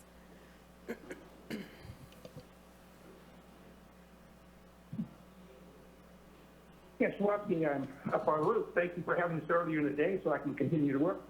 I strongly support this. This sounds like one of the best bang for the buck we can get. I would hope that the sheriff would reach out to cities like Blue Lake and suggest maybe on Greenwood Avenue and our main thoroughfare there, something be installed there, even in the small rural areas that we have out there. Even though it's not a big thing, I think it would be a great detriment if we didn't install these things. And so I'm going to keep it at that. Thank you for my opportunity to speak, and this sounds fantastic. Just to let you know, no facial recognition when I come back in the United States. Hold my passport left side and say, Kent, we don't need you to hold your passport up anymore. So we're all kind of knowing who we are, and I have no fear that this is going to be abused in any way, shape, or form. Thank you, my speaker. Okay, thank you. Chair, we have one more caller. Please. Caller 2223, *6 to unmute, and you'll have 3 minutes.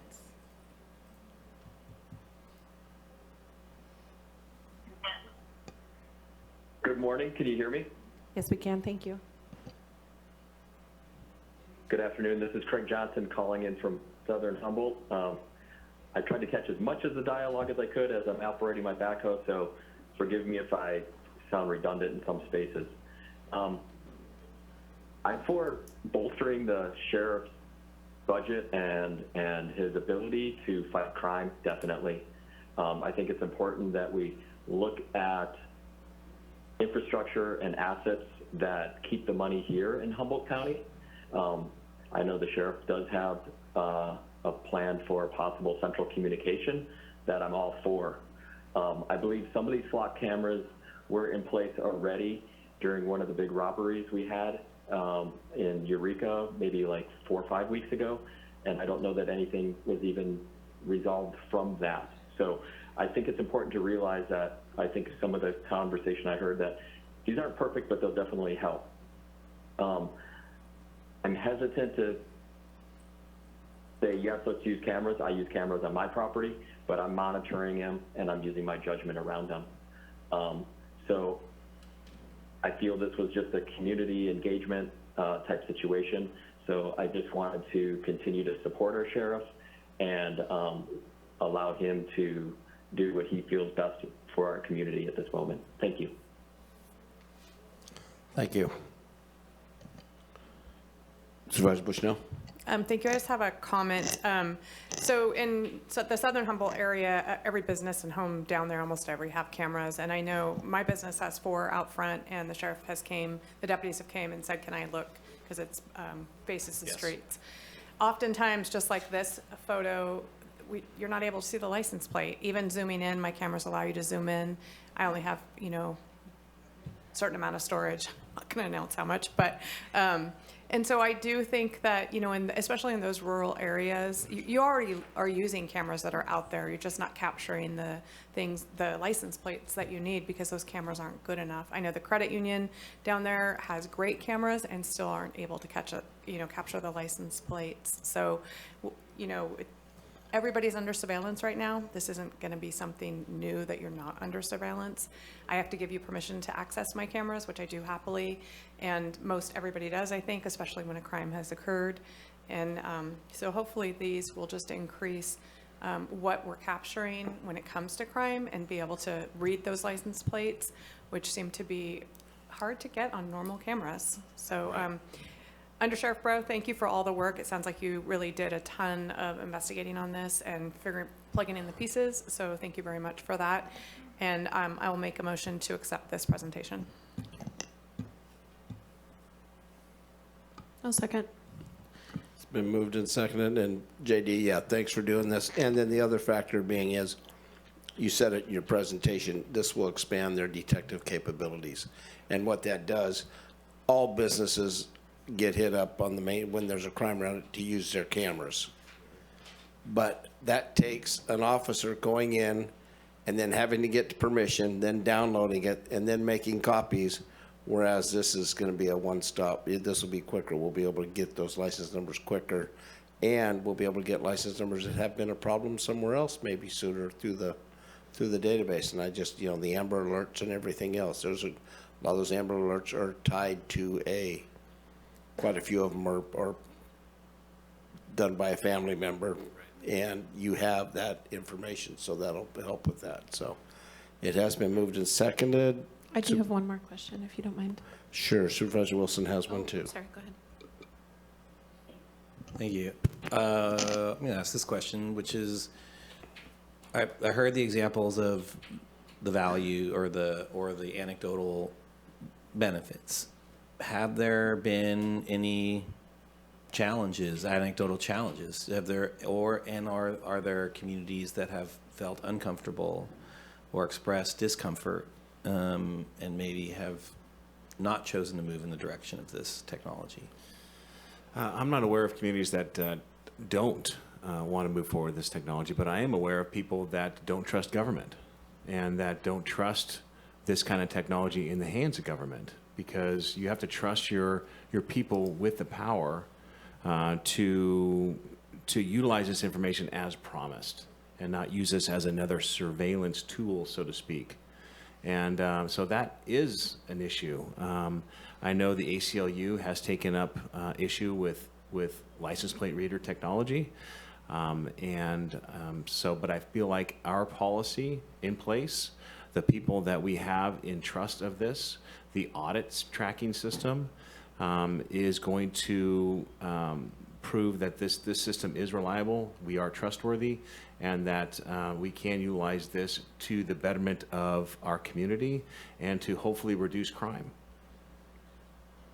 I hear you. I was just wondering, when we implement new technology, no matter what it is, we'll have stories of the benefits. Social media is one of those things. And then we have the discussion around actual implementation and some of the dangers of that or some of the challenges. And I was just wondering if we've heard of any challenges around those things. I mean, I appreciate the stories of success. I was just wondering if there had been, if we know of any. So I think it's important to note too that this is a tool that the district attorney's office is not going to act on a flock picture, so to speak. That we have to utilize this technology and the information garnered from this technology to help steer us in an investigation. That we are going to have to gather more evidence than just a picture on flock, and to try and tie someone to a crime. And so if it happens to be a stolen vehicle that drives by one of the cameras, an alert goes to our emergency communications center that a vehicle with this description, with this license plate number, is seen northbound on 101 approaching McKinleyville. That's when we would send out an alert to our deputies, to CHP, to Arcata Police Department to be on the lookout for this vehicle. This vehicle was then pulled over, and then the deputies, would act upon that, just like they would with coming up on the vehicle and then remembering that this vehicle was stolen. There's so many vehicles that are stolen throughout the state that we can't possibly know all of them. So that's why this technology is going to work, and it's going to be beneficial, to try and help solve the crime. Okay, I appreciate the responses. I mean, as you can imagine, it's like totally. We've seen technologies where we call them unbiased, but then they have inherent biases, both either in the programming or their application. And I'm hoping that we stay vigilant about that. And I think that's part of what we have to do as the arbitrators of that. So, all right, thanks for the presentation. Thank you. Supervisor Arroyo. Thank you. And I looked at the link to the Vallejo PD transparency portal page, which outlines essentially who has access, how this is used, data retention, et cetera, all the things that you talked about in this, but between the policy and the presentation, but so that people can see how the information is used. It also includes how many vehicles were detected and how many there were hot listed, et cetera. So is ours going to be set up similarly? Yeah, Okay. and is it like the standard template, sort of? Yeah, and also part of the audit process, which is a monthly audit. Everybody who uses the system has to be trained. There are specific identifiers to show. They can't just do a random search. They have to type in their reason for the search, which is all tracked and audited. So it's a pretty extensive process to make sure, because we don't want to infringe upon people's rights to not be caught in this for reasons that are outside of the purpose of it. So. And I see that they have 131 cameras. How many are we gonna have? We're Not 131? 7. Okay, all right. To start with, all right. eventually. All right, good to know. Thank you. Are you shooting for 131? Well, I think geographically is a big part of how many. I 4,500 think square miles. the way that Humboldt County works, there's geographically created choke points, which would cover most of the most important things that would benefit law enforcement for crimes where people are fleeing from that. I think we can all flash back where this, I mean, the search out in Petrolia, the other places, how well this could have just by 2 cameras. So the connectivity for these cameras is, and if you said, I'm sorry, but what is it? Is cell phone service? Yes. So in Petrolia, per se, it may not work. So that would be also, you know, hopefully we'll get some updated cell phone service coming into Humboldt County, but there, you know, that could be also an issue. There's always Starlink. Yeah, and the cell phone connectivity is being taken into consideration in all of our projected mounting of these cameras. Right, of course, you we wouldn't- want major thoroughfares. We want major thoroughfares that are choke points in and out of municipalities and populated areas, and then also the connectivity part is taken into Well, consideration. maybe we can use it for an argument for better service. It would be great. For sure. There's 6 or 7 locations out there. They'll have to be strategically placed. All right, it's been moved and seconded. All right, Supervisor Wilson, Yes. Supervisor Madrone, Yes. Supervisor Arroyo, Yes. Supervisor Bushnell, Yes, and thank you for the presentation. and Thank you all. Supervisor Bohn. Yes. Thank you. Motion Thank you. carries Chief 5-0. Day, thank you for taking the drive in. And thank you for calling us out of order. Appreciate you working through lunch. Thank you for riding the elevator down, Miss DA. Through the chair, I have just a question of process. I'm going to take a break. I have Okay. a question of process. When this was called out of order, did we make it a known beforehand, or did I just miss it? Because there are people in the public who may have thought this was in some sort of order, may have wanted to comment and didn't know that this was coming up. And I was just wondering if we had made any, and are we obligated in any way to do that? No, we aren't. We're not. And Okay, so we can just go anywhere we want in an agenda in a day, and okay. Well, I just want to. I'm hoping in some ways that, I mean, that can be frustrating to folks in the public. I just want to put that out there. Secondly, yes, I do need a break. We have been going since 9 a.m. and I need to eat and no, I rest fully my understand. brains. I didn't think that would take that long because it was, but there were. So I've kind of told everybody we'll start at 1:30, but let's go 1:40. Everybody gets half. No. It's two. I need an hour. Seriously, because I'm tired. I mean, I've been. You've worked 4 hours. Okay, we're gonna go to 2. I mean, it's just like, yeah.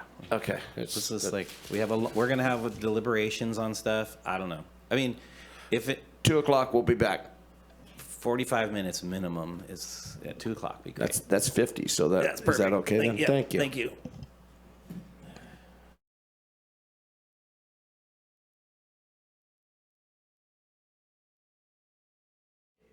Welcome back. Earlier, we took an item out of order, and I guess there might have been some people that wanted to speak on it. It was a non-action item, but at the end of the meeting, if you'd like to call in, you can call in on the license plate reader program. And if you didn't get a chance to see it, it will be in the archives by tomorrow. So if you want to call in at the end of the meeting, we'll give you a few seconds to call in. But it was a non-act, there was no action taken on the item. So it was just informational only. Thank you. All right.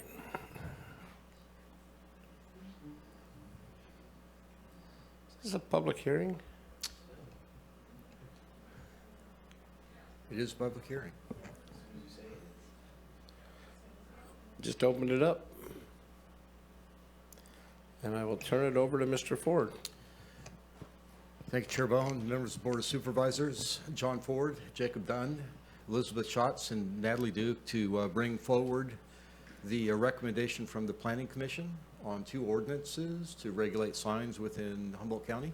One would be for the coastal zone, one would be for the inland area. And in the sake of time, I'm going to turn this over to Mr. Dunn, who will walk us through the history and the proposal within the ordinance. Great.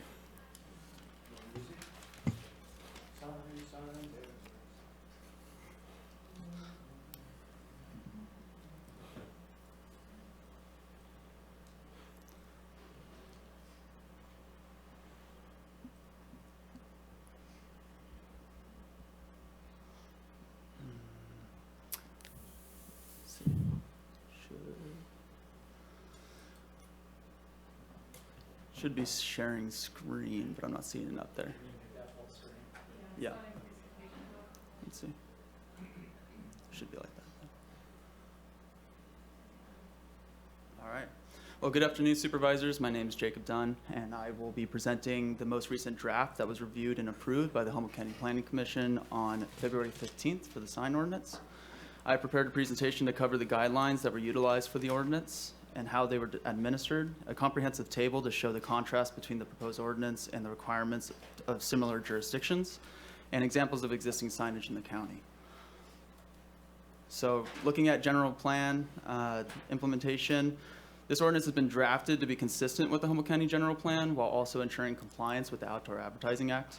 Something that is important to understand is that there are two guiding principles for the update of this ordinance, which include billboard regulations and appurtenant sign regulations. The billboard regulations were developed to be fully consistent with the general plan and have been modified in ways that guarantee consistency with state laws.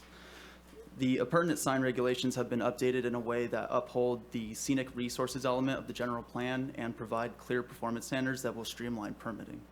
This ordinance aims to provide the public with an ordinance that is comprehensible and protects the unique qualities of the county.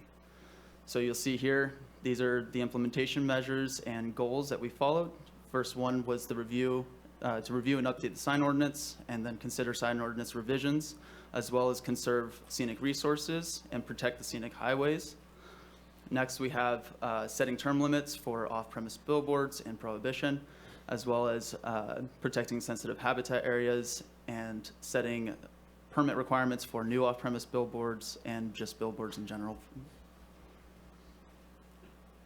So to update the code for clarity, multiple sections have been added to create allowances for specified sign types that may not be as impactful. The ordinance also provides pathways for those seeking exceptions to the set performance standards with discretionary review. So we found that the appurtenant signage regulations in the existing ordinance are deficient in achieving community compatibility.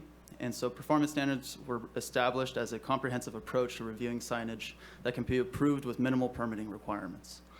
Creating a set of performance standards also establishes a baseline for permitting larger signs with increased discretion.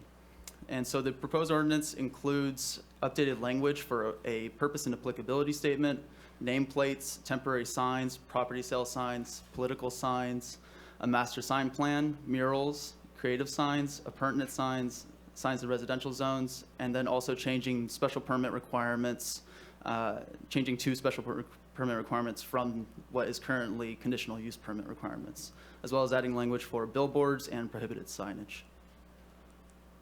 So next is tables that show a comparison between our existing ordinance as well as requirements in other counties, and along with public comment from All Points Signs. We presented this to the Planning Commission to give a reference for similar communities that also have sign regulations and how our current ordinance compares with those. And the Planning Commission came up with the monument sign sizes that you'll see here after reviewing those other ordinances.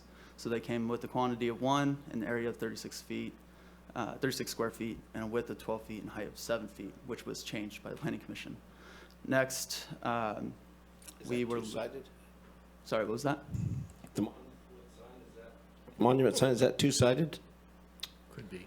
Most monuments are two-sided, aren't they? Or a lot of them. Is that cumulative, or is that each side? Be each side. Okay. The next is freestanding signs. And so this was also something that was modified by the Planning Commission from what the previously proposed sizing was. And so we ended up with 1 per business, 64 square foot area, a height or width of 8 feet and a height of 18 feet. The next was the wall signs, which we considered either 1 square foot per linear foot of the frontage or 2 square feet per linear foot of the frontage, not exceeding 100 square feet, which the latter was approved. So we ended up with 2 square feet per linear foot of the facade and not exceeding 100 square feet. And next was the window sign area, which we ended up being pretty consistent with at least Butte County. And we ended up with a 25% of glass area per facade. And that's not including seasonal displays or decorations, as well as allowing design features for neon and other similar tubing, fluorescent tubing. And some of these other sign types have not been identified in other counties, and so we went ahead and identified them in our ordinance. And so one of those is the projecting and banner signs. So we have one per facade with a 25 square foot area, 8 foot width, 8 foot height, and then it has a depth maximum and clearance minimum. Next was awning. We allowed for 1 per window. And then after that was A-frame, standing, and feather banners, which we allowed a separate section for feather banners to account for the chance that they may have 1 A-frame and 1 feather banner, and wanted to set the size standards adequate to what a feather banner would be in comparison to an A-frame or standing sign, since they are pretty different. Lastly, we added a fuel price sign size, since these are very particular sign uses and can be found often with neon displays or some kind of LED display. So we allowed that as being used as part of the display with the size. And this is the overall allowances that we've based off of for what we have currently with what's proposed. And the max area currently is not to exceed 300 square feet for the aggregate, with no limit to square feet with the conditional use permit in C1 and C2 zones. And then there's also CH, MH, and U zones that have no limitations. And with proposed, currently, we have commercial and industrial zones, as well as U zones with commercial services and industrial general land uses, have no overall limit in those zones, but it's based on the individual sizes of the appurtenant sign table. They also can get a special permit in other zones that aren't these zones there, with a 75 square foot aggregate, which is similar to the previous ordinance. And then lastly, a conditional use permit option is optional in any zone if they want to exceed the table allowances, which would be the principally permitted allowances or your standardized performance standards. So next I'll go through some of these images that we used with the Planning Commission to give some reference as to what exists in the county in comparison to what we're proposing. And I've marked images with a star or a cross, or a cross through it, to show whether it would be approved with the proposed ordinance or it would not. The ones on the left, I did not get a sizing for, so I didn't note whether they would or would not be approved, but I believe those two are within the requirements of the proposed ordinance. So you'll see the acupuncture is too large in terms of square footage, but the sharp sign is within all the requirements there. We also have freestanding signs here. Stars would be eligible, but State Farm and Murphy's would have to get a permit to get those signs approved. Sure. Sorry, I don't want to interrupt, but just to understand, height 13 feet, that's from the ground to the top of the sign? It's not the actual sign height? That's for the... Because earlier when you were running through all the regs, I was thinking height was the sign height and width was a width, but in fact the height is from the ground to the top of the sign. That is correct. For It'd be these ground. types of signs? Okay. Yeah. Okay. And then, since what's wrong with the Murphy sign, just out of curiosity? Oh, that one would be too tall for the proposal regulations. And I actually think there was an adjustment made for the stoplights when they were installed, I thought, but maybe I'm wrong. I'm not too sure. But because those are new street lights. Well, they were installed 7 years ago now, 6 years ago. So for clearance for that. So yeah. Anyway, okay. And then the other one slide back, just out of curiosity. The acupuncture sign is one of those redwoods, so they just have to cut off the extra wood, is what you're saying? Or they can get a permit. Okay. All right. Thanks. So looking at some more freestanding signs, these ones would not be eligible under the sizing, and they also wouldn't be eligible under the digital displays. This was to represent some of the digital displays that are out there currently. And then looking at wall signs, you have State Farm, which would be approvable, as well as the McKinleyville Ace.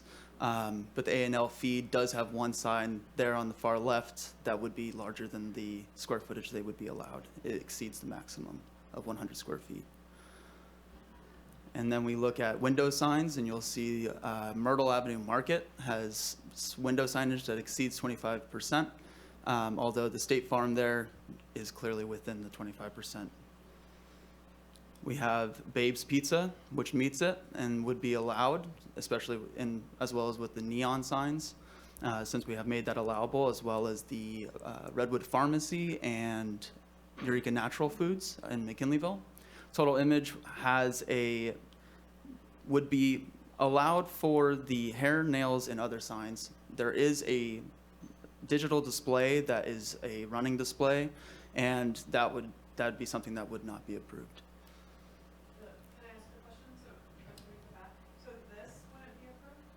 The hair and nails on the right side would be, and the one on the left would not be. The sign on the top left. It's a reader board. Yeah, reader board on the left would not be. Yes. That scrolls through text. If it was just a stationary sign, it would be okay. And next we have Mountain Mike's on the top right would be allowed. They have a temporary banner there for opening on the structure itself, as well as the feather banner down on the side of the hill. The flea treatment, last 6 months, no appointment, would not be allowed as a standing sign. It exceeds the sizing, as well as the business on the left has too many feather banners, as well as A-frame signs. They would be allowed to have those if they complied with what the performance standards are, unless they got a permit to have additional feather banner signs. Next, we have some creative signs. These would be going through a discretionary review. And so this is just examples of creative signs that do exist out there. We have the doorway entrance for Six Rivers Brewery, and we have the mural / signage on the cider company, as well as the Miller's Farms bush signage, which would be a natural feature signage. That bush is older than you, just so you know. All right, and then looking at, lastly, it was something that came up with the Planning Commission was roof signs. Something that we have made allowable is the Mountain Mike's Pizza there. You'll see it doesn't exceed the roof parapet, and so it would be allowable there on that part of the roof structure, although the Carmela's and storage signs and the Cut and Chalet would not, since they do exceed that roof parapet.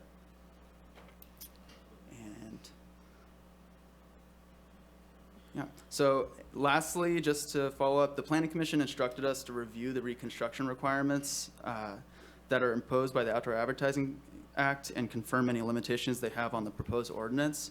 And so this was in regard to vandalized or destroyed signs from natural forces. And we did confirm with Caltrans that they do have a 60-day time period to reconstruct, although they can, an applicant can extend the timeline for that requirement up to 6 months.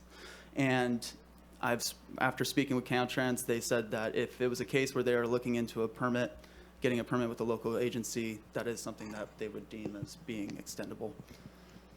And that completes my presentation. Director Ford may have some more to add too. Supervisor Bushnell? The examples, and I'm sorry, I don't know, but the examples of the businesses that you highlighted today, are those all in the unincorporated areas? Those are all in unincorporated, Okay. yeah. All right, thank you. Supervisor Madrone? So I didn't see election signs, no changes to election signs? That's under a different code. We have political signs in there. The thing that was changed was the timeline from when they're allowed to be displayed, which we made consistent with Caltrans. Which I think Even is... though they're not allowed to be displayed on Caltrans property at all? Or, sorry, not Caltrans. Elections. Was it Caltrans? No. Yeah. Yeah, it was a state agency. Okay, yeah, but not Caltrans. Do you know off the top of your head what it is? Is it 60 days? Let me double check, but I believe it is 90 days is what I thought. Yeah, from a little bit before the primary, all the way up until a few days after the election. 10. Yeah, so that's more than 60 days. That's, primary's like 90 days before the election, and, well, no, it's a lot more than that. It's a lot more than that. Oh, Oh, you have to take them back down after the primary So, and then put them through the back chair, up in the fall. political signs pertaining to a scheduled election, which are placed up to 90 days prior to the scheduled election and removed within 10 days after the election, So if or you have election day. if you have a primary and then a final, there would be 2 different periods. So you'd have to take the signs down in between. Yeah. Gotcha. Trinidad's got a 2 square foot election sign code. Yeah, they all got different ones. I don't think I care. Supervisor Wilson. The process question. So we're at this point, is that the sum total of the staff report? And then maybe we go to public comment now, and then we'll get into questions from the board? Yeah. Okay. Thank you.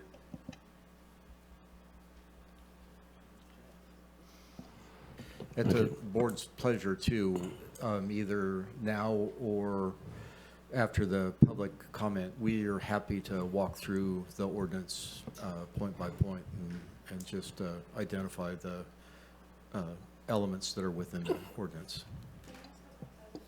Supervisor Bushnell. Thank you. It's just around the election portion. And maybe Natalie knows, or maybe Rex knows, but like City of Fortuna is 60 days prior, and some of the cities, Riedel is 60 days. It's kind of confusing, the 90 or the 60. It would be really helpful if the county was united in the unincorporated and incorporated areas. It just gets really kind of sticky. Problem being is you have Ferndale that will only allow 2 square feet, I think it is, a small sign. You have Trinidad with the same thing. So if we're going to utilize that, Fortuna is the same way with residential or commercial, and most sign ordinances in incorporated areas have commercial and residential. I'm just talking about the time frame of 60 or 90 days. Most incorporated areas are 60 days prior to elections with 10 days down after. And it's just food for thought because it gets confusing. I don't think they control that though. They can in an ordinance control it. That means we can. It's 90 in Eureka, at least last I knew, and it doesn't look like we've changed it. Okay, thank you. I just was wondering. That's why I asked you if you knew. Supervisor Wilson. Since we're on this subject and we're down the rabbit hole, I would say it's discretionary for us, 60 or 90, it wouldn't matter. If this board wants to do 60, wants to do 90, it doesn't matter. I personally, 60 is fine. I think the populace would like that better, but I could live with 90, it doesn't matter. Okay.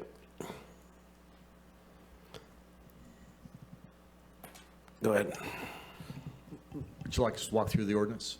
Well, I think does he need to go through it piece by piece? Mike, I read it, I just, Yeah, it's really up to the board. We don't need to do it unless you would like us to. Maybe we could take, through the chair, take public comment. That's and what I if was there's comments that are related to certain parts of the ordinance, we could review those things. That'd be great. So with that, I'll open it to public comment. You should have. I have one caller on Zoom. Okay. Caller 0763, *6 to unmute, and you'll have 3 minutes.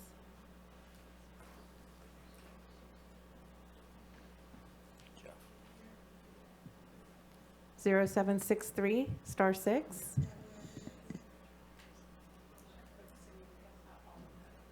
It was 90. I can let you know they're either having troubles or they.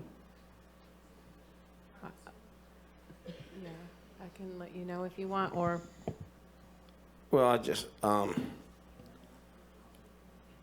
bring it back to the board if we have any questions. We have no one in the audience to speak. I'll bring it back.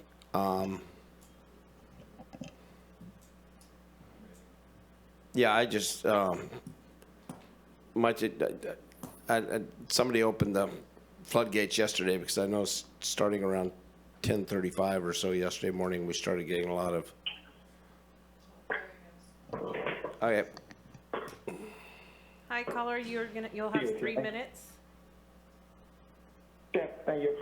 Hal, my name is Jeff Willis. I own All Points Outdoor and All Points Advertising, Inc. I'm the only locally owned billboard company and the only licensed California sign shop in Humboldt County. I've tried my best over the last 6 months to share my knowledge to help county staff craft a sign code that will work with our local and national businesses. Unfortunately, this advice has not been implemented in the sign code. Section 8721032 of the proposed sign ordinance is not consistent with the general plan. In the general plan, or the Board of Supervisors meeting held October 6, 2014, these items were discussed. The 2-hour, 33-minute mark of that meeting, I point blank asked whether the forthcoming sign ordinance would grant the county the authority to compel the removal or limitation of the continued use of our county's existing billboards without paying just compensation for the taking of private property. The board and executive director made it explicitly clear that no existing billboard, whether legal conforming or legal non-conforming, could be compelled to be removed or limited without the payment of just compensation. However, the proposed section of the sign ordinance does indeed do so.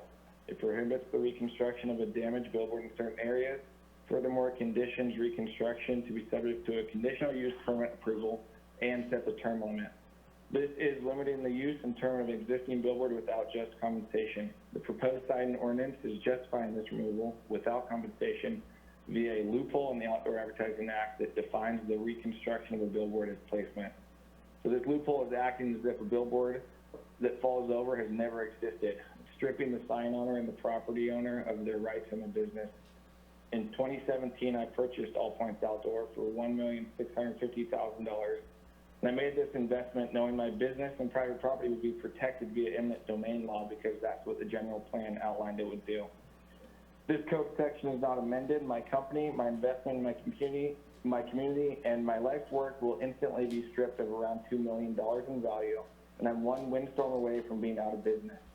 The county or any government deems private property to be removed for the good of society, follow the spirit of the law, and buy that property from the owner. It's not morally right to use a loophole to take someone's private property and livelihood away without compensation. I really, really have to emphasize that. I only have 3 minutes to try to save my family millions of dollars.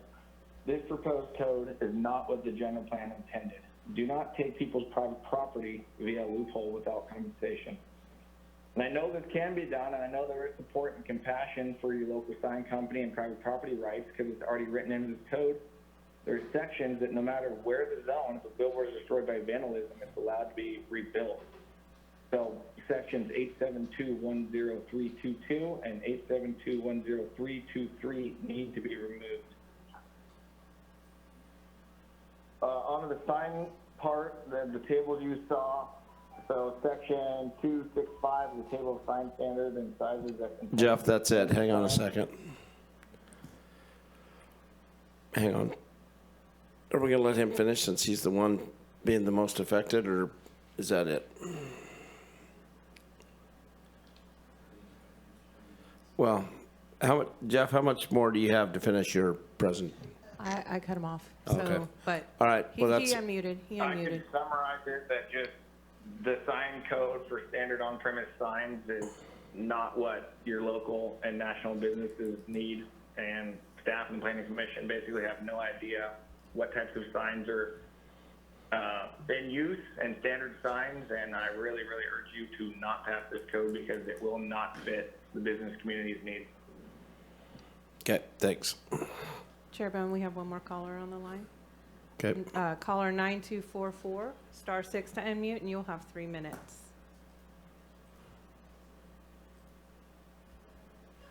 Hi, thank you for taking my comment. This is Jeannie Fulton, and I'm just really concerned about our local business owners. We're already still struggling so much from the effects of COVID and just a downturned economy, and to now have to go and retrofit, resize our signage, this is going to be a big expense, and I'm really hopeful that this ordinance will not pass.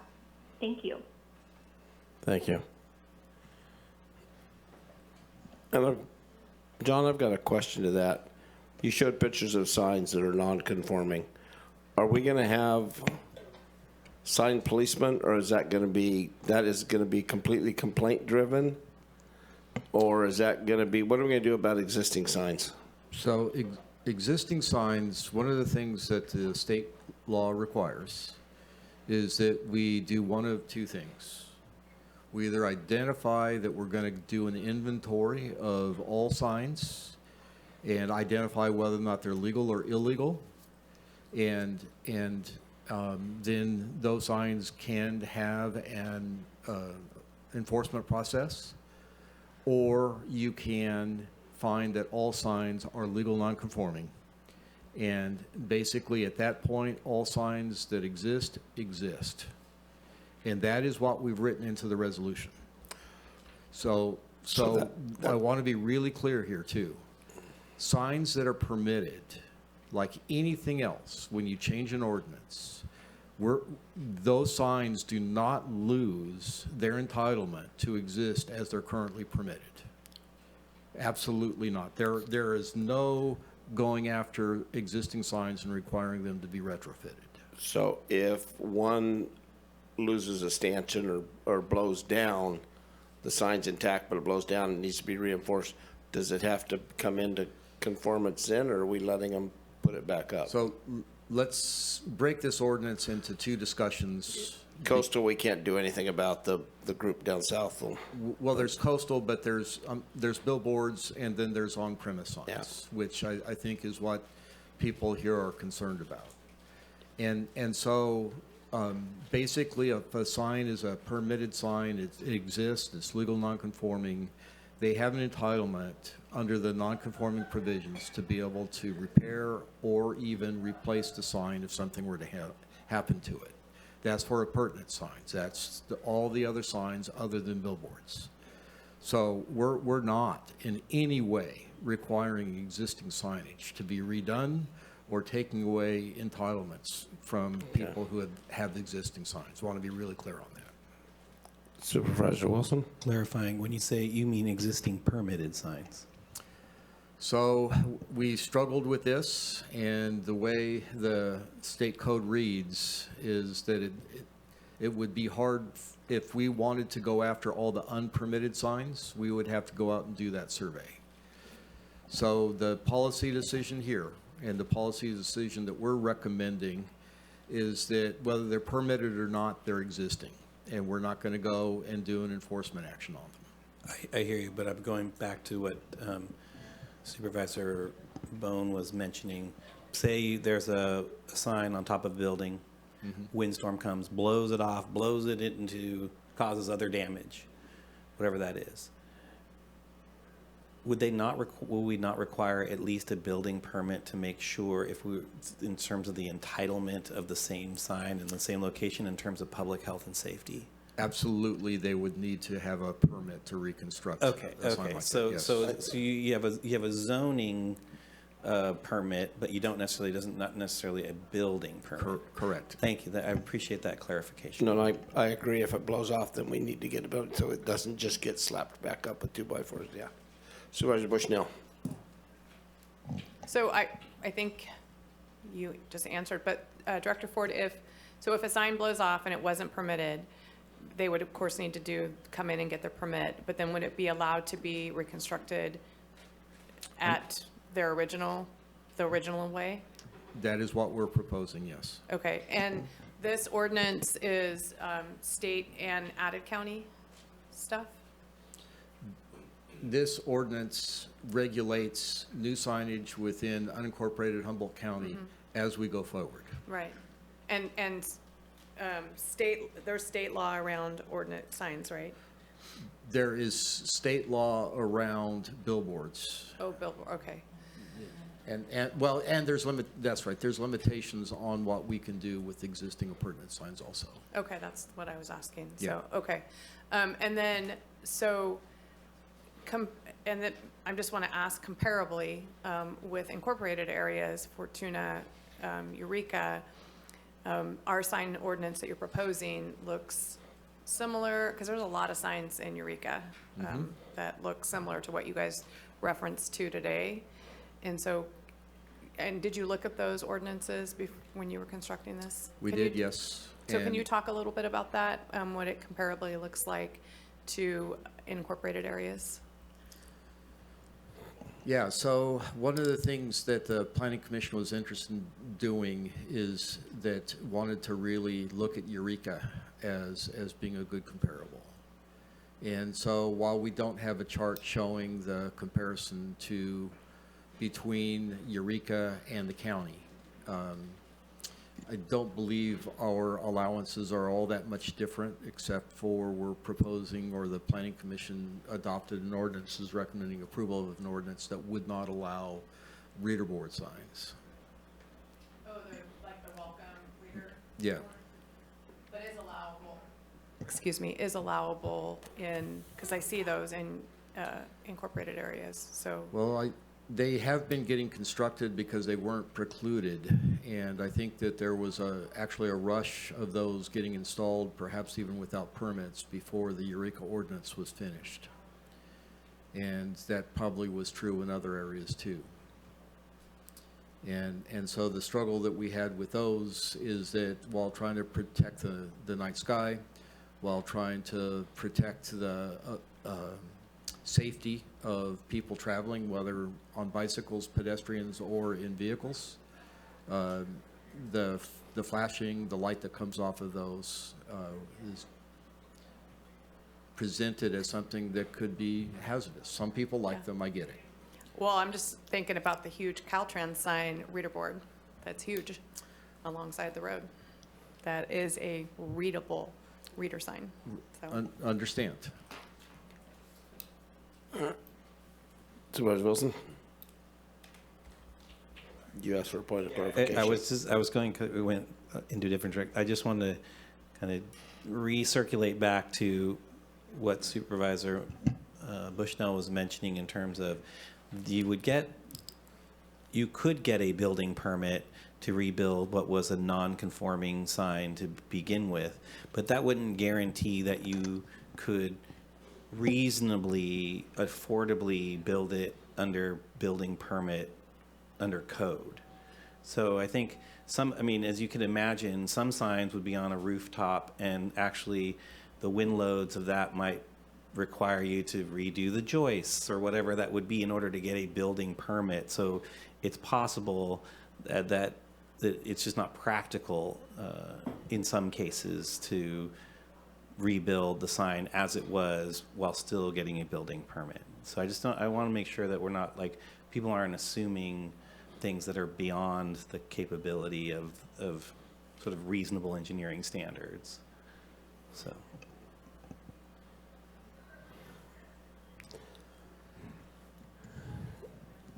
Supervisor Rowe?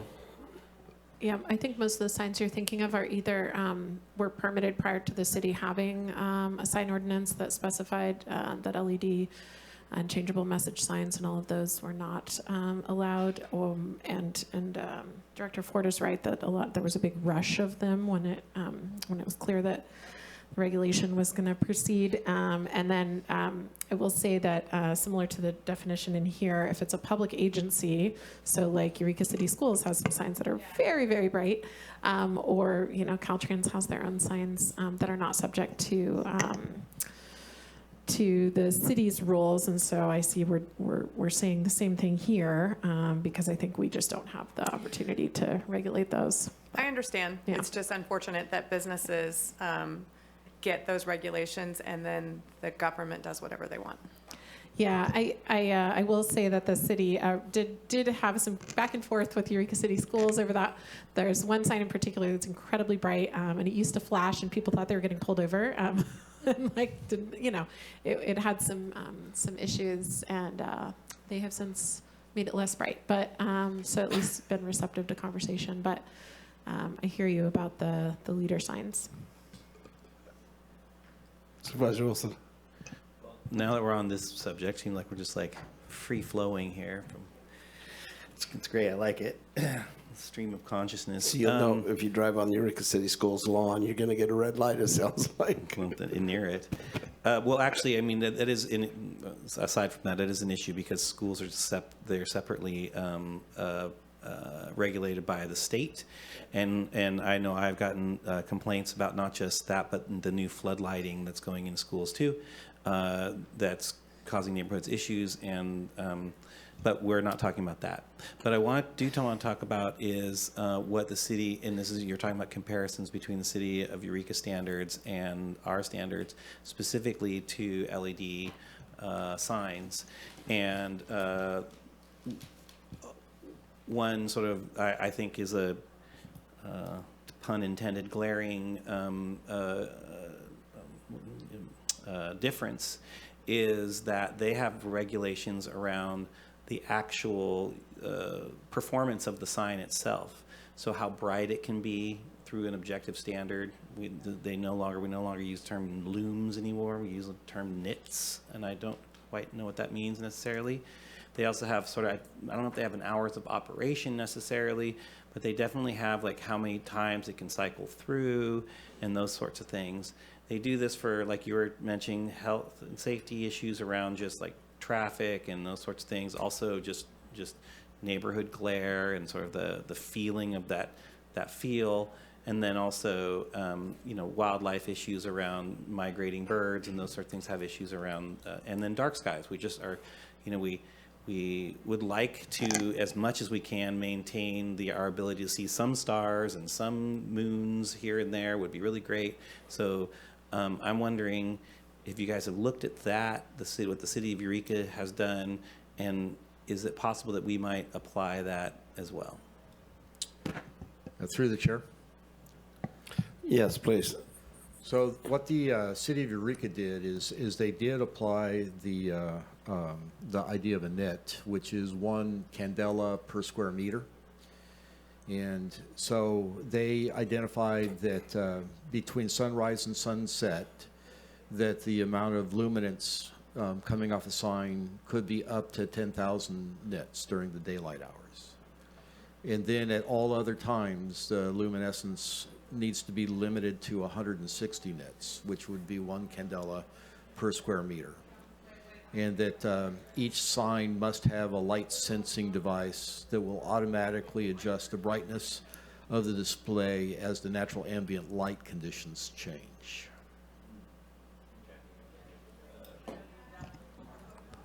That's interesting because that's basically would be requiring a slight retrofit.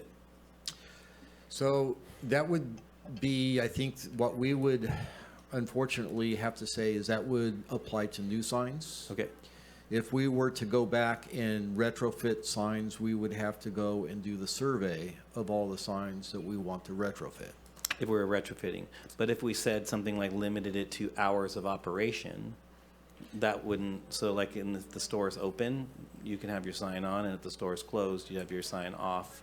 And that is I'm just saying, would that work, as well as sort of I think from a conservative standpoint, that anything we do to an existing sign, we would have to go and do a survey of all the signs that that's going to apply to. Okay. So it would be very clear to apply those standards to new signage moving forward. But anything that we applied to existing signage, we would then need to come up with a schedule for doing a survey and bringing that back to the board and identify these signs are going to be affected by these new regulations. So if like we got complaints, we could do that in the future. We wouldn't have to do that at today's meeting, right? Well, currently the existing signs have no limitations. Right. They were permitted without limitations. They were Right. permitted under an ordinance without limitations. Yep.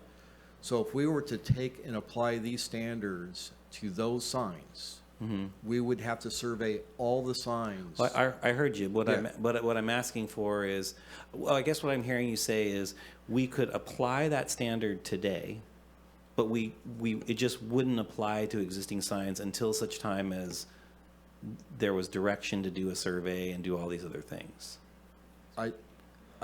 Yeah, I think we would need to identify in today's meeting that we're going to come back with that information within 120 days. Couldn't we do that at a future meeting? Why do we have to do it today's meeting? Because as I understand it, the way that you've got to identify if you're going to affect existing signage or not as you adopt the ordinance. Even modifications, we could consider a future modification? Help me out here. I could speak to that through Okay. the chair.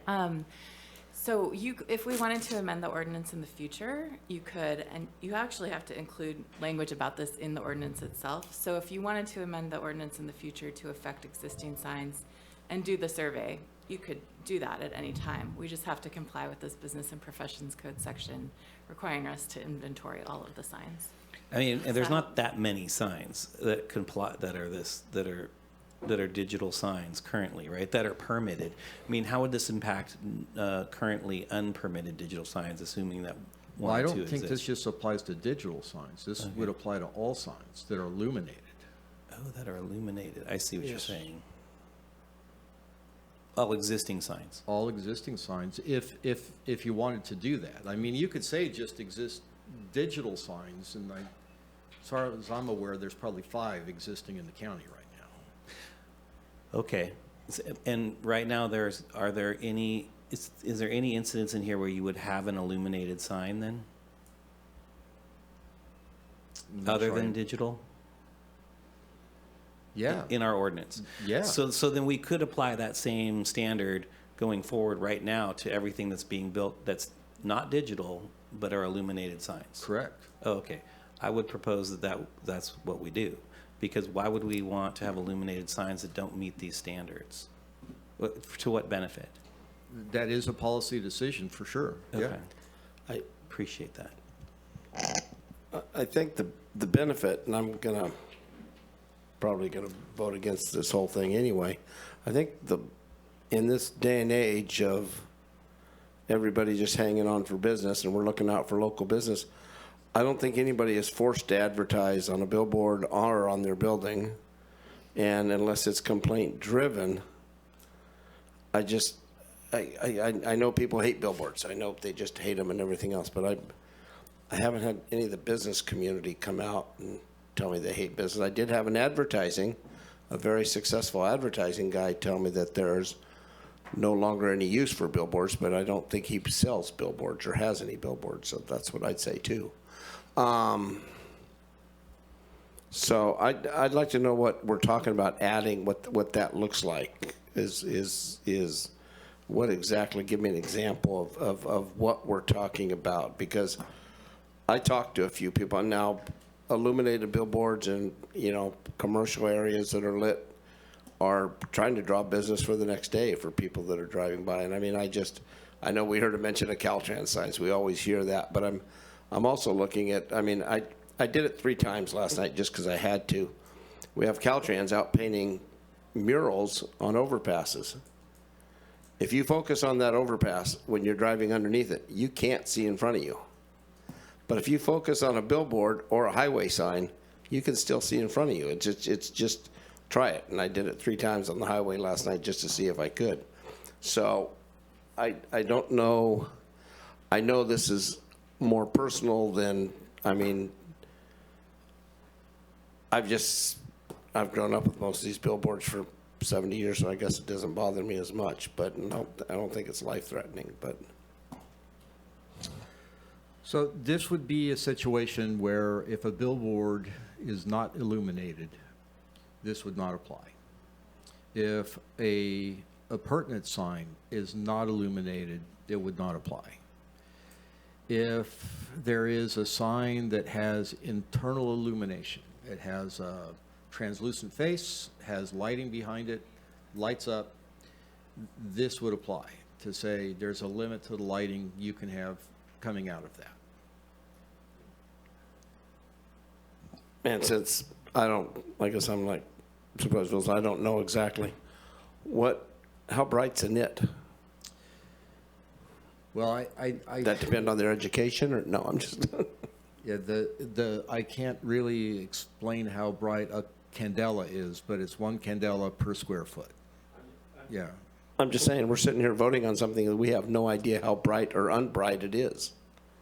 So, maybe 150 nits or candelas is too bright, and you're going to be, I just need a clarification somehow on that, and I don't think anybody has it. Well, if I may, speak to this just for a minute. That standard that Eureka has comes from the Dark Skies organization, specifically to protect communities and their night skies. So that's where those standards come from. And they, and one candela is basically a candle. So you can imagine 10,000 of those.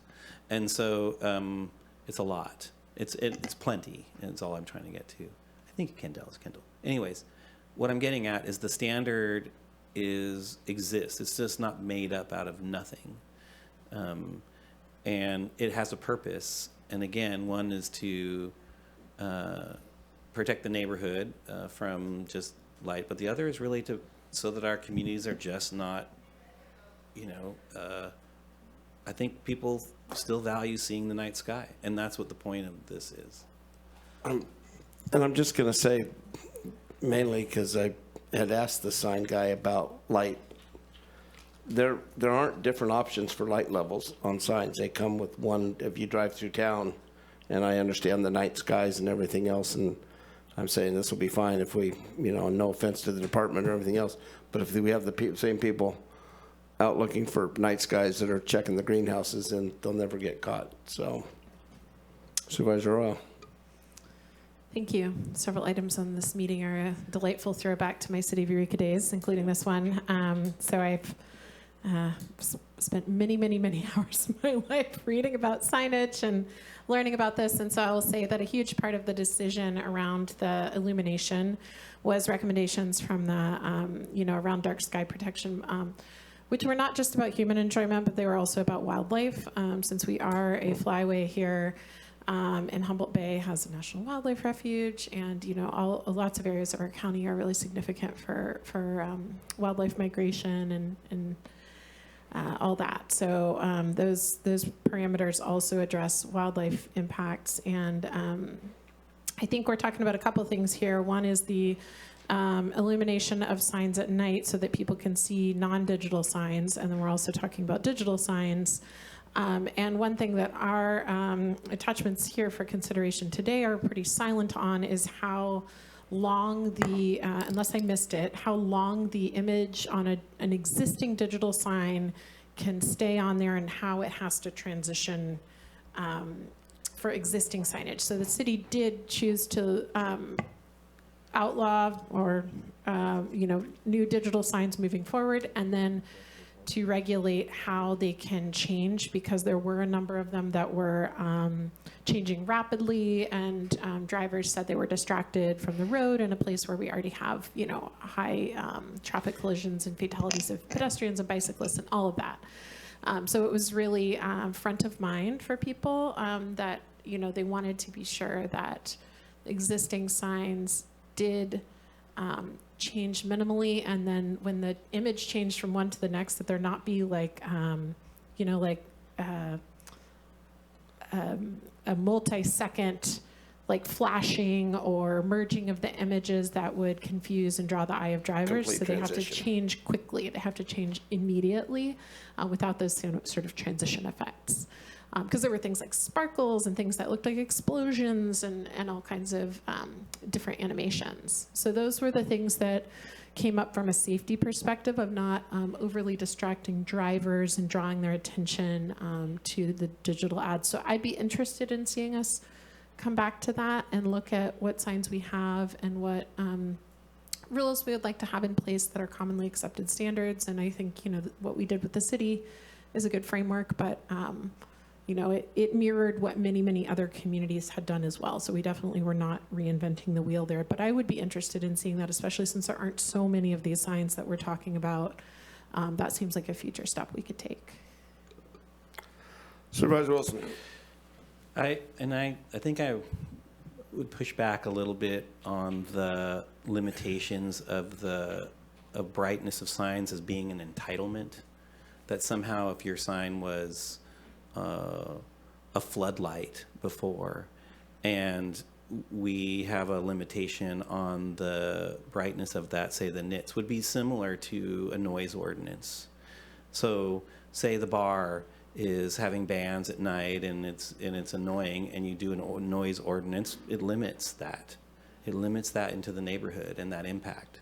So I don't understand, I guess I don't understand why, without modifying the physical nature of the structure, why this wouldn't be synonymous to that. Please. I think the language of Business and Professions Code 5491.1, it talks about regulations regulating or prohibiting or limiting the use of any on-premise advertising display. And so I think what we're talking about in that situation is limiting or changing the use or regulating in a way that's more strict than it is now.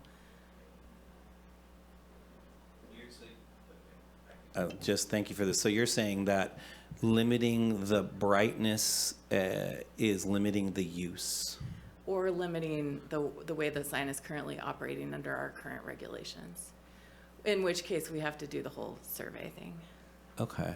I don't think this.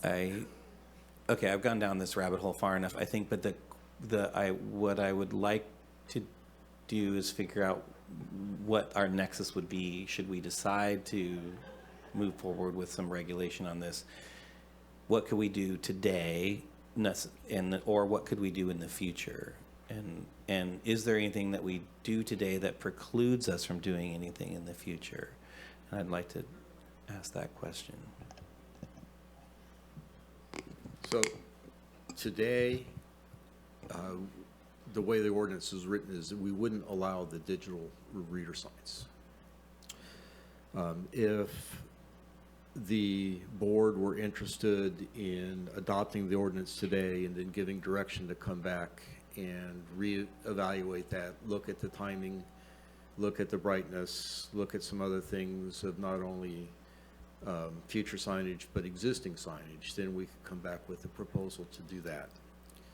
You could also continue it and allow us to come up with a list of the signs that need to be looked at and to come back and propose regulations similar to what Supervisor Arroyo had mentioned. There's more on my list to look at here, so I don't know what to do with this at the moment. I'm happy to come back to it. Well, could I say that one of the things that often happens in meetings, and forgive me if this is inappropriate to say, but sometimes it's good to just make a decision about one point and then move to the next. And so if you were to come to a consensus with what you want to do with digital signs, then, you know, that could become part of a later action.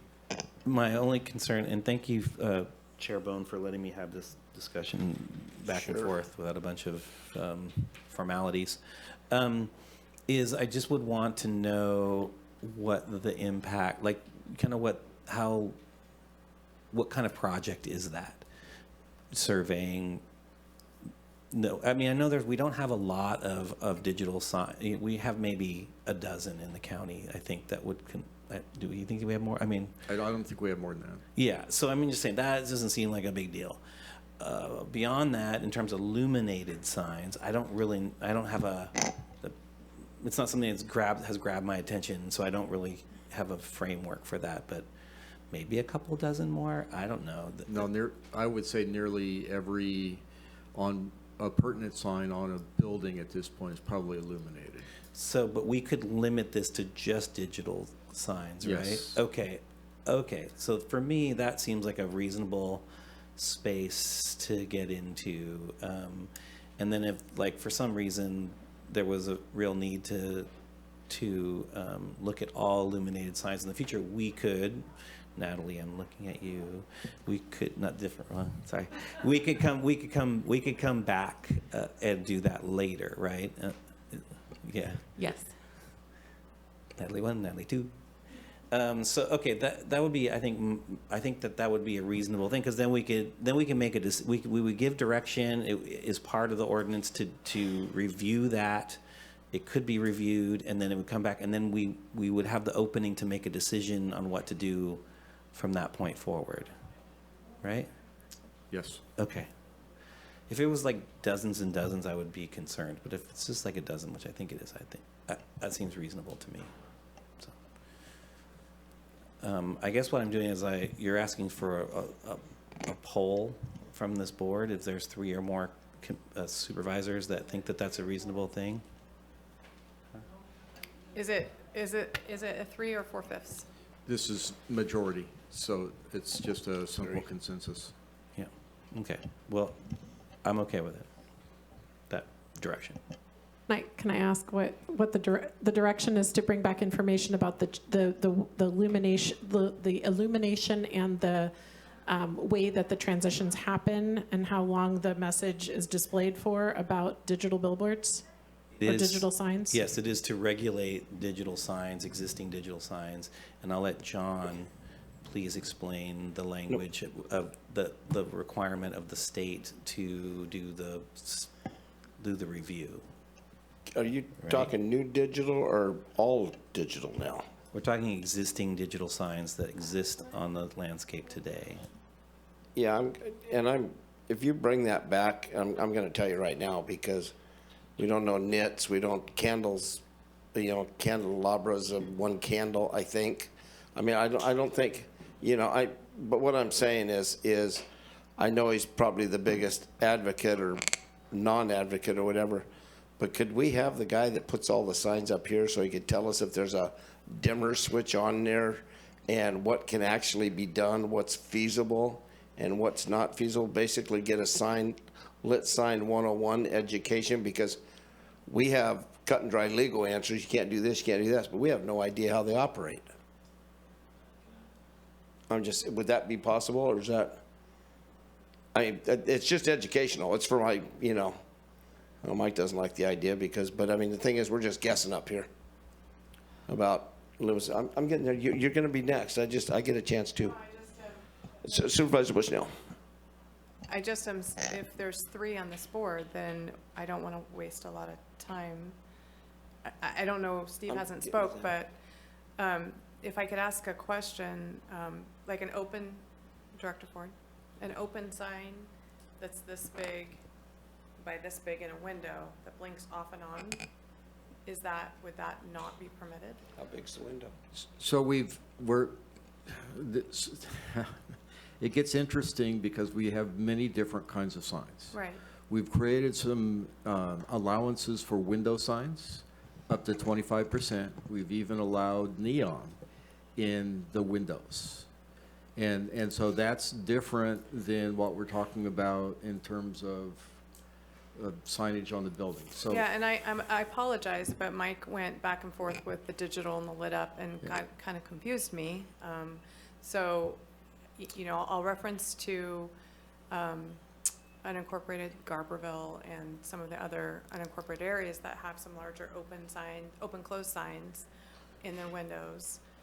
Say the window's 3 by 3 or 3 by 4, and the open sign takes up half of the top and it blinks on and off.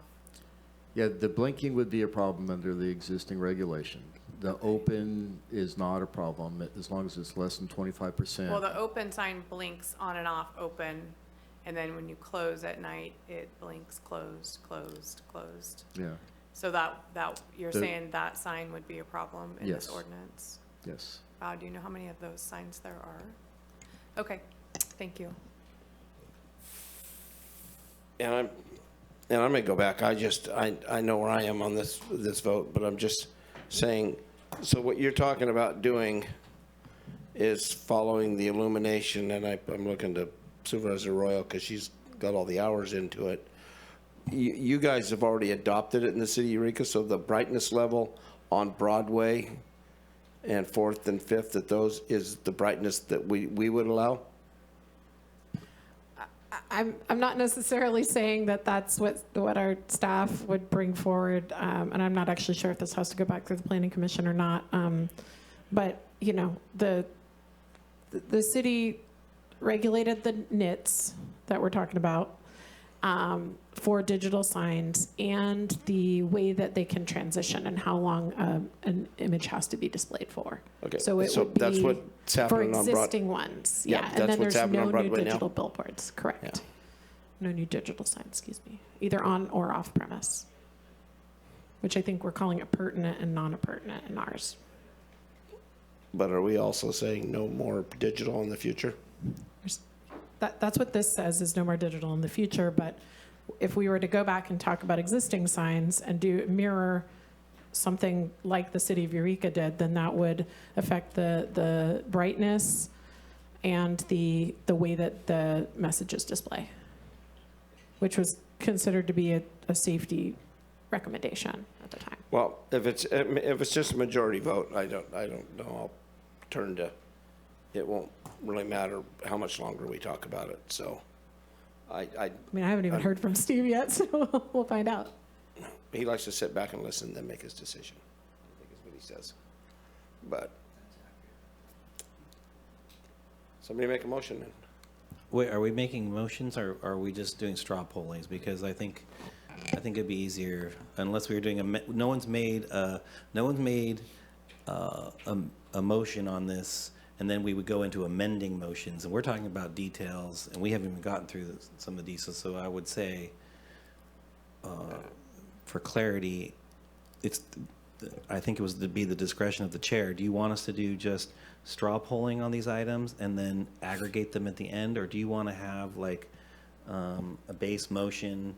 No, what do we call it? And then we have amending motions after that. I don't know what the term is, but right. But the main motion. That's the main motion. The main, yeah, we could do it that way. It's up to you. You're the chair. I think just my gut feeling, they're all going to follow three. But I don't know what the vote's going to be. So we'll straw poll how everybody feels. May I ask something? I mean, there are lots of sections in here that, you know, like murals, and I mean, there's lots of stuff. And so are we straw polling on the entire ordinance? What do we? I was Planning Commission was unanimous on this? yeah, they were. So Planning Commission was unanimous, and they had two nights to this? Yeah. 5 nights? 5 with a workshop. Okay, let's see what we can change in the next 25 minutes. Supervisor Rowe? To clarify, we're talking about something that's not part of this. We're just talking about direction to bring something back. So I feel ready to vote on, unless Supervisor Wilson, you said you had a long list of things to go through. So if there's more that you want to go through before we vote on the actual motion, I think we could vote on this and then just give direction to come back with information about existing signage. That's what I thought we were kind of circling around here, but. I'm just saying, we're just talking about digital sign operation, which is totally aside to, like, there's meat of this ordinance around billboards we haven't gotten to yet, and I think we should get to. And so for me, this seems pretty simple. It's just basically asking as to whether or not we can have parallel or similar restrictions or regulation on existing digital signage, and I'm talking not signs in windows, but digital signage that's, you know, and of which we have about a dozen, similar to that of Eureka, as an amendment to this, to what we're doing today. Is it that, which would also give instruction to, that you would have to do this little survey thing, right? Can you just... As I understand it, what that would involve, right, is there would be an action on the ordinance today in whatever form the action is taken. Yep. With a secondary direction to staff to go and do the survey of existing digital signage, and come back with standards for the existing digital standard. Okay, so let's separate from amending this ordinance then. That is correct. Okay, great, thank you. I appreciate that clarification. I'm gonna just, if I can, move to sort of the next phase of this, if we're not gonna talk about the digital billboards anymore, or digital signs anymore, because right now, the way the ordinance is, it doesn't allow for any construction of any new ones anyway. And so we were just talking about now just giving directions on what to do with the existing ones. Can I ask a clarifying question through the chair? Yeah, Just as soon as he was done. Before it's about the digital and what Director Ford said on the survey. What does that look like? What does that look like money-wise, and what does that look like for staff? That involves staff traversing the county to make sure that we capture all the digital signs. That would be Willow Creek, that would be Shelter Cove, That would be Oric, Garberville. And I was just trying to think of the furthest points away from each other. Yeah, okay. And identifying where those signs are and what they are, probably doing photo documentation of them, and then coming back with a list. And then, you know, that's at least 40 hours of work. And then developing the standards to regulate existing digital signs. Okay, thank you. I just, while we're still on that topic, thank you. I appreciate that summary very much. And we can come back to that. The other thing is we can come back to this at another time, right? I mean, we can say like, we're going to bring this back in 6 months or whatever. Okay. So I just want to get into the existing language for existing billboards that that brought us to this place. And I want to just first say I really appreciate the work that the Planning Commission did on this, and I really appreciate the work that the staff did on this.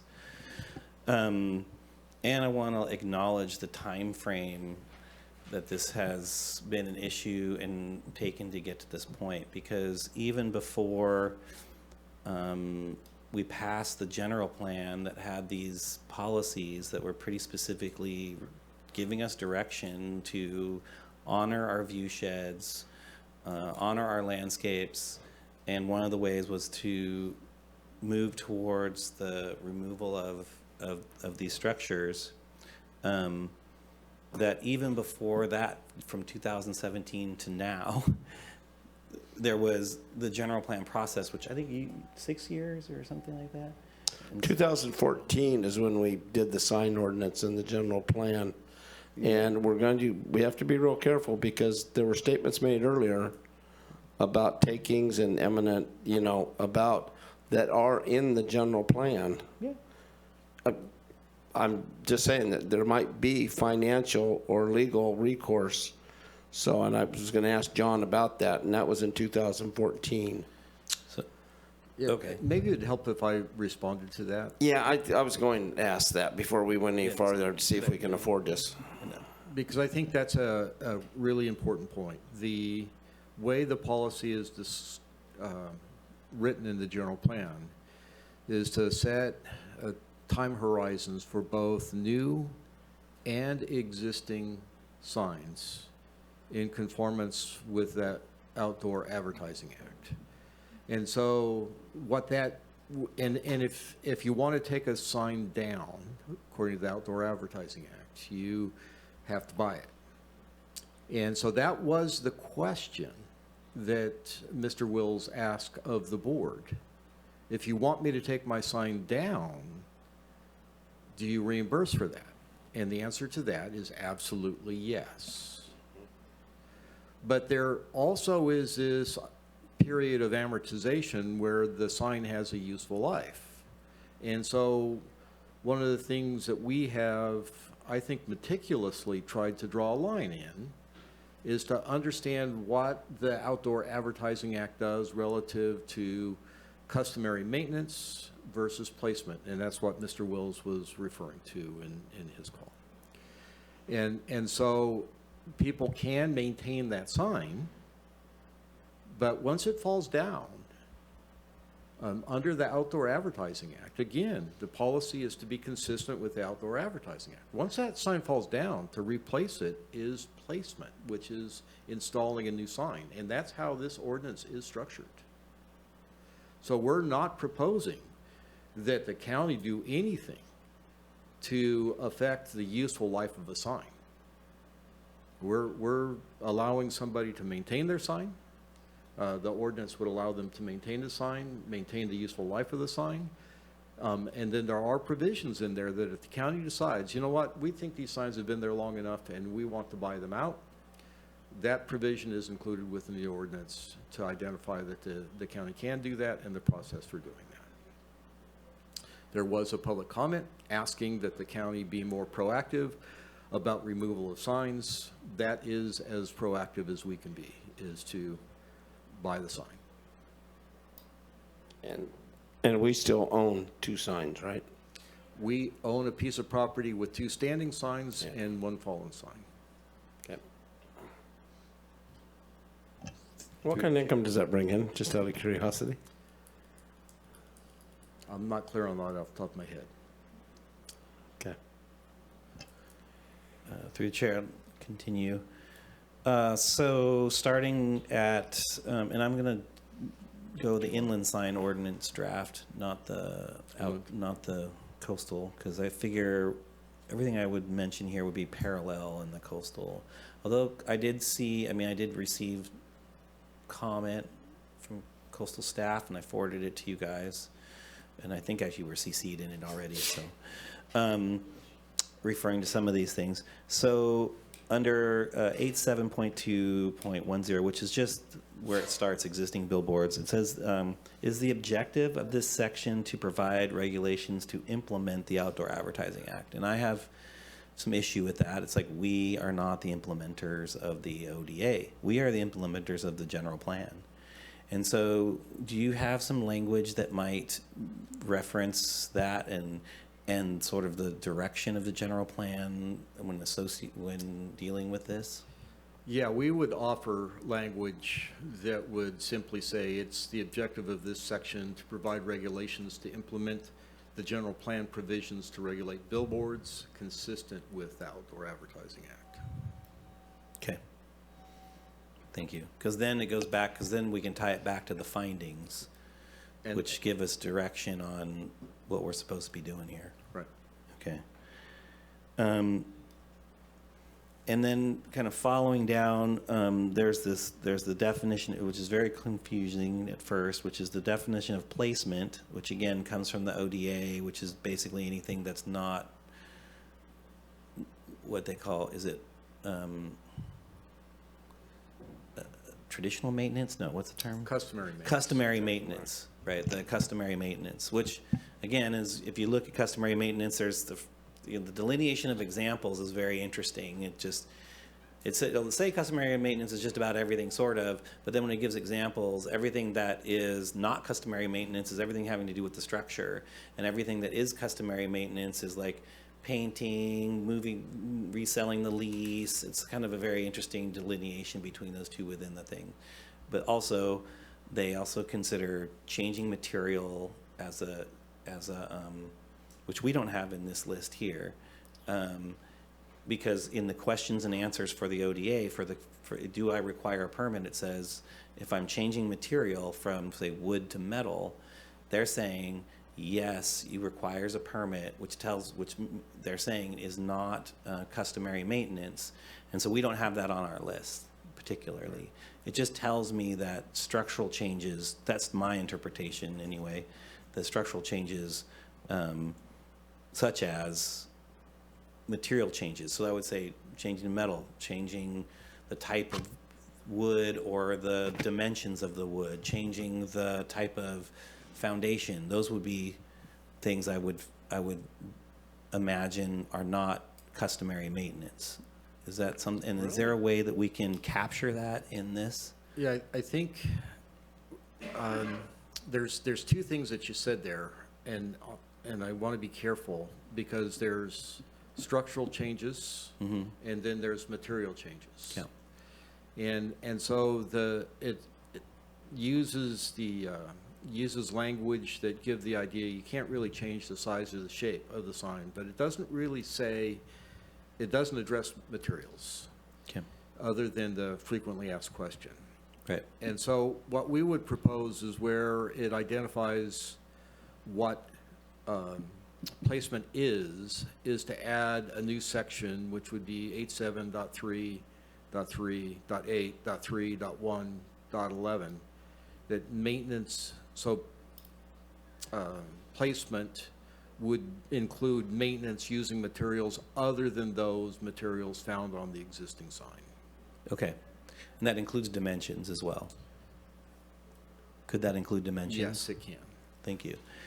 And I'm going to give you the reason, I'm going to explain why I'm going down this. Okay, I'm just, dimensions of the sign or dimensions of what you're repairing it with? Yeah, what you're repairing it with.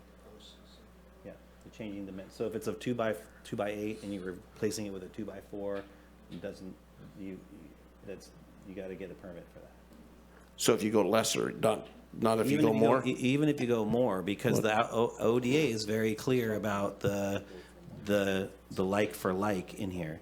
And the reason I want to cut to the chase of why this is important is because it's interesting. I thought that was interesting that the comment about the loophole in the ODA, which I find interesting because from my perspective, the real loophole in the ODA is protecting these structures from actually being safe, from actually being built to to building standard.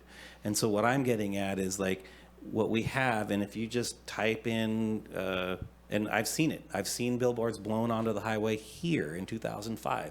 So if you can actually Google billboard, accidents, blah, blah, that in storms, they do blow onto highways, that people have been injured by them. It does happen because, quite frankly, oftentimes they are not built to uniform building code. And there is code specific to signage in California Building Code.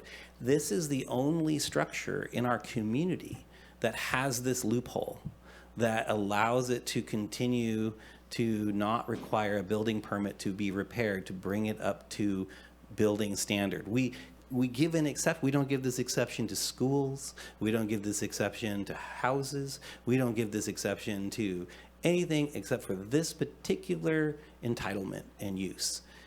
And to what public benefit why are we doing this? It's very interesting to me, and the answer is because of the sign lobby in the legislature, frankly, and the confusing legislation that they've been able to enact. So that is a big loophole. All I'm trying to do is as tight as we can protect our community from structures that aren't built to current code. That's the point of this. So I want to that's where I'm getting at in this. I think it's a not unreasonable expectation, and I don't see a public benefit to not doing that. So I just wanted to put that in there, and so I appreciate that. I appreciate that language, and I'm hoping that when we get to the end of this, some kind of language like that remains in this document. I'm ready to move on to the next section if the board is okay with that. We're good? Okay. Sorry, it's been a while. So I want to move on to section 87-2-10-3-2-2. And this is the one that destroyed advertising display if not located within bodies of water, flood areas, streamside management areas, sensitive habitats, scenic resources, and wetlands. And basically it starts with placement shall be allowed if the following conditions are met. That, and in this case, it's not in these sensitive areas. But our general plan is pretty specific about some other areas too, which we don't allow billboards, and specific to the general plan. And one of those is public lands. And I want to reference this a little bit in that, and public easements. Because when we were looking at billboards around Humboldt Bay, and I think in about 10 years ago or maybe 15 years ago, there was a successful effort to remove maybe 18 of those or something like that. Half of those, actually more than half of those, were at least, if not entirely, partially on public lands and right-of-ways, which were basically illegal placement. And so they were, if we weren't, and that's actually why the language is in the general plans, because that's what happened. As a matter of fact, the wildlife refuge in South Bay had several of these structures, but impinging upon their space, and the director at the time, Richard Guadagno, who, as many of us know, was on Flight 73, he just went and cut them down. I mean, so we'll get to that a little bit later in here, but I'm just saying, like, that this is what we are seeing, is that many of these actually exist on public lands, and so I would want to make sure that we're also, matter of fact, it says in the general plan that we're responsive to our public land partners in being active in seeking out those incidences and helping with that. So Can I do a point of clarification? Yeah. When the signs were installed, Yeah. they weren't public lands. They were owned by the McBride ranches, and the McBride ranches sold to the Wildlife Service in 1970, early 70s, I believe, the Beatrice Flat and everything else. But before that, that was the McBride ranches, and those were placed upon those lands as private. They weren't placed on public lands. Just so we have the complete story, because you made it sound like they did something nefarious, and they didn't really do anything nefarious. I think part of the agreement was they got to stay. No, actually, the nefarious part about this was that the landowner was asking specifically for the help of the county and the ODA to enforce removal, and he wasn't getting nowhere within that situation. It was just a stonewall because everyone was afraid of the attorneys of the billboard companies, just like we are. And so the landowner was the public lands. They were the landowner. So all I'm getting at is what happened is that people made a lot of assumptions about where they were and where they weren't. And when I'm going back to the part around Humboldt Bay, it wasn't until these signs were surveyed did we actually find out. So there was a lot of assumptions made. So what I'm getting at is I would really like public lands and easements added to this here. The other element that is in our general plans, really specifically about billboards and where they cannot be, is on our natural resource lands specifically. And so natural resource zoned lands. And so I think that adding that to that list is supportive of the general plan policy, and it's prescriptive already. So I think it would help us in knowing where these structures can and cannot be. So that's what I'm asking for, is that this list doesn't end at wetlands. It ends after public lands and public easements and natural resource zones. That's what I'm asking for, to match the general plan language. I'll ask if I can get some nods for that. Nods, yes, no? Okay, 3 nods. Sorry, to clarify, we're saying no billboards, though. Right.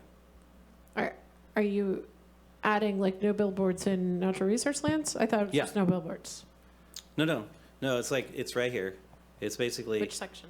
It's section 87-2-10-3-2-2. So right. Basically, the entitlement doesn't run with this. Can you explain this, John? So, Yes. So are we going to have new billboards, allow new billboards? We're not allowing new billboards. Okay, so we're going to make an ordinance against no new billboards on lands that we can't put billboards up on anyway? So what we did, maybe to give a little explanation here, is that we allowed reconstruction of fallen billboards outside of bodies of water, flood hazard areas, stream management areas, sensitive habitats, scenic resources, or wetlands. So if you had a billboard that is not within a sensitive environmental habitat, you can rebuild it. You can get a permit for it. The permit would be subject to an amortization period of 15 years. So it would be a billboard that was good for 15 years. So what Supervisor Wilson is asking for is, in addition to those sensitive areas, add in public lands, public easements, and natural resource zone properties. That are private. That could be private land, yep. But this is in conformance with the general plan policy. The general plan policy clearly restricts new billboards from being placed in those locations. So if the general plan's calling for it anyway, you can't permit them anyway, right? So under the way the ordinance is currently written is that if the landowner, the public landowner, were to sign the application to allow the building permit, we would issue a permit or in process a CUP to put that billboard at that location for a period of 15 years. To rebuild, to rebuild. replace the existing one that's already there. Correct. And this would take that opportunity away from them? On public lands, public easements, and on natural resources owned properties, yes.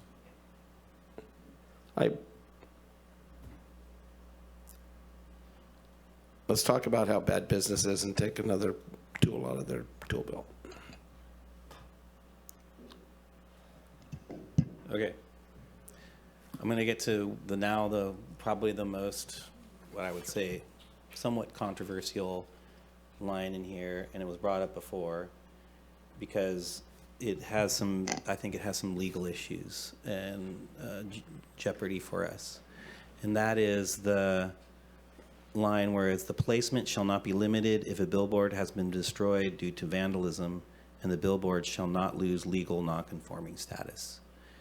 And again, there's a couple of issues with this. One is, I don't know how we define vandalism in this case. We think we know what it is, but who determines what it is? What is that threshold? Does it require a conviction? Does it require knowing if someone did it separately or if even potentially the owner could do it in order to get an allowance to rebuild something brand new, for instance? You don't know. I mean, unless you also, is it if someone runs into it with a vehicle? Is it, I mean, there's just a whole host of things. I'm not really clear what we think this is. And again, there's the fairness issue, which is we don't allow this entitlement for schools, for homes. It's like we allow this exception and entitlement for this particular non-public benefit use, exclusionary to all of the other uses in that we have. I find that to no general benefit, and that doesn't mean there's not recourse and process. It just means that it's not an unending situation, right? So even you still would minimally get the 15 years entitlement out of this, right? I mean, because that's how this works, is minimally. But what I'm getting at is like, I just have issues around how this would be enforced, and then that's, for me, that's an issue, and how it would. So how would you feel like that would? What would you guys feel like would be your threshold? Well, I think every case is circumstantially dependent. Yeah. You know, if you were to go out there and find that there was a bunch of the supporting members that had been cut off, that would tend to lead one to the understanding that there was vandalism there. You know, I have seen property owners, not with billboards, with historic homes, vandalize their own home in order to be able to demolish it rather than having to preserve it. Right. So I know that could be a scenario as well. But I think I wanted to get back to the kind of the overarching concern that the Planning Commission had, in fairness, which is that with billboards, we are not treating them as normal non-conforming structures. We're saying you can't rebuild them. And so that if somebody were to come and cut down a billboard or vandalize it in some way that remove the useful life, then they would have no recourse. Mm-hmm. And so the Planning Commission was concerned about leaving people that vulnerable that there would be an incentive, perhaps for people that don't like billboards, to vandalize them, knowing that they couldn't be rebuilt. But likewise, there would be an incentive if you wanted to rebuild your billboard, to chop it down and call it vandalism. Right, and there is a provision in the general plan, too, Right. that encourages an allowance for situations where there's vandalism. So I hear you. because the commission wasn't just coming out of left field on that. So I think that it's important to recognize that we are regulating billboards differently than we regulate other non-conforming uses or structures. Mm-hmm. And so in doing so, there should be a broad understanding of what's involved if it is vandalized. I do am sensitive to what you're saying in terms of defining, how do you define vandalism? How do you find out who did it and all that? But on the other hand, we want to at least create a mechanism whereby if somebody truly is damaged because somebody else took action against a structure they didn't like, that the owner of that structure isn't left without recourse. Could we require a conviction as part of the ordinance? I mean, I suppose we could, but I mean, how else would we define intent? yeah, so there's a couple of things there to consider. Yeah. One is the 60-day limitation Mhm. from ODA, so that unless they got a substantial extension, it's unlikely that anything's going to go to court within 60 days. Mm-hmm. Two, that's assuming that there is somebody who's caught and then convicted, and there's a lot of doubt there.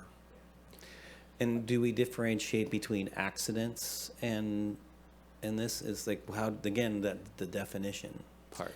So we did not, partially I think because vandalism is an intentional act against that structure. An accident would be something that happens that then presumably would have insurance involved. Well, you could insure any structure against Well, I'm vandalism. thinking if a vehicle were to crash into it by accident, not Mhm. intentionally. Right.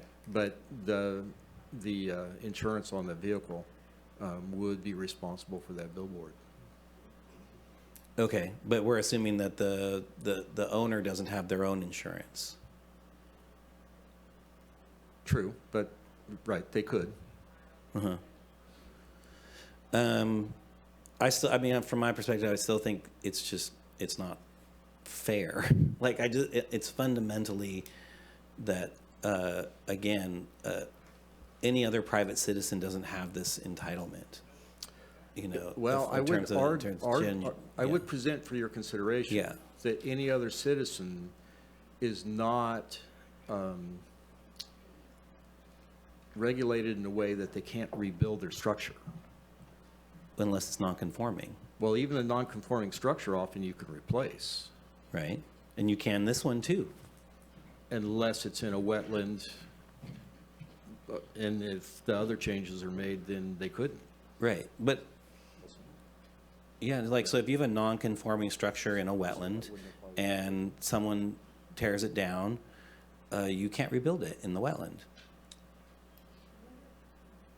I'm just saying, like, how is that possible?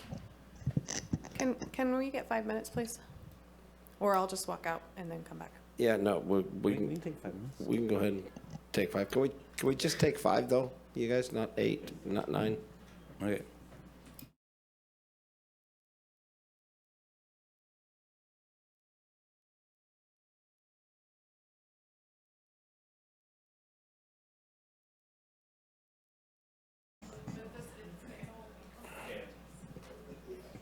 Through the chair, if I may, I'm going to move past that part that we were just in, because I'm not sure. John, do you have anything more to say about this particular piece of the puzzle?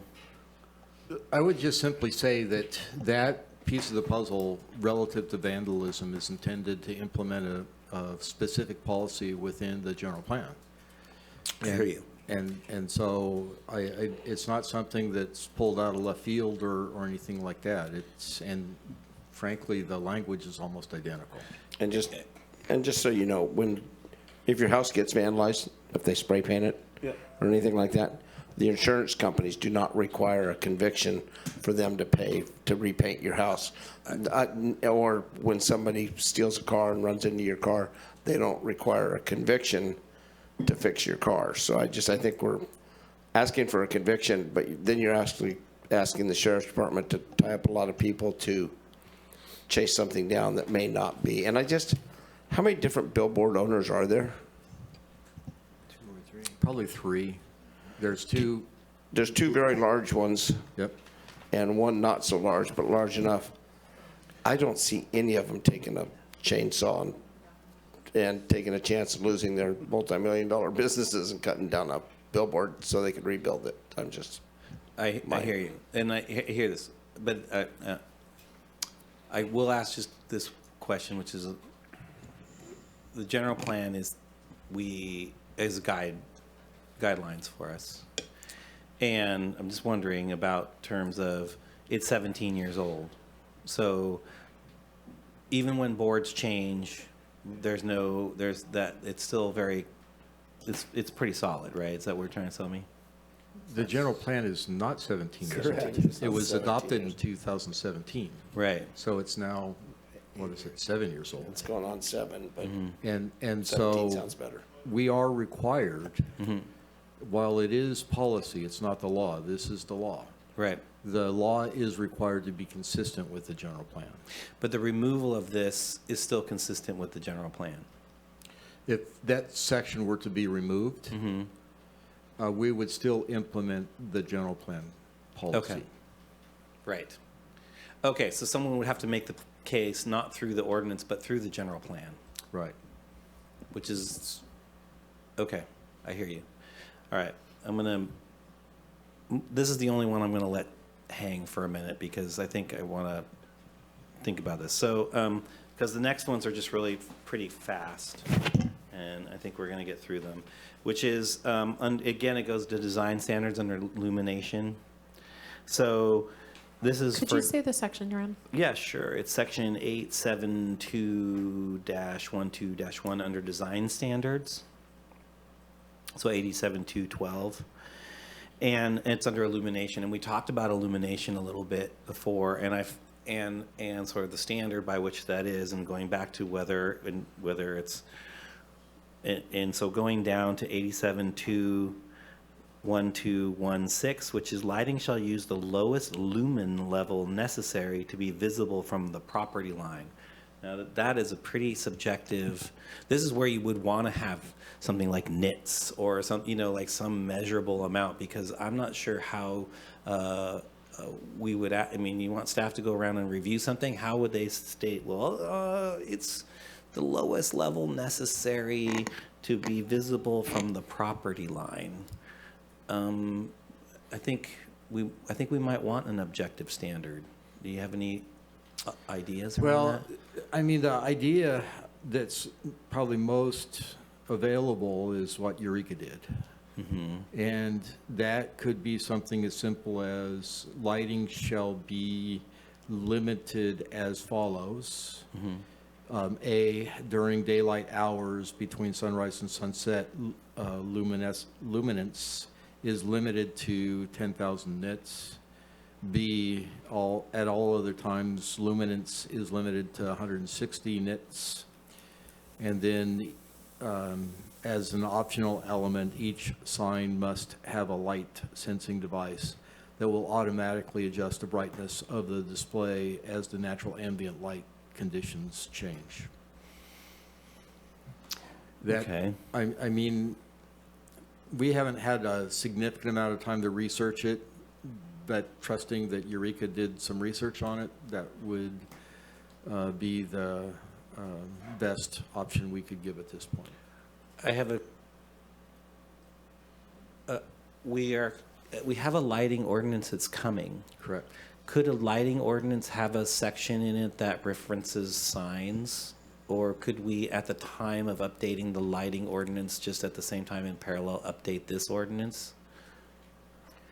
So I'm going to stall for a minute and let Natalie think about that, whether or not we'd be accused of doing in-run on the provisions of the Business and Professions Code relative to signage. But I suppose if we went through the same process of addressing it in the sign ordinance or in the lighting ordinance rather than the sign ordinance, just identifying the signs that would be subject to that, I think we'd be okay.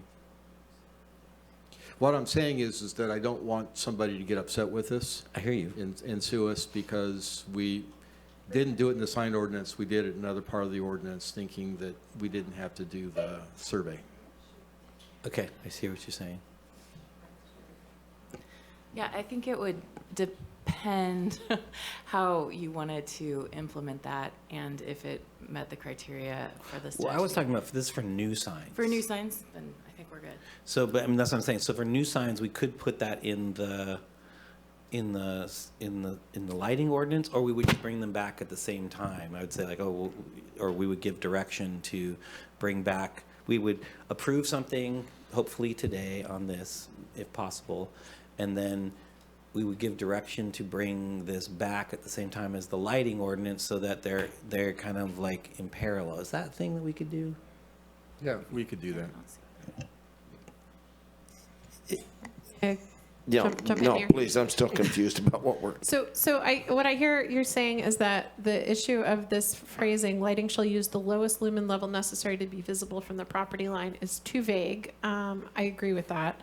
And since we're talking about design standards for new signs, and there's already a piece about how much what the lighting level should be, would it be acceptable today to just say it shall be no more than, it shall not exceed 10,000 nits?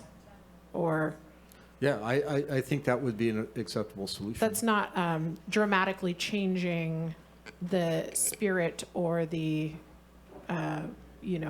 outcome here for the purpose of permitting brand new signs, because people would have a chance to know the limit's 10,000 nits, and therefore that's how much I can do.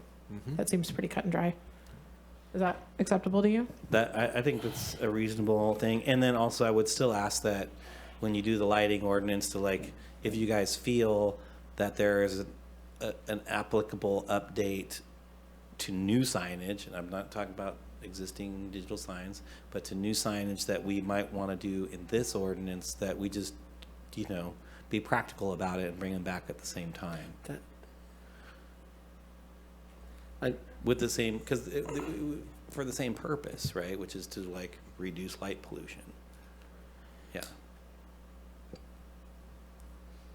So, and again, all this will be complaint driven. We're not going to drive around and look, because I mean, I literally went for a walk at 4:30 this morning, and there were at least 6 houses that when I walked by them, for one thing, their light came on, and I'm walking down the middle of the street, mind you.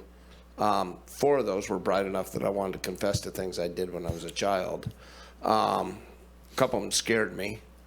I was worried about radiation. I mean, these things are like, and then 2 houses that I passed, and John and I have looked at these. This is what started the lighting. This is what started the lighting ordinance by one individual who's been helping us tremendously.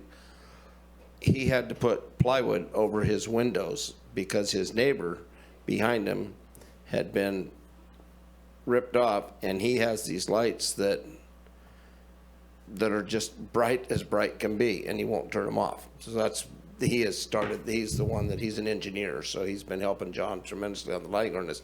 But what I'm saying on these signs, I think we got to do, when you order a sign, no matter if it's a 6x8 or an 8x16, whatever the case may be, they come with the same level of bulbs, they come with the same level of everything, but they don't come with a dimmer switch on them. I think they have the looms or nits or candelabras or whatever the case may be that are industry standards. So I think I hear what you're saying, but I'm gonna say modern signage is with LEDs. It is that. And the LEDs are completely controllable about color and tone and. I'm gonna- they have If you buy the panel, but If I can interject just as a business owner, Mike, that they are, but there are options, a cheaper option that is not, a more expensive option that is. So there's both. And likewise, when you're buying shielded lighting versus unshielded lighting, one will cost more than the other. And we're seeing now, as you mentioned, with the lighting that we're seeing around. So we have the standard in our standard development language for almost everything we do, shielded lighting. But if you look at the replacements for those things these days, they're LED lights. There's no shielding. They look like headlights, and they're on the sides of, within just the last year, within the last 6 months last year, the replacement of outdoor lighting has changed dramatically, and it's just because of the new, because LEDs are just what's being produced without the thought, the people putting them up have just, well, they might have this development permit from before, but who knows, the maintenance person puts it up. quite a bit cheaper to run too with the current They're quite a bit cheaper, but Cheaper they're volume. unshielded, and they're producing a ton. I mean, it's happening all over the place, and we either start dealing with it now or we will lose our night sky. And I think we have to make a choice on that, and we're going to have to. It's going to be a conscious decision. We can choose to be not conscious about it and lose it. And so I think it's important. I think it's not as important for you're right, the sanity of the neighbors and the neighborhood and how they, how people can sleep at night or be outside, but also for wildlife and those sort of things. So I think I'm looking forward to that ordinance. And which is why I kind of had a point to the one below it too, down, it says, a thing. Can you say what number, please? Yep, it's 87-2-12-1-8, exposed bulbs are not permitted. Interesting, because bulbs are bulbs, and now we have LEDs, which are diodes, right? So we're having exposed LED lights everywhere. I mean, it's kind of bonkers, really, right now. And like faster than probably any of our complaint-driven enforcement could possibly do. And so, anyways, I appreciate the 10,000 nits option for the lighting at the lowest lumen level, as opposed, or in option.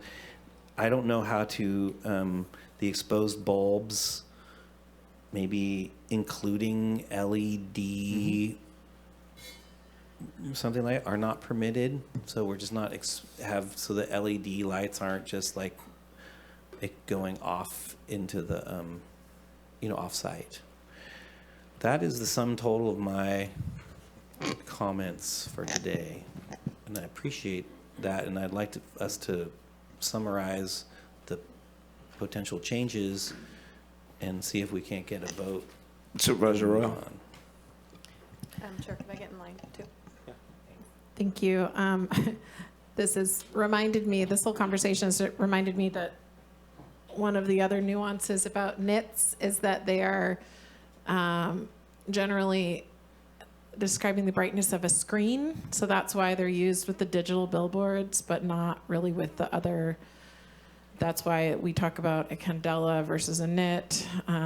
Any lighting engineer would be really angry at the way that we've been articulating all of this. But the nit does have to do with, like, when you think about your TV screen or that screen, we're talking about how many nits of brightness versus like an LED street light wouldn't be measured in nits. So I'm now reminded of this after going through it again. So I don't know that the 10,000 nits is the correct metric to be using. And I think the intent of talking about that in the Eureka ordinance, and my recollection was really that it be steady light, stationary light, same consistent color, not changing, not chase lighting, that the bulbs not be exposed, that it be shielded light so that there isn't impactful glare on neighboring properties or outside of the area of the sign. And I actually don't think that the sign illumination, where it's not a digital sign, but it's external illumination that projects onto the sign so that you can see it at night, that it is quantified as far as the amount of light, only that it can't have spillover to other areas. I think it calls for a spot instead of a flood, right? Essentially, yeah. And so it goes through, so the language is more general, a little bit more specific than ours, but it doesn't prescribe a maximum amount of illumination that can happen, just that it has to be fixed on that place and static. So I don't know if that's helpful, but I think we shouldn't go putting in nits where they don't belong in our regulations. I'm going to turn to John, and since none of us are sign experts, is there an industry standard? We did not research the volume or the amount of luminescence coming off a Because sign. Mike says dark sky, but I guess Las Vegas didn't get that memo. I'm just saying, a lot of these areas, LA, a lot of these areas, I mean, it's just inundated with digital signs. And I mean, the Auto Mall, Santa Rosa, everywhere. I mean, so I'm Caltrans, they're over the Caltrans. Caltrans has their own lit signs. I'm just saying, is there an industry standard? So I'm thinking on the interstates and everything else, these digital signs, I'm sure they're set up not to blind the drivers or create, much, but they're all over. And I know we're going to live by a different standard up here, and we're never going to have that anyway because we don't have the volume. But I do want to be cognizant of the billboards that are up. I'm not saying build a whole bunch of new ones, but I do know that when the billboards went down, and some of them were cut down along the bay, for that same reason they couldn't get rebuilt. So I appreciate that standard being if it's vandalized or looks like it was vandalized. Businesses, as I said, the advertising guy says, they are an outdated way of doing business. So just like everything else, if it's outdated, I doubt if they were going to pay the $1,800 to $2,800 a month it costs to have one if it's outdated and it wasn't getting an ROI on it. So right now, and then I went out and counted. I had to go to Ferndale last night and everything else. A lot of the billboards, quite a bit of the billboards are advertising indigenous business enterprises and United Indian Health and COVID with United Indian Health and stuff like that. I don't know how they feel. I mean, it's, on there. So those are things that I'd kind of like to make sure that the existing ones that are there, and then being able to allow, what we can that helps business. And I know I hear the night sky and stuff like that, but I mean, we, in our urban areas, we've already beat that to death, I think, so.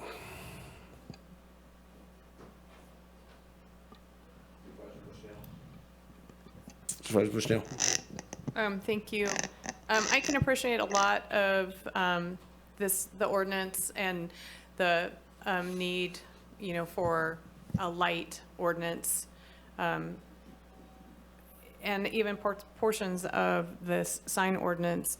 I have two parts to this, if you'll indulge me. One, John, or Director Ford, how many and what kind of complaints do you get about billboards? Is it a lot? You don't have to go into detail, just I'm curious. We don't get complaints about standing billboards just being there. We get complaints when people see billboards being modified, and they're always without permits. Okay. So my next comment is going to be just around the smaller signage that goes into windows, which most all businesses or sides, and the signage on sides of businesses. I don't like the wording in the ordinance for an open sign. For a business, that if you don't have an illuminated sign in most businesses, open or closed, you get a rash of people that are just pissed, that say, I got out of my car, I couldn't tell if you were open, I couldn't tell if you were closed, you know, and so, and this is pretty uniform across the board with businesses, that, you know, they've gone from the flip sign, open, close, to an illuminated sign because their customers are complaining. And then, you know, according to this ordinance, it looks like we're going to restrict on size and window, you know, so that part does bother me some with the illumination of, you know, I'll just reference my sign, and I don't care whatever the ordinance is, I'll do, but it blinks off and on just so you can see it better, open or closed, because I had to find a parking spot and now you're closed and I couldn't tell. And so for small businesses that are just trying to, you know, help their customers and say that we're open, and you know, that some of those are going to be affected. I guess if they already have the sign, it's going to be allowed, but then when they go to replace it, it's going to be more restrictive. And that's really personal, your sign in your window. It's not like, it's just a very personal. And so I do have some problems with that with private business and with the signs on the sides of buildings. It's, I don't know, it's pretty nitpicky, if I could just say that. So if I just could clarify something, the illumination of the open close sign, their illumination is absolutely allowed. Most of them blink off and on, which is not going to be allowed. Is that controllable? Well, I can't reference to other businesses. I can only reference to mine, which I don't like doing, and I don't care. I'm telling you that. I just know that I didn't want to purchase the more expensive sign to be able to control it. So no, mine is not controllable. It's on, off, period. So one of the things that we did, and I'll just say this, and it may be something you want to talk about more, is we went around, at least in McKinleyville and in Myrtletown, Cutton, and saw that a lot of the signs there that were open and closed were neon. And so we did add that in as an allowance. And mine is neon, I guess, red. Is that what it's, yeah, but it blinks. And so, which whatever, I'll just replace the sign. I don't, for myself, I hate referencing myself, but I just don't have a reference to other businesses if they have control switches, because I haven't asked them. I just know what I see in my district, which is a lot of signs that blink on and off, opened or closed. Mm-hmm.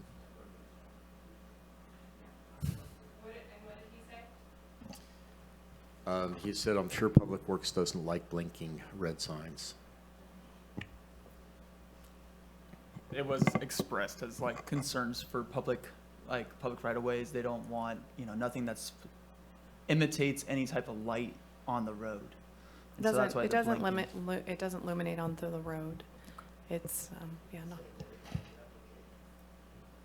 No, I think, and I think they're 99 bucks at Costco, one that just says open or closed and doesn't blink, so. I just was wanting to make my comments. Everybody else did. I'm just, Yeah.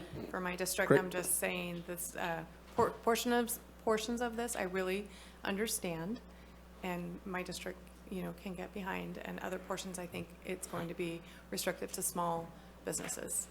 And those are my comments.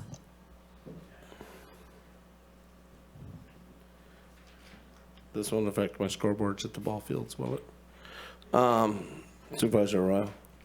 Thank you. Since we were talking about what are the international dark sky guidelines, I looked them up, if that's helpful in this conversation. So the dark sky guidelines around outdoor illumination are to have luminance that doesn't exceed 100 nits or 100 candela per square meter. And those are one nit to one candela, just depending on the type of surface that you're talking about. So it sounds like with a nit, part of it is the angle you're looking at it from with a screen, whereas if you're talking about light coming out of a bulb of some kind, we're talking about candelas. So I'm personally content with the, instead of the, when we're talking about 87.2.12.1.6 under design standards, rather than lowest lumen level necessary, something that says shall not exceed 100 candela per square meter. It's, let's see, it's page 11 of this, of the inland sign ordinance, attachment 4, page 11, but it's 87.2.12.1.6. All good. No, it's if we want to kind of get that dialed in with what the International Dark Sky guidelines are, that's what would match with that. Could I ask a question? Of course. Would that be for daytime and nighttime, or is that just nighttime? I think, doesn't this say that they shouldn't be on during the day anyway? It says, well, it already says in here, 1.7, a couple of lines down, that lighting shall only be operated between sunrise and sunset or 30 minutes before opening and after closing. That's already in our draft. Right, it's only on during the day. Illumination.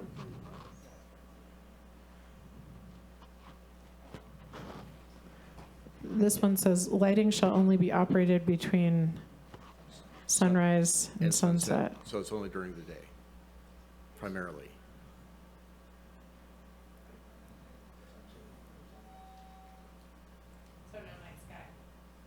So no nighttime lighting is what this is saying? I was reading it Unless reverse. they're open during the evening, and then it's 30 minutes after the closing. So that would be the 100 candela per square meter. I think that is probably fine.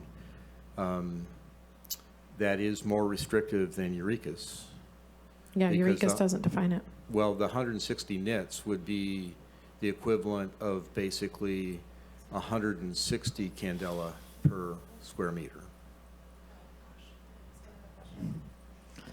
Yeah, I'm just bringing up what the International Dark Sky guidelines are, since we were saying we wanted to use that. Can I ask a clarifying question? So if you Please. have a closed sign on at night that's illuminated, not allowed? We're regulating the signage on the building and the signage in windows separately, because that was one of the things that was a big point of discussion at the Planning Commission, is that people do want to be able to see whether a business is open or closed, which is something you had Yeah. referenced earlier. Yeah. So then this portion of what Natalie, the section for no illumination at night, is not about, It's not about the window signs. it's not about the window. Okay. Right.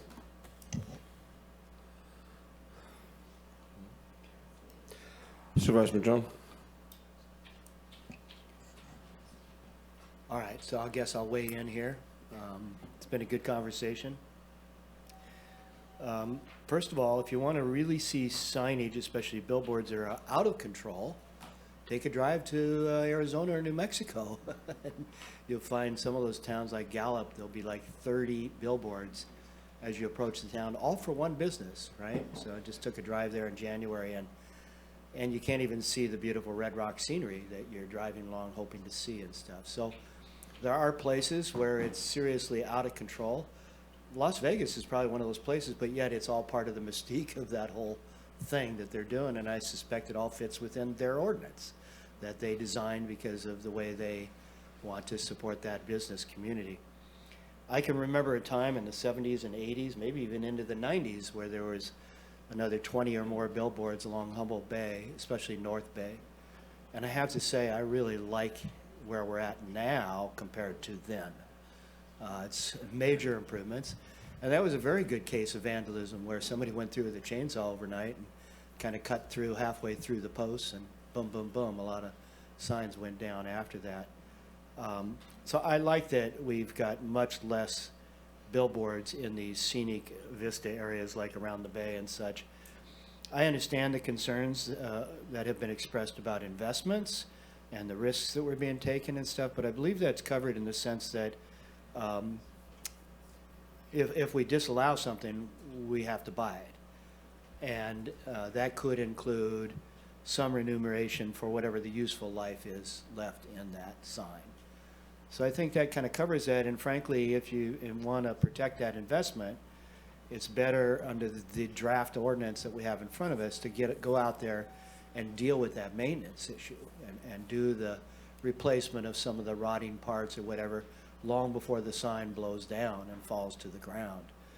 That's how you protect your investment, is making early repairs and protecting that. I do support the idea that we shouldn't be having these on all the natural resource lands and other things that was suggested by Supervisor Wilson. You know, frankly, we've got a lot less billboards these days and a lot more electronic signs and a lot more flashing signs and a lot more other things. And I think there are good reasons for sign ordinances. Trinidad probably has the most restrictive sign ordinance in all of the county. You know, it's a city, has its own ordinance, and it's because you can hardly go anywhere in Trinidad without having a scenic view. You know, and so as a community, they have decided that they really want to control signs and not let them overtake the community and ruin the scenic vistas and the views. And they're pretty adamant about enforcing all of that. And like I said, they have a very small election sign ordinance of 2 square feet, just like Ferndale, apparently.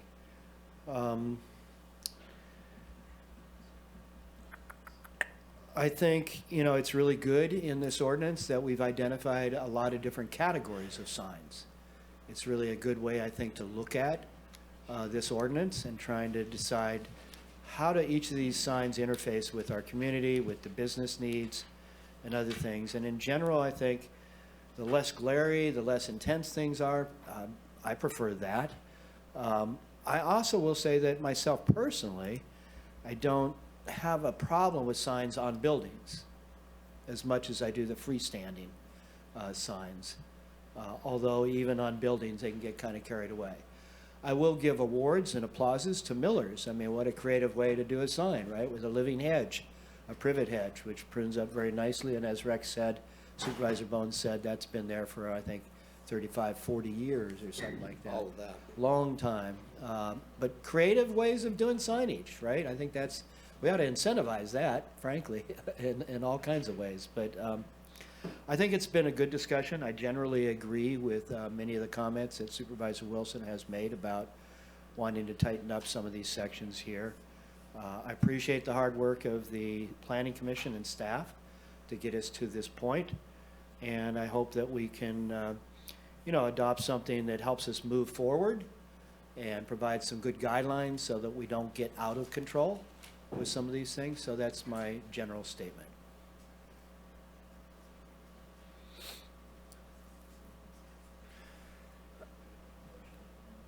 And so I'm just saying, since I have no idea how many knits and looms and how bright it would be, that everything that's in the city of Eureka and down 4th, 5th, and Broadway meets all those standards? No, because the lighting ordinance and all of those elements were adopted much later, and a lot of those were either permits that were granted before that happened or were put in as that was all happening. So no, I wouldn't say that Eureka is a model for what this should look like, but rather that while I was on the council, we acted after kind of seeing that it was emerging as an issue and the community was clamoring for us to do something about it.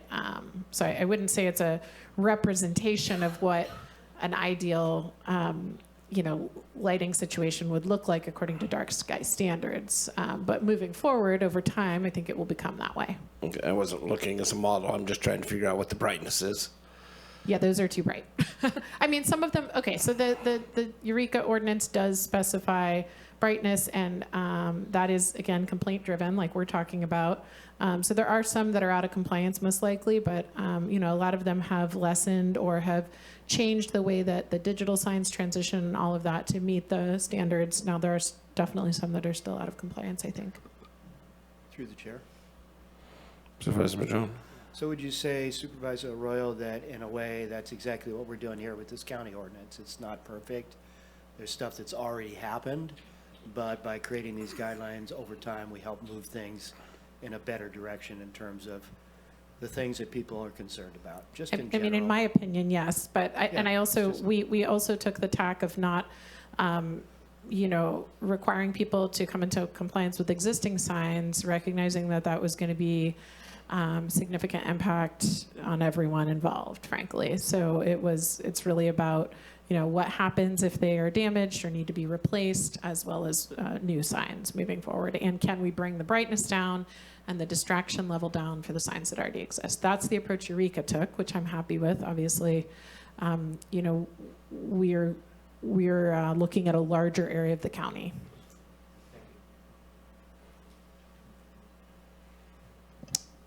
Okay. Supervisor Wilson. Thank you. I'm just going to preface this with, there was discussion, and I understand your question around like, well, how many nits is that light, or how many looms is that? If it's an unfamiliar measurement, how do you know where's the expertise? I think we have a path to get there, though, and I'll talk about that in just a second. And there was a mention around, what are the industry standards? And I guess I'm really more interested in what are the community standards, and what is it that makes our community better and nicer place to live. And I understand, and still have the commerce and that we need to do what we got to do. And I can tell you that those giant LED billboards on the side of the road and down in Santa Rosa and other places, when they popped up, I can tell you, probably not very popular, and probably the decision makers at the time got a lot of phone calls about that. I can't even imagine that it put to a vote that those communities be like, I vote yes on large digital billboards. That just seems, I just can't even imagine that.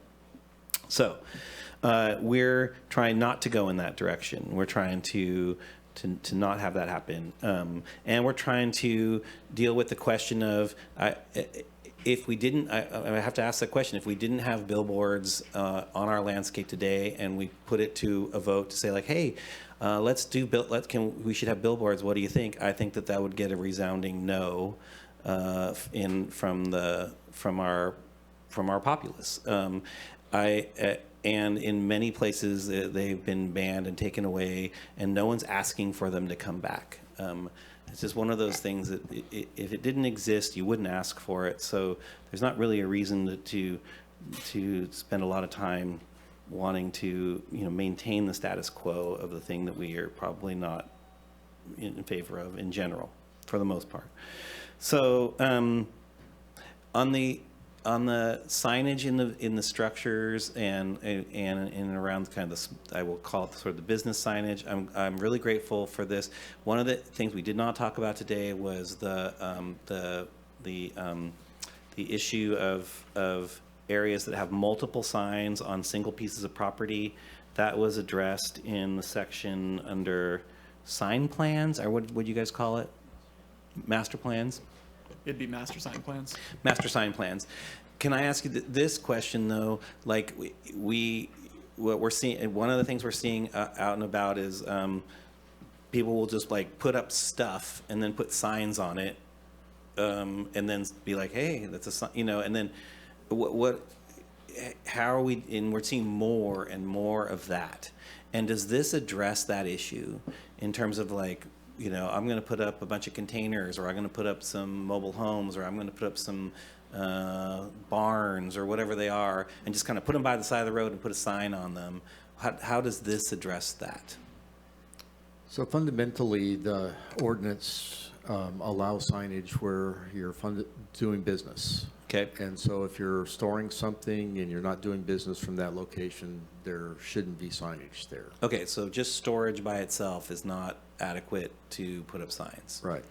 Okay, appreciate that. So, all right. So just saying like, I keep it there, that's not good enough. It says like a phone number to another city, that's just not gonna. Right. That doesn't cut it. Okay, thank you. I appreciate the clarification on that. All right, well, I'm going to try a shot at a motion here, and we'll see how it goes. And John, tell me when you're ready to I correct am me. ready. I just wanted to make sure I had the inland references here so that everybody's looking at the same And all the changes that I'll propose for the inland apply to the coastal. That being said, this will go through coastal, so we'll see how that goes. and the changes there. So with that, I'll move that we go with staff recommendation on all the said parts of this ordinance, and and the findings and the associated documents with the following changes. We'll see if we can get a second and move forward from there. Under 87.2.10 existing billboards, we'll change the language. That is the objective of this section, to provide regulations to implement, and then you guys have language for that?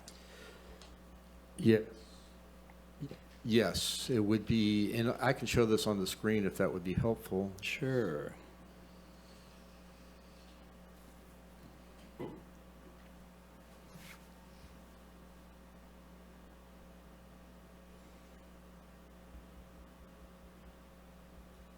Like, what was it? 87.2.10. It is a third of the way down on page 9.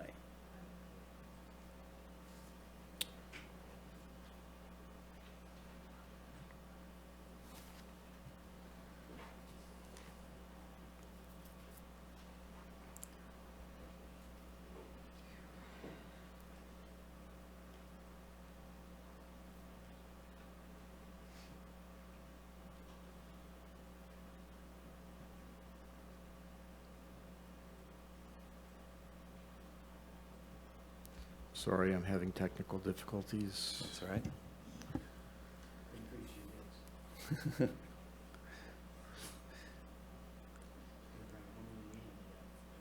I tell you, with a family with kids, that knit thing is a. You all know what we're talking about. Now we're nitpicking.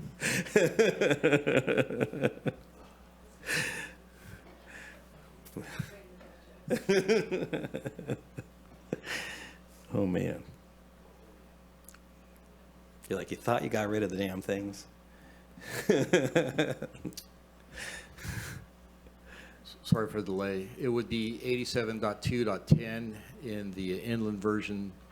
In existing billboards, it is the objective of this section to provide regulations to implement the general plan, provisions to regulate billboards, consistent with the Outdoor Advertising Act. Thank you.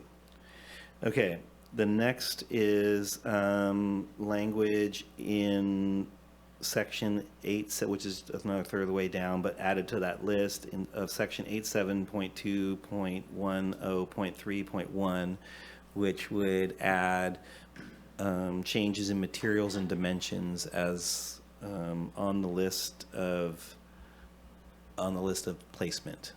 Yeah, that'd be maintenance using materials other than those materials and dimension of supporting members found on the existing sign. Thank you. Can I ask a question on that? We talked about the 2005 windstorm, which had fences, rooftops, everything and then a billboard flew into the road. I think if somebody goes in there and knows it has fir supports and they want to put a stronger support in there, if they're going to make it stronger, wouldn't it be advantageous and safer for the motoring public to make it to the best of the standards rather than limiting the standards? We're not limiting the standards, it just would require a building permit. That's the difference. And I'm going to answer this question because the ODA itself on its questions page says specifically, there's a question, if I want to change the material on my billboard, is this considered what's the maintenance term again? Is it customary maintenance? Is it customary maintenance? And the answer is no. It is not customary, and so we're just making it No, I understand. But earlier it was the motoring public and safety. Do we want to make an arrangement so we could allow, I mean, I understand what the ODA says, or can we change that to allow it to at least ODA standards or better? Well, you could, they just require a building permit. Okay.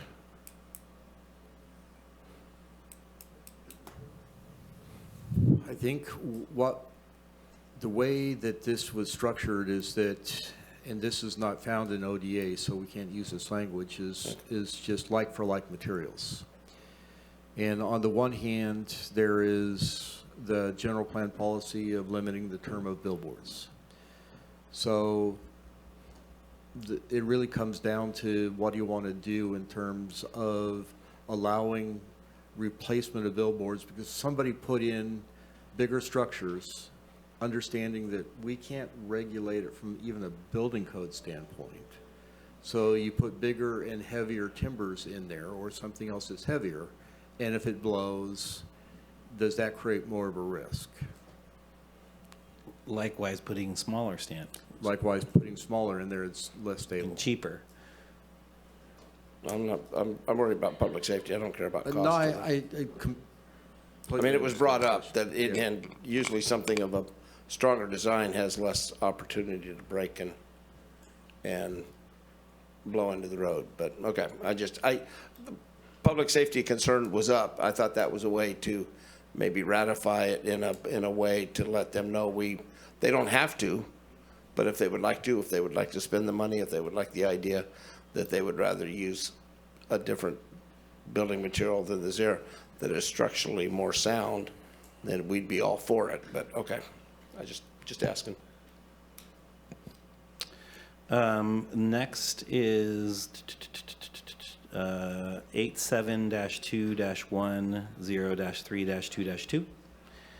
And that is basically placement shall be allowed in the following conditions are met, but then destroyed advertising displays not located in bodies of water, flood hazards areas, streamside management areas, sensitive areas, scenic resources, wetlands, public lands or public easements, and natural resource zoned areas or something to that effect. Natural resources owned properties. As per general plan policy. All right. I'm going to go to this next one, and this is one that people may have an issue with, but I would still ask for the removal of 87-2-10-33 and leave it to the general plan to deal with that. And because I don't. Can you say which one that is again? Sorry. It's the vandalism one. Can you say which one the number? 87-2-1-3-3. I think that's what I got. I don't have that one on this sheet.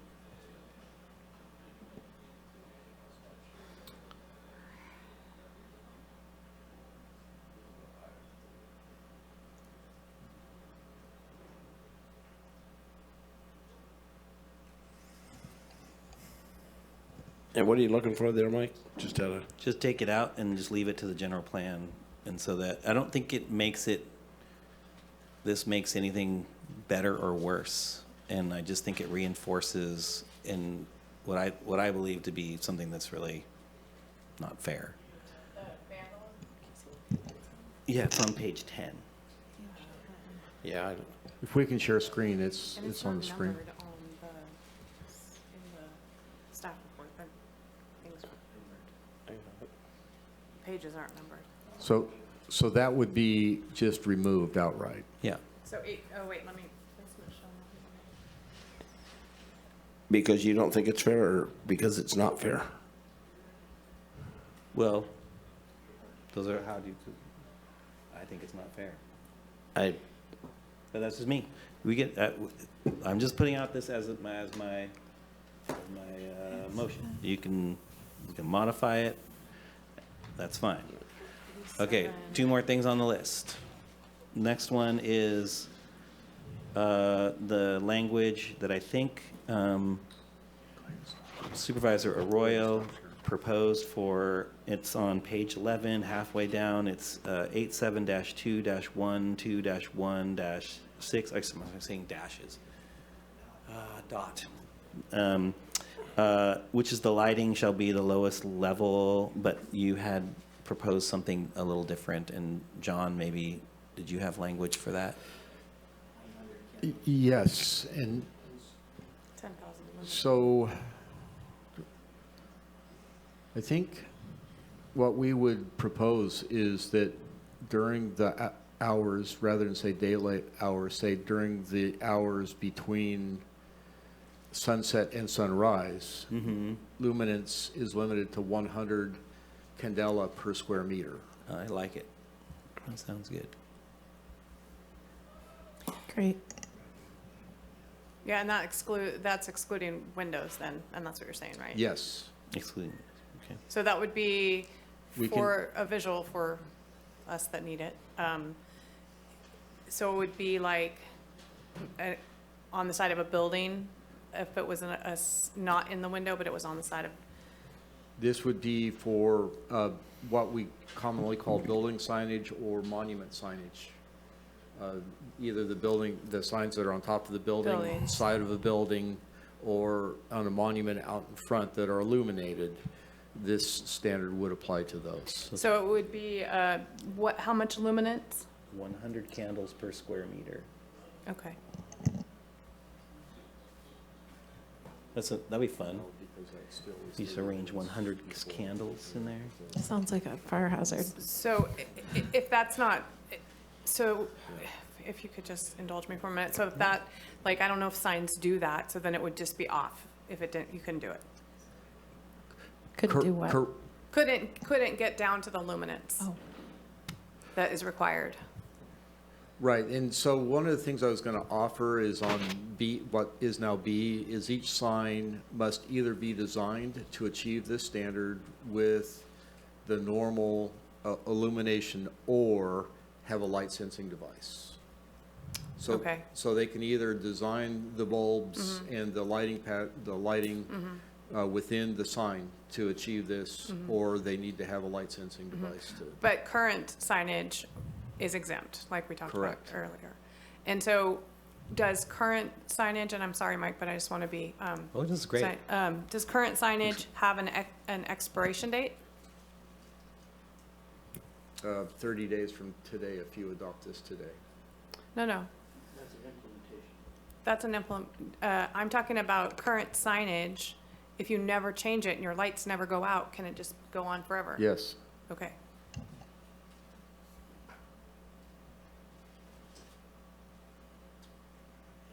And then Okay, there was one hang last. on, Mike, just out of curiosity. Yeah. They can still do light maintenance, can't they, without having to change the whole system?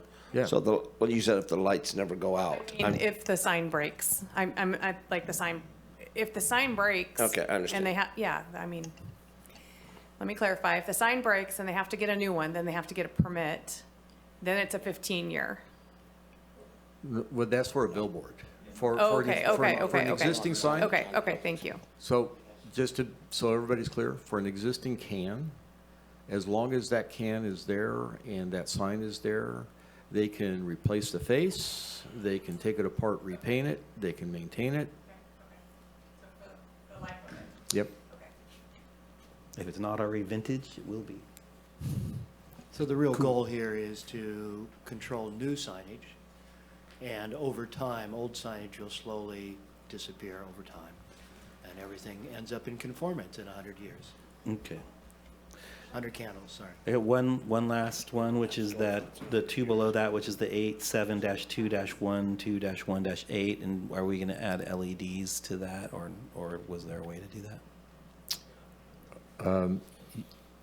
Yes. Okay, great. So those are my amendments, but they also wanted in that motion to provide direction to staff to, Can I ask a clarifying question? I'm Yep. sorry, through the chair.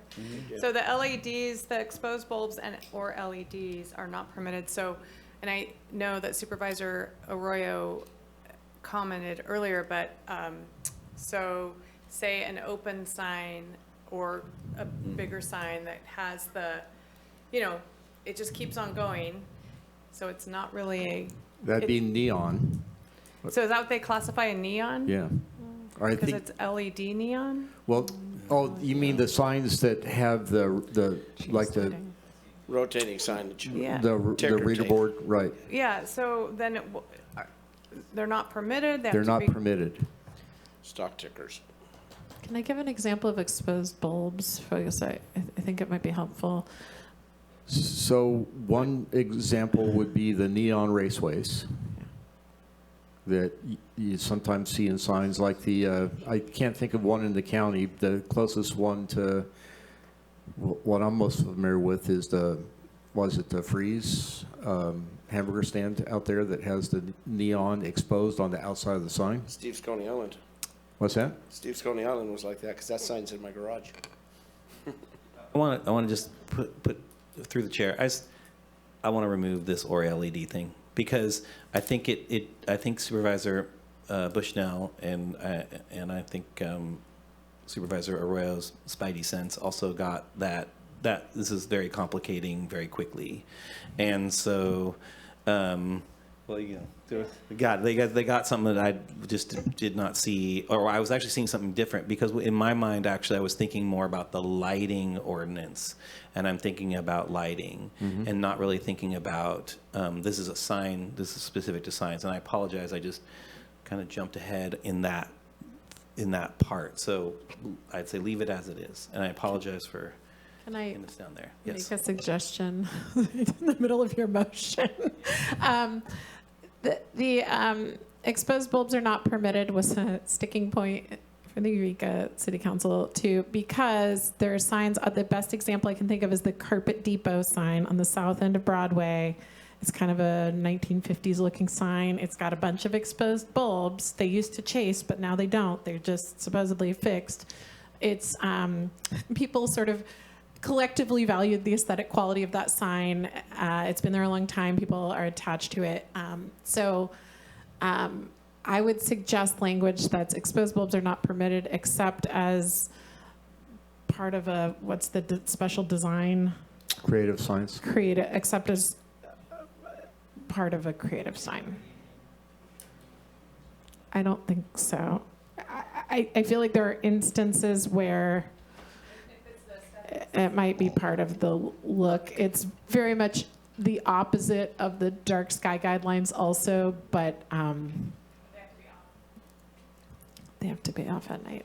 And I think there could be mitigating design elements to make that work. I think if it's a creative sign permit and it's part of the look. Yeah, look, we expanded it. We didn't actually contract. More entitlements. That's right. Okay, I'm going to lead to now sort of the direction for bringing back the idea of regulating existing digital signs. And what I would prefer, rather than coming back with the whole plan and all the whole thing, when we do the lighting ordinance, give us an outline of what it would, you know, like a decent, a more fleshed out outline of what that effort would look like, and what we might get out of that. Does that make sense?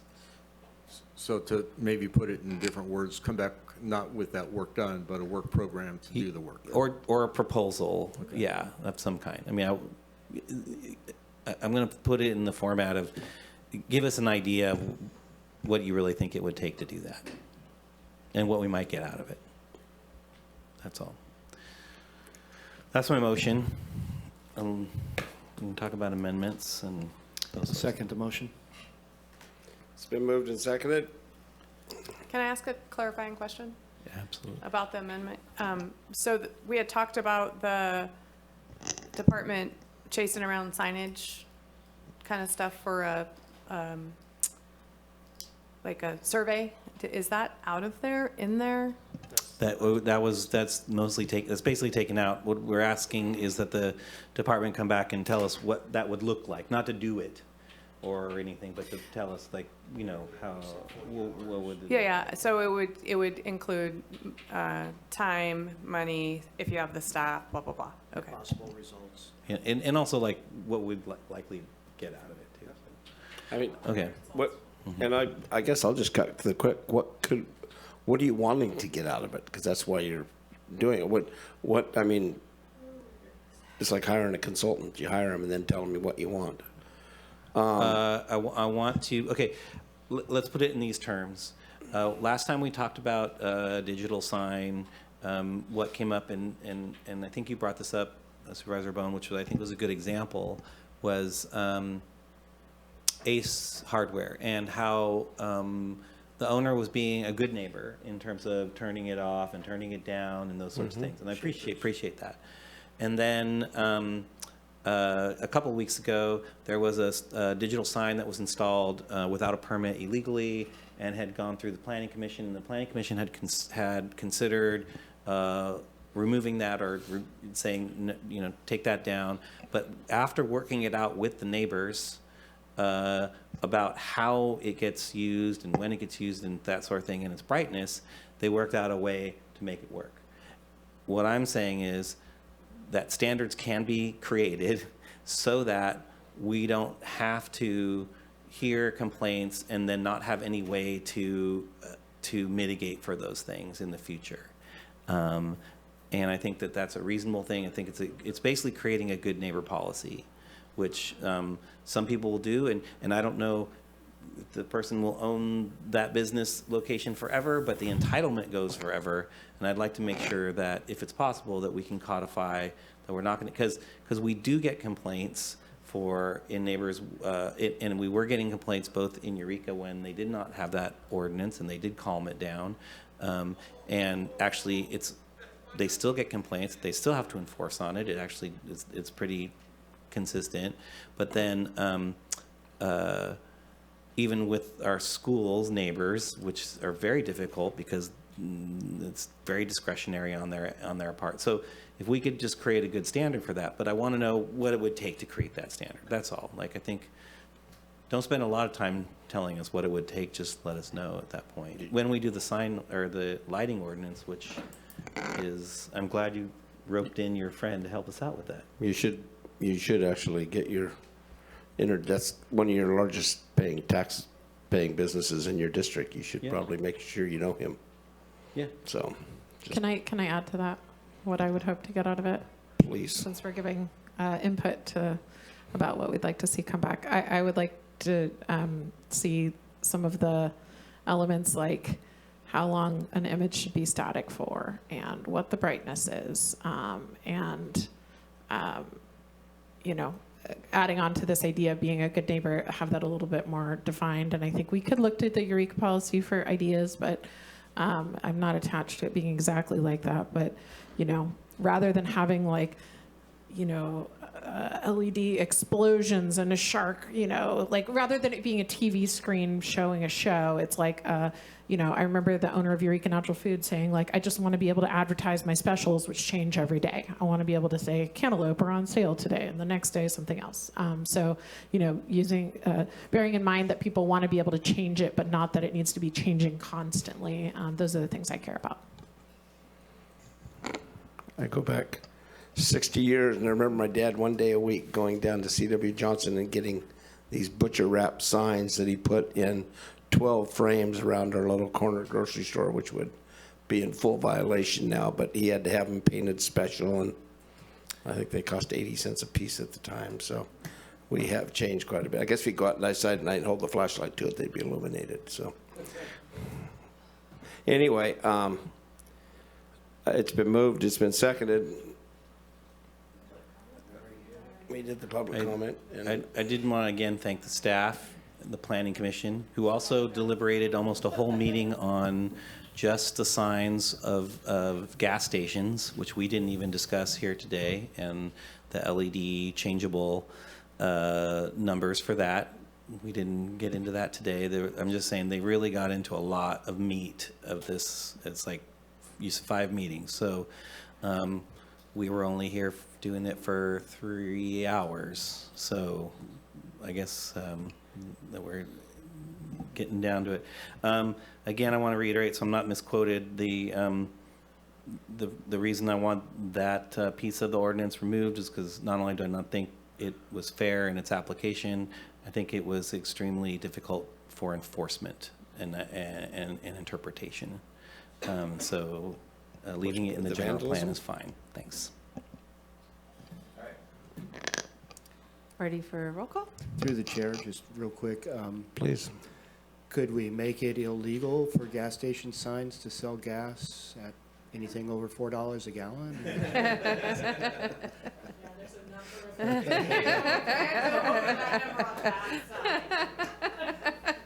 think we'll all vote for that. Yeah. Okay, we'll start with you, Supervisor Arroyo. Yes. Supervisor Wilson. Yes. Supervisor Bohn. No. Sorry. Supervisor Madrone. Yes. And Supervisor Bushnell. So I'm going to vote yes on this just because it's coming back and we're not passing an ordinance as of yet, correct? No, this would be passing an ordinance. No. Thank you. Motion carries 3-2.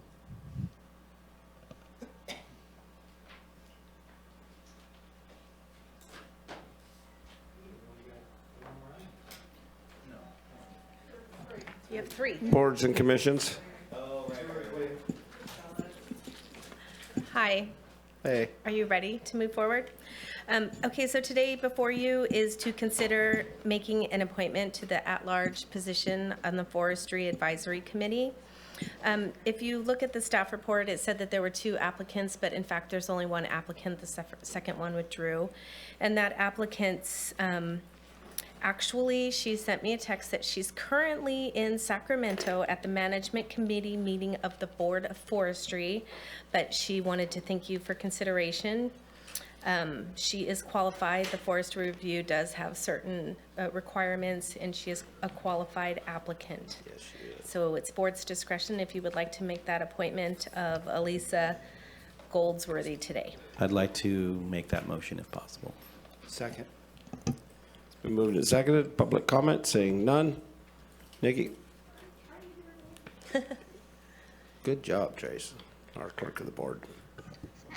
Just trying to get you guys out of here.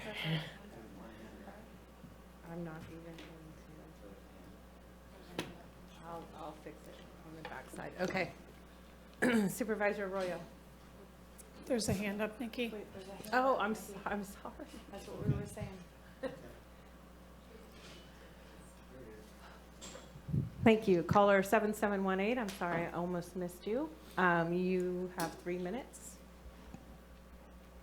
Hello, I would like to make a major objection because maybe you took public comment before the motion was made regarding the signage there, but the public did not get a chance to speak on what was actually brought forward on the signage issue. So I don't have a problem with the issue you have here, but I actually feel the public should have had an opportunity to comment after we heard exactly the amendments that were being made in the signage ordinance. Thank you for my opportunity to make this objection. Duly noted. Nothing to do with this item. So, it's been moved and seconded. All those in favor?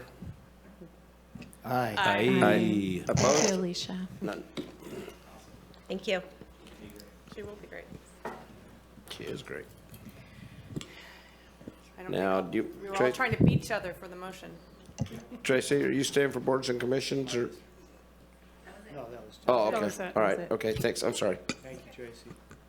Chair, I can quickly tackle the library item for the 180-day waiting period to allow Rhonda Wittenberg, who is the county's longest-standing employee with a miraculous 52 years of employment, to come back on as a retired annuitant. I'll make a motion. Thank you, sir.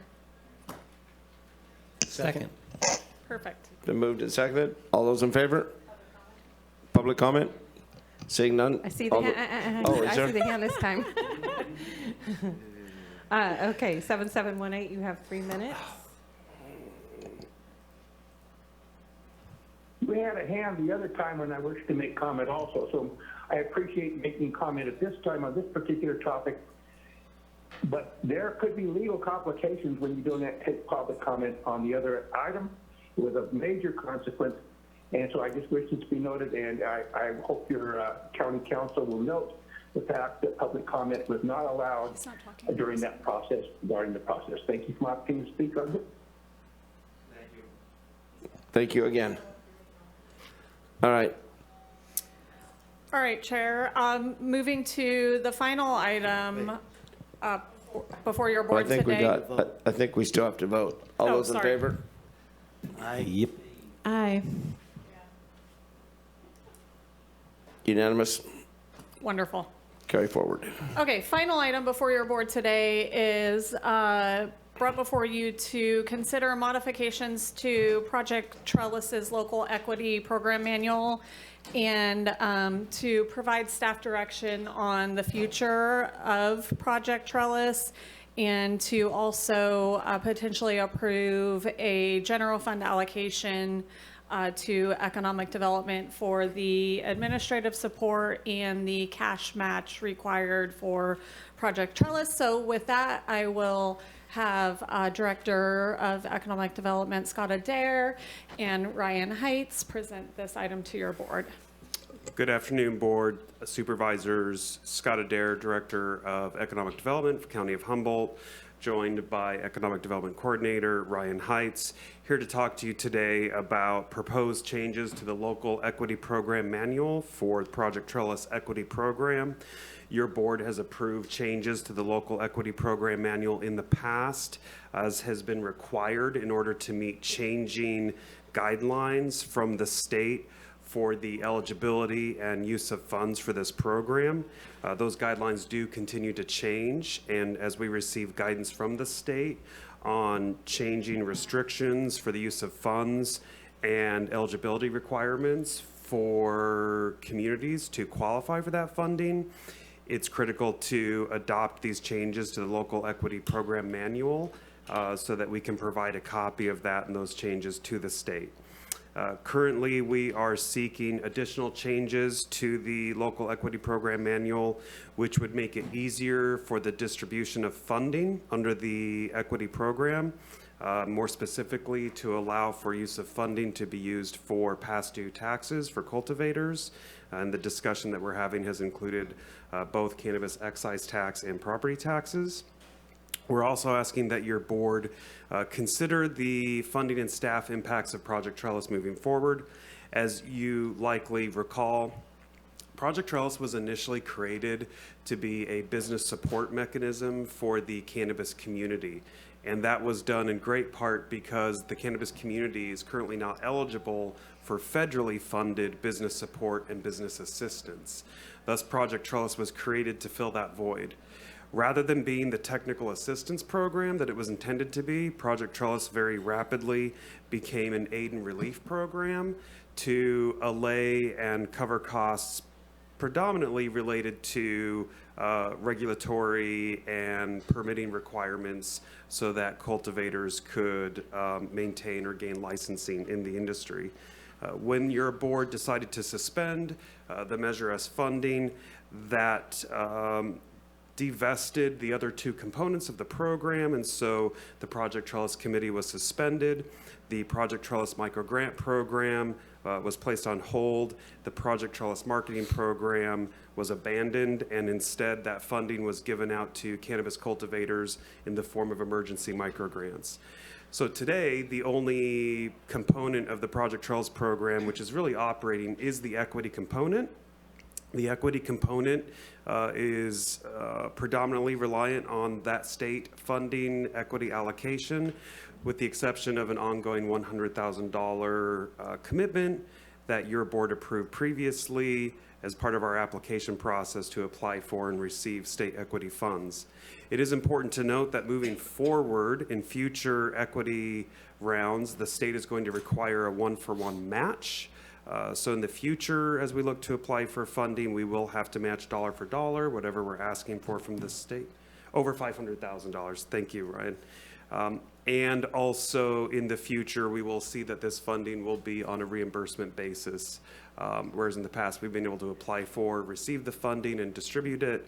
In the future, we will have to distribute the funding in advance and then seek reimbursement from the state. There has been some hardship, program hardship on staff and the division from an administrative point of view, only because with the suspension of Measure S funding, yet the continuance of managing Project Trellis grants, and other Project Trellis activities, there was no funding or revenue source to pay for staff time to continue to manage the program. However, we did not stop managing the program given the how important and critical it was to the cannabis community, because at the time, the cannabis community was in extreme crisis. That did contribute to or exacerbate a budget deficit with the division. So we are asking for, as part of this item, some additional general funding in the amount of $260,000 to cover administrative costs for administrating the program during those years in which there was no funding to administer it. Staff is here to seek direction from your board about Project Trellis continuing into the future as well, given the changing and more rigid state requirements around eligibility for equity funding. And both Ryan and I are here to answer any questions that you might have. Thank you. Bring it back to the board. Any questions? Supervisor Bushnell? Thank you. So the trellis money is to help cultivators, correct? Not only cultivators, manufacturing, distribution, any cannabis business. Any cannabis business. So if you allow for property taxes to be paid, but their excise is outstanding, they're going to lose their permit. So if you allow for excise tax to be paid, but not the property tax, they'll keep their permit, but they could lose their property. Mm-hmm. So how do you, when you think about it, if you just let them pay their property tax and they have outstanding Measure S, they're going to lose that permit come December anyways if they can't pay that. Yeah. So how do you rationalize that? That's part of the direction and guidance that we're seeking from your board, because we know that there are cases where there are past due property taxes and excise taxes, and that the excise taxes are affecting cultivators, not other businesses who are eligible for the program. The guidance or the recommendation from staff is to streamline the type of service and support that can be received through Project Trellis, only because it's a greater lift, the more volume of types of services that we're covering under the equity program. Presently, we're covering other expenses on the behalf of cultivators, including expenses paid to our planning and building department and consultants and other expenses. However, it's been recognized that some of those expenses might be secondary to the tax situation, because if taxes aren't paid, it puts them in greater risk of being able to operate in the Property future. tax, you mean, or Measure S? Both. Puts Well, them so in- property tax, I think, and I don't know if Amy's on, but I think it's, there's a year amount before we can lien. You can lien that property, but before you force sale, right? And 5 years. 5 years, okay. So the excise tax, if it's not paid by December of 25, end of 25, you're going to lose your license. Additionally, notices just went out, if you don't pay your planning and building outstanding bill, you're also going to have your license suspended. So you're not going to be able to cultivate. So I'm wondering, because it's based around cannabis, and so in a short window, if you don't pay all of it, you're going to lose your cultivation license. And how do you, when you're doing the application process, what does that look like? And how do you say, well, we'll okay for their property tax to be paid, but they're still going to have this outstanding debt over there? So it would seem like that it would need to accumulate all of debt around a cannabis license. Yeah. Okay. The intention in the LEP is to facilitate repayment of property taxes, which are past due, and in that situation of 5 years or more past due first, and then to pay Measure S taxes, which are past due but have been set up under a payment plan. That way, we're avoiding those tax lien sales prior to paying those Measure S taxes, which the county has limited options of going after if those businesses do close. And what's the, can I ask what the, is it 10, what's the amount? Is it 10,000? No, so the other modification, other than the eligibility criteria and the use of funds for repaying these taxes, is to amalgamate the payments to $65,000 in total, rather than having $50,000 in direct grants and then $15,000 in payments on behalf. So it would just be $65,000 in total across all grant rounds. Okay. And then my last question for right now is that you guys are asking for $360,000. So $100,000 is the match portion, and then $260,000 to do this work. Yeah, $100,000 is the ongoing administrative funding that was awarded, and we're using that as a match to increase the amount of funding that we get from the state. The remaining $260,000 is reflective of some of the costs that we took on, covering not only the micro grants, but the emergency micro grants that we weren't able to cover elsewhere. Well, I'm going to ask the CAO how you feel about that.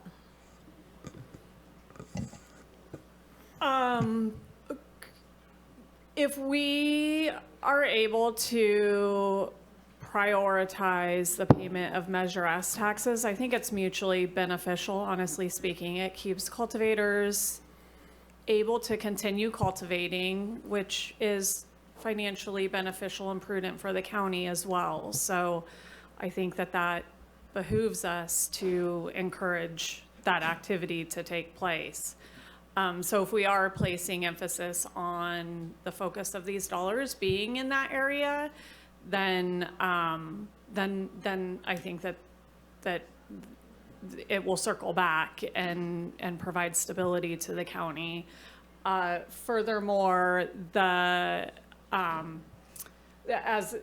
Ryan said, streamlining the program so that there's not such a broad array of activities that need to be managed by economic development reduces the administrative burden. Part of this request, which economic development is going to need regardless because their fund balance has been impacted by the services they're providing to Trellis, because they're not getting, originally your board had committed a 10% allocation of Measure S dollars to support them in the activities that they perform to support the cannabis community, but with no dollars coming in, that means no dollars are going to them, and that's had a significant impact on them. So they're gonna, they need that $260,000 regardless to address the impacts that have occurred on their fund balance. Okay, thank you for that. And then I have one last comment statement. In the qualification, with whatever they would qualify for, would it be, I would suggest that they would need to be debt-free in those areas to continue forward with cultivation. And so if the purpose is for cultivation and you only take care of one portion, you could say, I guess then they have a means to make money to then pay, their Measure S, but then if they don't, then that money hasn't accomplished what its intent is to keep them cultivating in the future. Right. And so that's just something for my board to think about. If I may, for the board, Ryan and I were just discussing that, looking at the numbers, it does appear that the amount of excise tax that's outstanding is much greater than the amount of property tax that it's outstanding for these businesses. It would be certainly appropriate for your board to develop a prioritization of services and how this funding should be expended, and we could do that in an order of most to least important. We also can factor into our rubric and scoring process for ranking and reviewing funding requests what those priorities look like and have a weighted scoring system. I will just express that the $260,000, as CAO Hayes indicated, is not for managing the program just moving forward. It's for the last 2 years of managing the program in which the division did not receive that 10% of funding to manage the Project Trellis grants and other services that are being provided. So some of that is making up past service periods that we were still managing the program but not collecting revenues for. Supervisor Madrone? Thank you, Chair. Yeah, so basically the 260's pretty much already been spent, so it's coming out of our budget no matter how you look at it, one way or the other. And I think this is a good way to resolve that as a recommendation to support that, because we're going to be funding that one way or another. So really, it's the $100,000 request, and that leverages $600,000 as I understand it. And that $600,000, I think it's great that we give you some direction in terms of how, what we would see as priorities. And frankly, I don't see property tax as a priority at all, especially prioritizing somebody with 5 years or more of property tax debt, because the crash has been for 3 years. So what were they doing 5 years ago, 4 years ago, not prioritizing their property tax? And it's better to go ahead and help them out with Measure S, because that comes right back to us.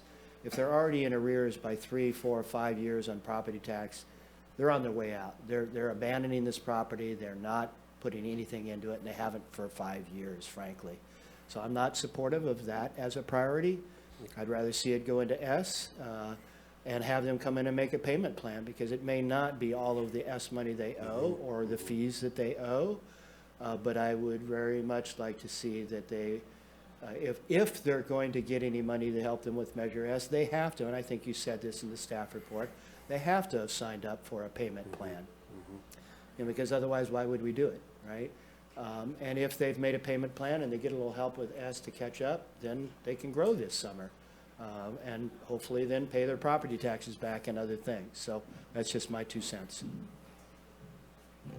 Through the chair, some context around the amount of funding that's outstanding. So based on the last couple rounds of applications we received when we were capturing those APNs, we see about $2.5 million in possible funding if we maxed everybody out, which we don't have funding for, in those Measure S taxes. And I think it was about 40 or 50,000 in property taxes. It was only a couple properties that were impacted there. So we could expend all of the funding for Measure S and hit maybe a third of it.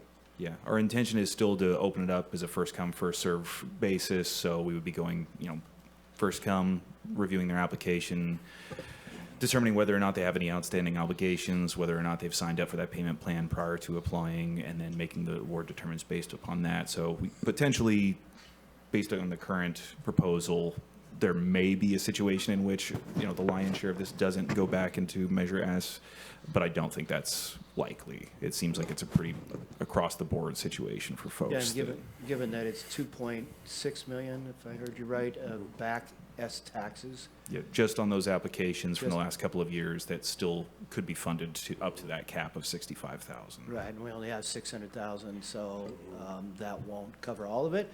And so rather than covering all of it for anybody.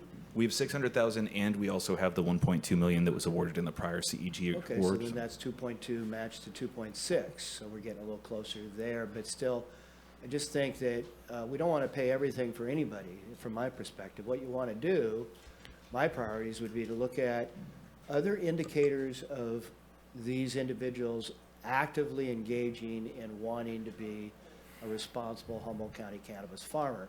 What does that look like? No abatements. They've got clean property. They're operating within the rules. They're, willing to sign up on a payment plan for whatever else is left on their thing. So those are indicators of responsibility, wanting to catch up, wanting to hope that the market comes back a little better and get completely caught up. So I would like to see the money spread out as best as we can to encourage as many people to come in and do their payment plans and get caught up with whatever else is above and beyond this. And then there's a whole lot of other people outside of your applicants that have this issue, but we're not reopening up the applications. Is that correct? We're just trying to deal with what we have. Because of the eligibility requirements that were modified in the previous LEP, we actually will have to go back and open up the applications again. They were very significantly modified from their prior form, and we weren't able to determine eligibility based on the information provided previously. So then the numbers of 2.6 could easily go up. Probably won't go down. But we don't know. C.O. Hayes. Yeah, I just want to highlight that per your board's direction, cultivators who had outstanding Measure S's taxes were required to establish a payment plan by March 31st. So anybody who hasn't done that should already be subject to revocation of their permit at this point in time and are not eligible to enter into a payment plan. So it would only be those folks who have already come in, who have already agreed to establish a payment plan and are following along with your board's direction and guidance. I don't want to speak for Director Ford, but in my conversations with him, I believe that there is some leniency that if they didn't come in by March 31st, then their license could be suspended, not revoked. Revocation would not occur until after December 31st of 2025.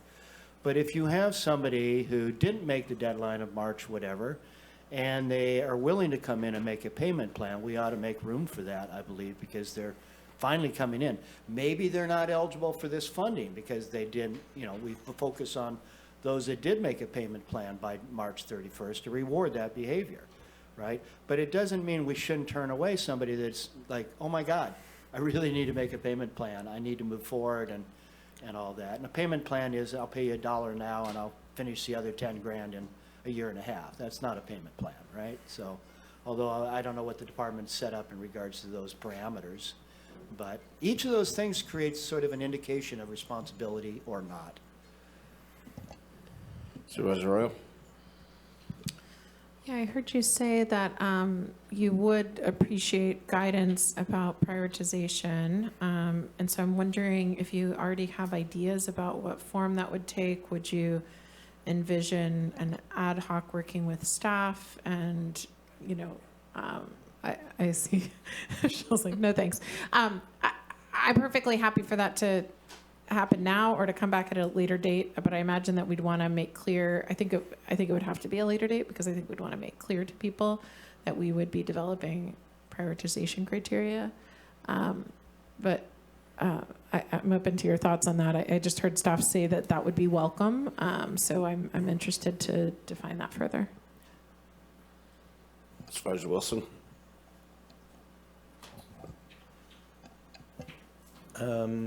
It seems like the change in the application, Supervisor Madrone said that there might be more people, there could be less, right? Just depends on what those parameters are and whether they really fit the demographic of who we have. And whether that will match up with what we're seeing directly in terms of the, you're saying, okay, there's 5 million or 4 million outstanding or something to that effect, and this would take care of a fourth of that or something like that, I guess. Okay, we're saying, but it's like, I don't know how many of those are there and how many would actually qualify. That all being said, I do agree with Supervisor Madrone about the sort of like the trajectory of what we're expecting or what we would like to expect. And for me, it's like not just enough to take money from a grant, give it to some folks so that they can pay us what they owe. For one, it's a bit unfair to everybody else who's already paid. I kind of have a little bit of an issue with this. It's like wait around long enough and the government will come bail you out. And so, and also that money could come in and then they could just walk away tomorrow and be like, hey, or sell the permit or whatever it is. And so I have some concerns about that, which is why I kind of go back to, again, when we talked about these kinds of things before, having it be a forgiving loan program where it may get you over the hump or whatever that is, but basically then if you stay operational, say over 10 years, is again an example, just like we did for facade grant programs for businesses in downtown Arcata years ago, and I think they did it for Eureka too, where you'd get $10,000 or 20 or 30 or 40, whatever it was, and then every year a tenth of that would be cut off, assuming you didn't sell your building, right? You didn't get out of the business, so you didn't use the money just to inflate the value of the building and get out. So just like this, it would be great if there was some obligation to actually stay engaged and actually producing. And then if you're out and you sell your property, well, then we get that money back into the program and someone else can take it out and try and do something with it. That's just my thoughts, and I don't know if that's legal to do, but we see it under a lot of other granting programs. The CEG program does allow for low and no interest loans. However, the county has not applied for the program to facilitate a loan program, rather to facilitate a grant program. We could potentially put in some clawback language in those grant agreements so that there is some expectation of continued operations for a year or two.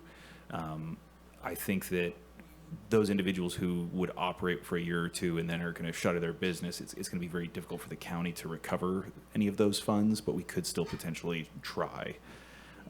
When it comes to the priority usage of those funds in the LEP draft currently, it does prioritize property tax first, which it sounds like there's less favor for, then Measure S, and then finally direct grants, and it would still be on an individual basis. So, the first 10 people may have 65,000 plus in Measure S each that they're, past due on, or they could have all of their funding, paid and current, in which case they would be eligible for a direct grant to support ongoing operations.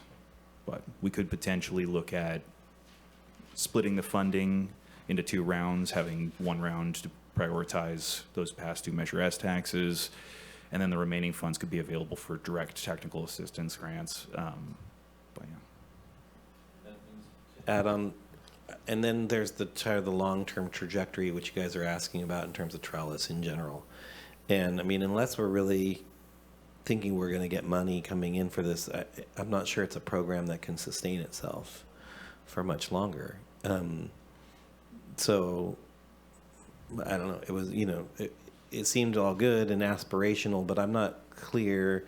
We have the administrative. We can shoulder the administrative burden of a program that doesn't push. It's gonna need a threshold of revenue to make it worth doing, and I think you guys need to tell us what that threshold is, and then we need to think about ourselves, whether we have that capacity as an organization to do that. So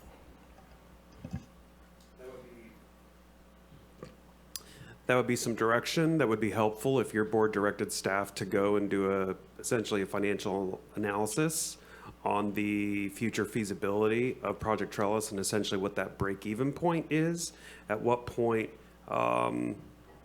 based on what we may be eligible for in the future, and also knowing that there's going to be a dollar-for-dollar match requirement over $500,000, at what point does it not pencil?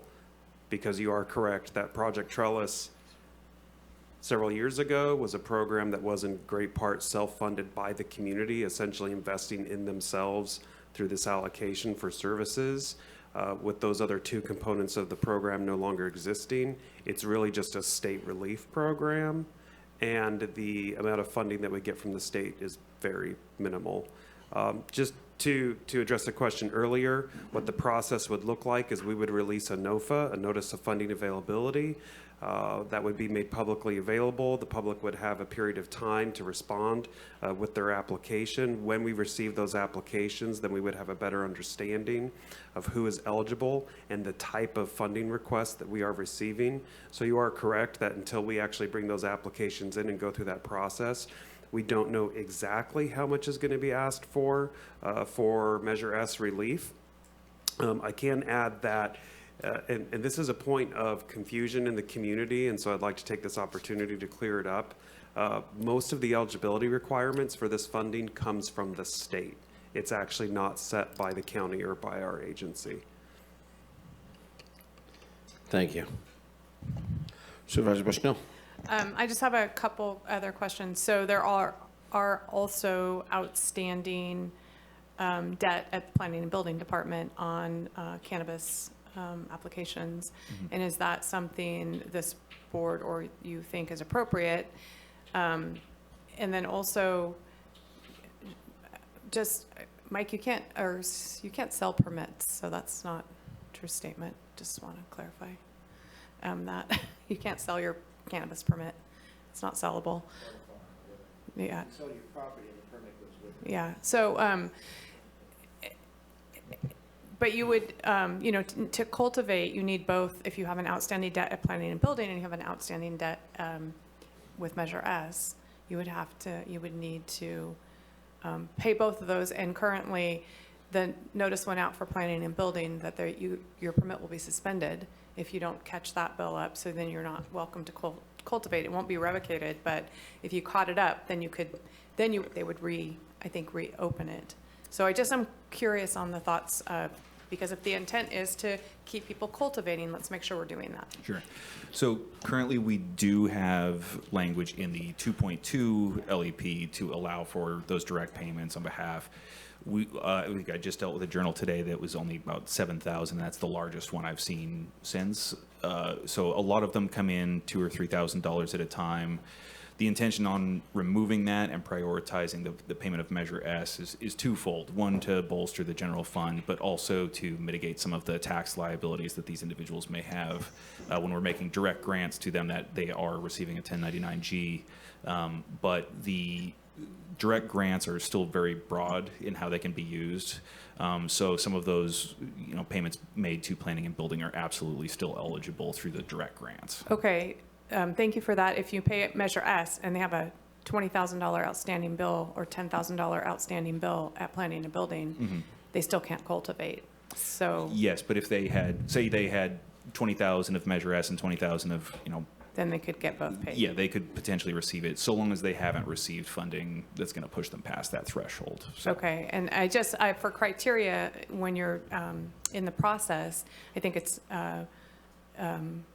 we need to check both to make sure that if the intent is to keep them cultivating, that we're doing that. Right, and so what we can do, Ryan and I were just conferring, we can flip the priority as it's listed in the LEP now. We can flip those, we can flip it, so it could be cannabis, it could be excise tax first, then any of the outstanding required fees to planning and building, and then property tax. And so that would be the order of priority for funding. Currently, we are paying current fees and expenses for planning and building. My preference would be to focus on those that are past due and in the arrears. Yeah. Just for simplicity's sake. Cutting a couple checks to the treasurer tax collector in planning and building versus dozens and dozens is much easier. Yeah, thank you for that. And then I did also, last comment, want to just remark on something that Supervisor Wilson said, that, some people have outstanding cannabis excise tax, and is that fair? And just to be fair, this board said, you don't have to pay anything right now, and you can still cultivate, trying to help that community. And so people prioritize financially property taxes or planning and building monies, holding that Measure S tax there because there was no penalties on it. And this board said, oh, okay, it's okay for it to sit there maybe for a little bit, try to pay it or whatever. But, people were trying to, cultivators were trying to prioritize financially house payments, property tax, planning and building, while the Measure S sat there with no penalties on it. And so now, now moving forward, this board directed, now start making those payments. So cultivators didn't intend to get in this mess. Anyways, just. No, we've had numerous conversations with individuals who are in both situations, who have had to prioritize those time-sensitive expenses, or those who have, bent over backwards to try and make sure their Measure S's are current. And that is why we're still maintaining a first-come, first-served basis, so that those individuals who are, high enough in the queue, who have been current on all of these past obligations, would be eligible to receive funding for ongoing solvency needs. But at the same time, those individuals who have been struggling to make those payments could have them made on their behalf. Through the chair, I guess what I'm saying is some people prioritized paying back Measure S versus something else. And then where are they on this? But I think maybe what you're telling me is that this funding wouldn't be just available. This is on the list of things that we could offer. So if someone did prioritize paying Measure S, but has other things they might have an issue, I could see where, but I would just want to make sure that there's some equity in that space, right? And that's why I hear we're what you're keeping it saying. first come, first serve. Yep. So Okay. Appreciate that clarification. I think I could help move us toward a motion. But some proposed changes to the recommendation of staff recommendation. So initially we had, through the chair, we had asked that your board approve the modifications to the LEP manual as attached to this item. However, it looks like we would need to modify that staff recommendation to be approve the proposed modifications to the Humboldt County Local Equity Program with two additional changes. One, to establish the prioritization of funding as excise tax, planning building fees, property tax first, and then the other services which would be available, and to add into that an inclusion of a graduated payback schedule based on years of operation from the time in which funding is received. Is that sort of what we're hearing? Yeah, sure. Okay. And then for number 2, it would be to, for considering the ongoing funding and staff impacts of the Project Trellis program, it would be to come back with a fiscal analysis regarding the future feasibility of the program for future equity allocations. That, okay. And to approve a return with a supplemental for 200 or 360,000 and to accept the grant award. Right, exactly. And so that'd be the last thing, is to return with that supplemental. Currently, we do have a timeline of signing that grant agreement by tomorrow, so we would need to ask for more time by the state, but they may or may not be amenable to that. If your board directs us to accept the grant award, I think that I have authority to sign that grant. We just need to have a firm commitment that you want us to do that, and then I'm comfortable returning at a later date to effectuate that supplemental budget. I think we can do that. We'd be moving forwards with the $1.2 million of funding anyways before we Nodding heads. prioritize the 600,000. So. Okay. All right. With that, I'll ask for public comment. Can I also just provide one point of clarification to Supervisor Madrone's comment about the suspension versus revocation? I did pull up the prior direction from your board, just to be clear, because I suspect there's cultivators listening in right now. That direction did say that cultivators needed to come in by March 31st to set up a payment plan.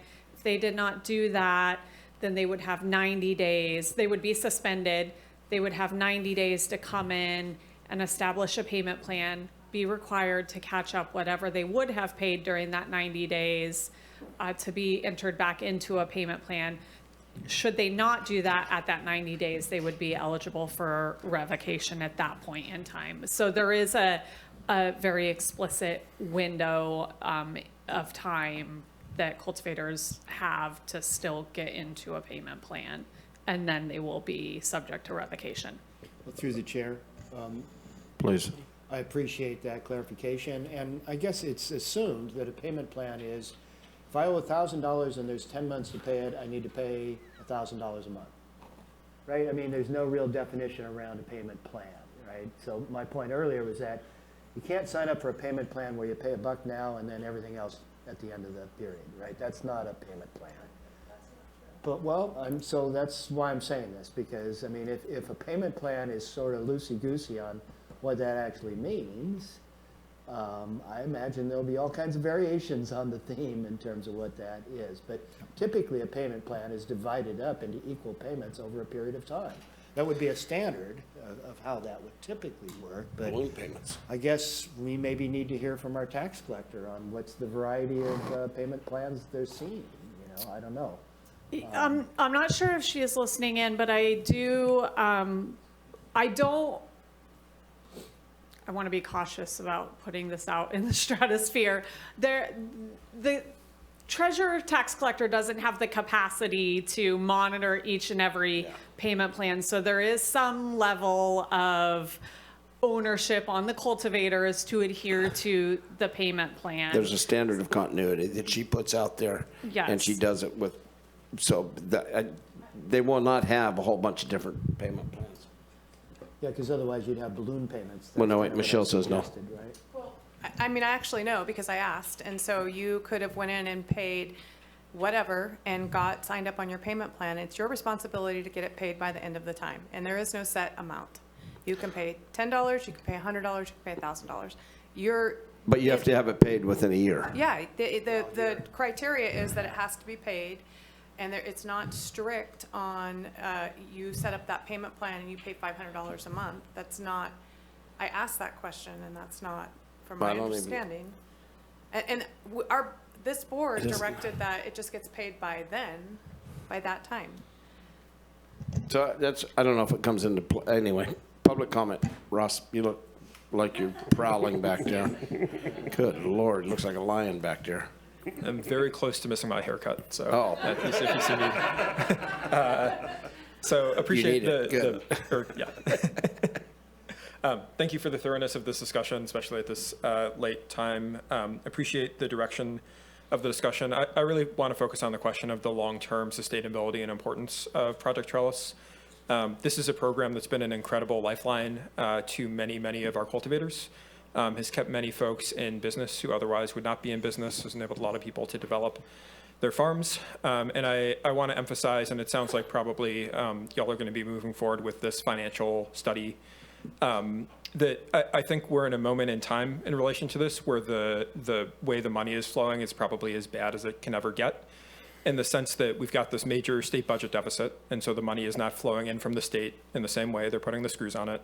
At the same time, we've suspended Measure S, so that money has not been coming in through Measure S. But of course, Measure S is coming back, and there will continue to be conversations about Measure S.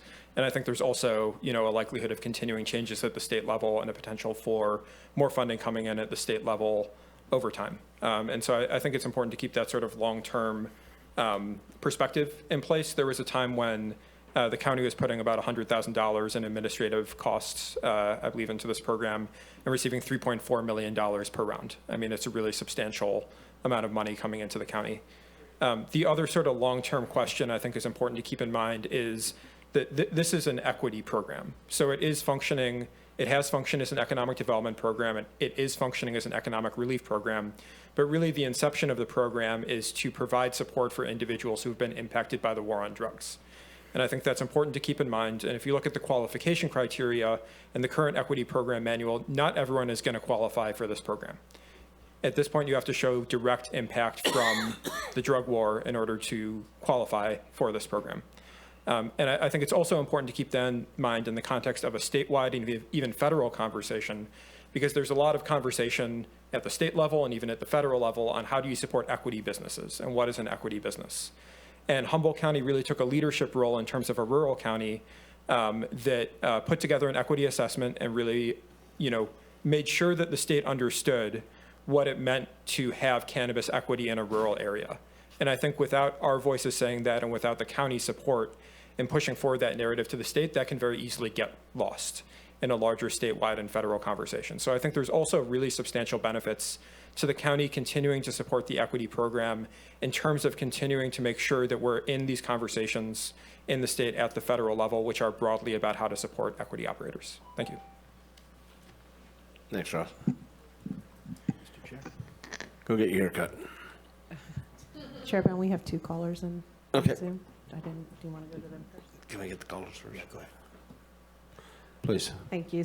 Caller 7718, *6 to unmute, and you'll have 3 minutes. Hello, Ken Sawatsky, the person who wrote the opposition to Measure S. I think one of the biggest things you can do is to go ahead and on this November ballot, repeal Measure S in its entirety. The money for trust, but let me give you some facts. This is an email from Amy Christensen. I think you might have heard of her. If the people who've enrolled in payment plans so far with her pay their payment plans in full by March 2025, the deadline, there's $4.2 million. And I greatly appreciate the people in this business willing to admit, but to go ahead and agree to these payment plans. This is not a small amount of money. And this money should be invested, in my opinion, with remediating the groves that have been abandoned and with enabling the few people who've entered in these payment plans. So how many people have entered in these payment plans? Out of the, let's see, I'll have to scroll down here through the thing, but there was a whole bunch of people, I think it was 710, and I think the total number is 279 entered in the payment plan. They deserve benefits. They deserve your backing. And also, the people who don't own Measure S, they deserve your backing even more than those 279. So The numbers are here. I strongly support you taking the money that you're going to get from this money that is not budgeted, that you don't have in your budget, but will be paid by that particular date of March 2025, hopefully, because I trust the people to pay it, because they want to continue to be in the business. And so it was 746 people who could have entered the payment plan. These people did. Do the right thing by them, get rid of Measure S in its entirety, and take the money that's coming from this and help remediate problems in the hills, including the people who have not adhered to the dark light thing, and I didn't get my comment on a whole bunch of things there today. And those comments will come back later, next meeting. But I strongly support the money from Trellis going to the people that have put the money in there and who are honest and trying to make a living, and that's where I'm at. So thank you for the opportunity to speak today. Thank you. Our next caller is 9687, *6 to unmute, and you'll also have 3 minutes.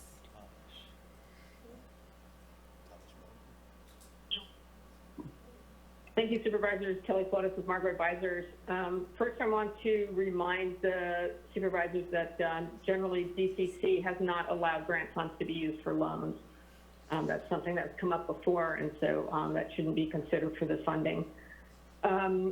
One of the things I wanted to point out, and Ross mentioned it briefly, was that the new state requirements are very restrictive. You have to have proof of having resided in Humboldt for 5 or more years prior to 2016 and have an arrest or conviction of yourself or an immediate family member or proof of asset forfeiture prior to 2016.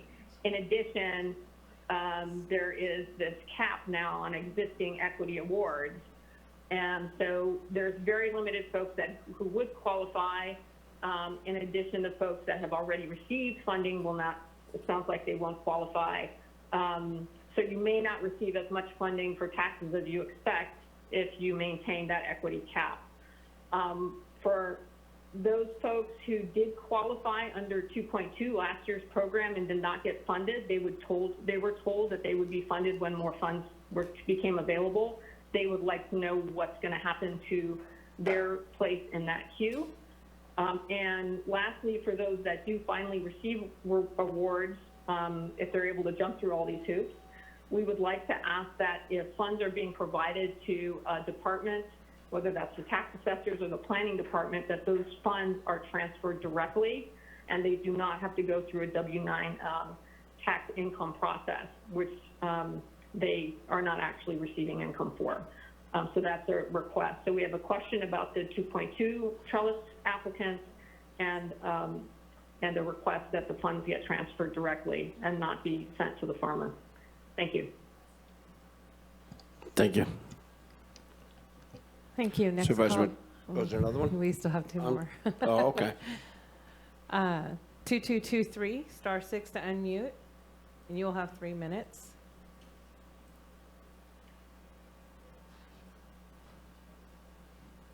Can you hear me?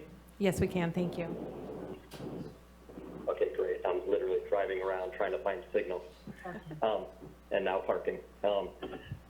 This is Craig from Alpenglow Farms, and I just want to say, first of all, greatly appreciate Project Trellis, and specifically working with Ryan. He's been a big help. We've had to make some modifications through the way, and we've been able to navigate that. And Trellis has been really a lifeline to our business over the few years that we've been working with them. And we hope that we can continue to, but like Kelly mentioned, the rubric has changed once again, and I don't know that we qualify. You know, the Mendocino County border is literally less than a half mile, and a helicopter really didn't identify that county line when it was flying and doing all the surveillance and all the enforcement activities that were happening. So because of this new line that has drawn, we don't qualify moving forward. And that's challenging. I would also say that I'm happy to hear, I think Supervisor Madrone is bringing that forward, to prioritize the people that are actively doing business and and trying to do the best they can through the whole process, and to look at somehow to look at who's going to stay in business as part of the plan. I'll give one example. There was an emergency grant fund for $10,000 that went out to a farm that never even harvested a crop out of Measure S yet. Like, I understand there's holes in the rubrics, but let's work together and try to get it right, to support the ones that are here, have been here, and will continue to be here into the future. And again, I appreciate the county holding space for this, and I feel we will look to a better day in the cannabis world. Thank you. Thank you. Next caller is 0330. Star 6 to unmute, and you'll have 3 minutes.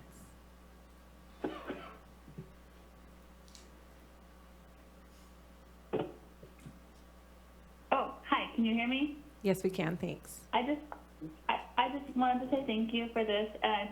I really appreciate what Ross and Kelly and Craig had to say.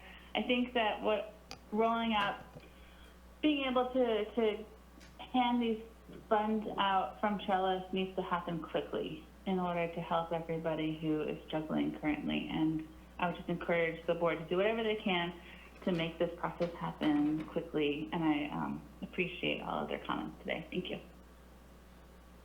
Thank you. There's no more callers, Chair. Thank you. All right, Supervisor Madrone, for you. Yeah, so you mentioned that the next grant's 500,000. If it's over that, there would be a match requirement of 1-to-1. If it's 500,000 or less, is there a match requirement? No, there's not. Pardon? No, there is no match Well, requirement. that's an easy decision. Ask for the 500 or less, right? Yeah. I mean, We because are capped at 10% for admin.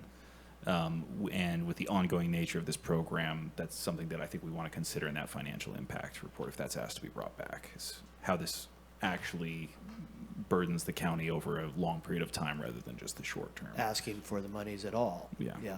But if you're getting 50,000 to manage 500,000, that's better than having to put in 500,000 to get $1 million, right? So, given our tight budgets and the rest of it, I mean, you know, I hear what everybody's saying about how, you know, it was mentioned, is this a sustainable program? I mean, there's a lot of stuff that has to unfold for us to really make that determination. But I think getting 50,000 to manage 500,000, if the application process goes well with this re-app that happens, as one commenter mentioned, that there's going to be a limited number of people who even qualify, given the state's requirements and stuff. But that will tell us a lot. When is the deadline for you deciding whether or not to ask for the next round? I believe it's in November. November. So we got a little bit of time here to get the NOFA out and do some things, develop some guidelines based on what you heard here today from the board in terms of priorities, and maybe little checklists like, well, if you've got ongoing abatements you haven't dealt with, no. You know, I mean, first there's the state qualifications, and then there's things that we might put in there to try and tease out who are the responsible ones that want to step up and keep doing this, right?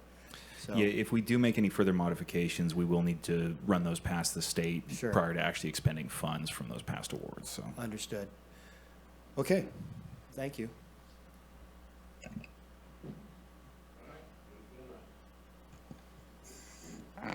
Did we get a motion out of that? All right, If I might, through the chair. please. I would move that we approve the staff recommendation with the modifications that were suggested in terms of switching the priorities to the Measure S and the fees above property taxes, and also to come back with a supplemental budget to approve the 360,000. And there was a third item I think you needed, which was? It would be, Supervisor, to come back with the fiscal analysis for the future, to discuss future feasibility of the program prior to when the next funding round would occur. And then to also give the CAO, direct the CAO to accept the grant, and that way was she it. can sign the agreement. Yeah. Those last two parts as well. So that would be the motion. through the chair, if I may ask for some clarification on the planning and building fees, would those be those past due fees or ongoing fees as well? I think we're trying to deal with past due stuff. At least that's my sense Okay. of where we were coming from. I should off there until we get a second. Okay. I'll second. Got a second. Supervisor Bushnell? Halfway through this discussion, I realized, Measure S for me is sensitive, and so I just want to state that I don't qualify for trellis funds ever, and so I just need to put that out there, and having this discussion is not a conflict for me. Well, if that's the case, we won't give them to you. Do you want to put that in motion? And thank you for allowing me to make that statement at the end. All right. All right. It's been moved and seconded. Seeing that's the only thing standing between us and adjournment, all those in favor? Oh, wait, hang on, CAO. We have one thing standing in front of adjournment, and that was your promise to accept public comment on the billboards. yes. But let's Excuse me, complete this yes. item. So, yeah, I knew that. Okay. Are we going to vote on Or this? the sheriff's side, no, Okay. I'm sorry. Yeah. Wait, no, did we no. vote? Nope. No. Waiting. Are we All doing- those in favor? Aye. Aye. Aye. Opposed? Yeah. None? Okay. And that, I will come back to the sheriff's item with the license plates that people may have not been aware that we moved up Thank you, because Bob. we had staff from outside the area sitting in the audience, so.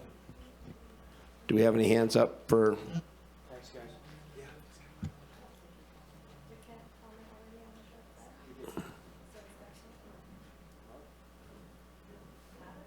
Because it was a question. That's fine. Yeah, go, let them. Thank you, Chair Bohn. Caller 7718, star 6 to unmute. You'll have 3 minutes.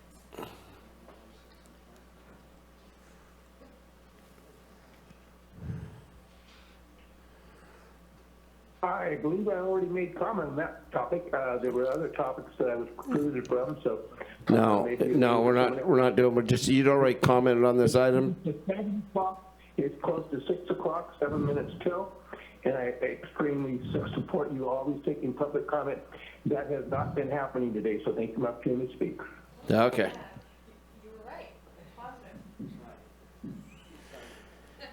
Seeing no other hands up, I will now adjourn the meeting.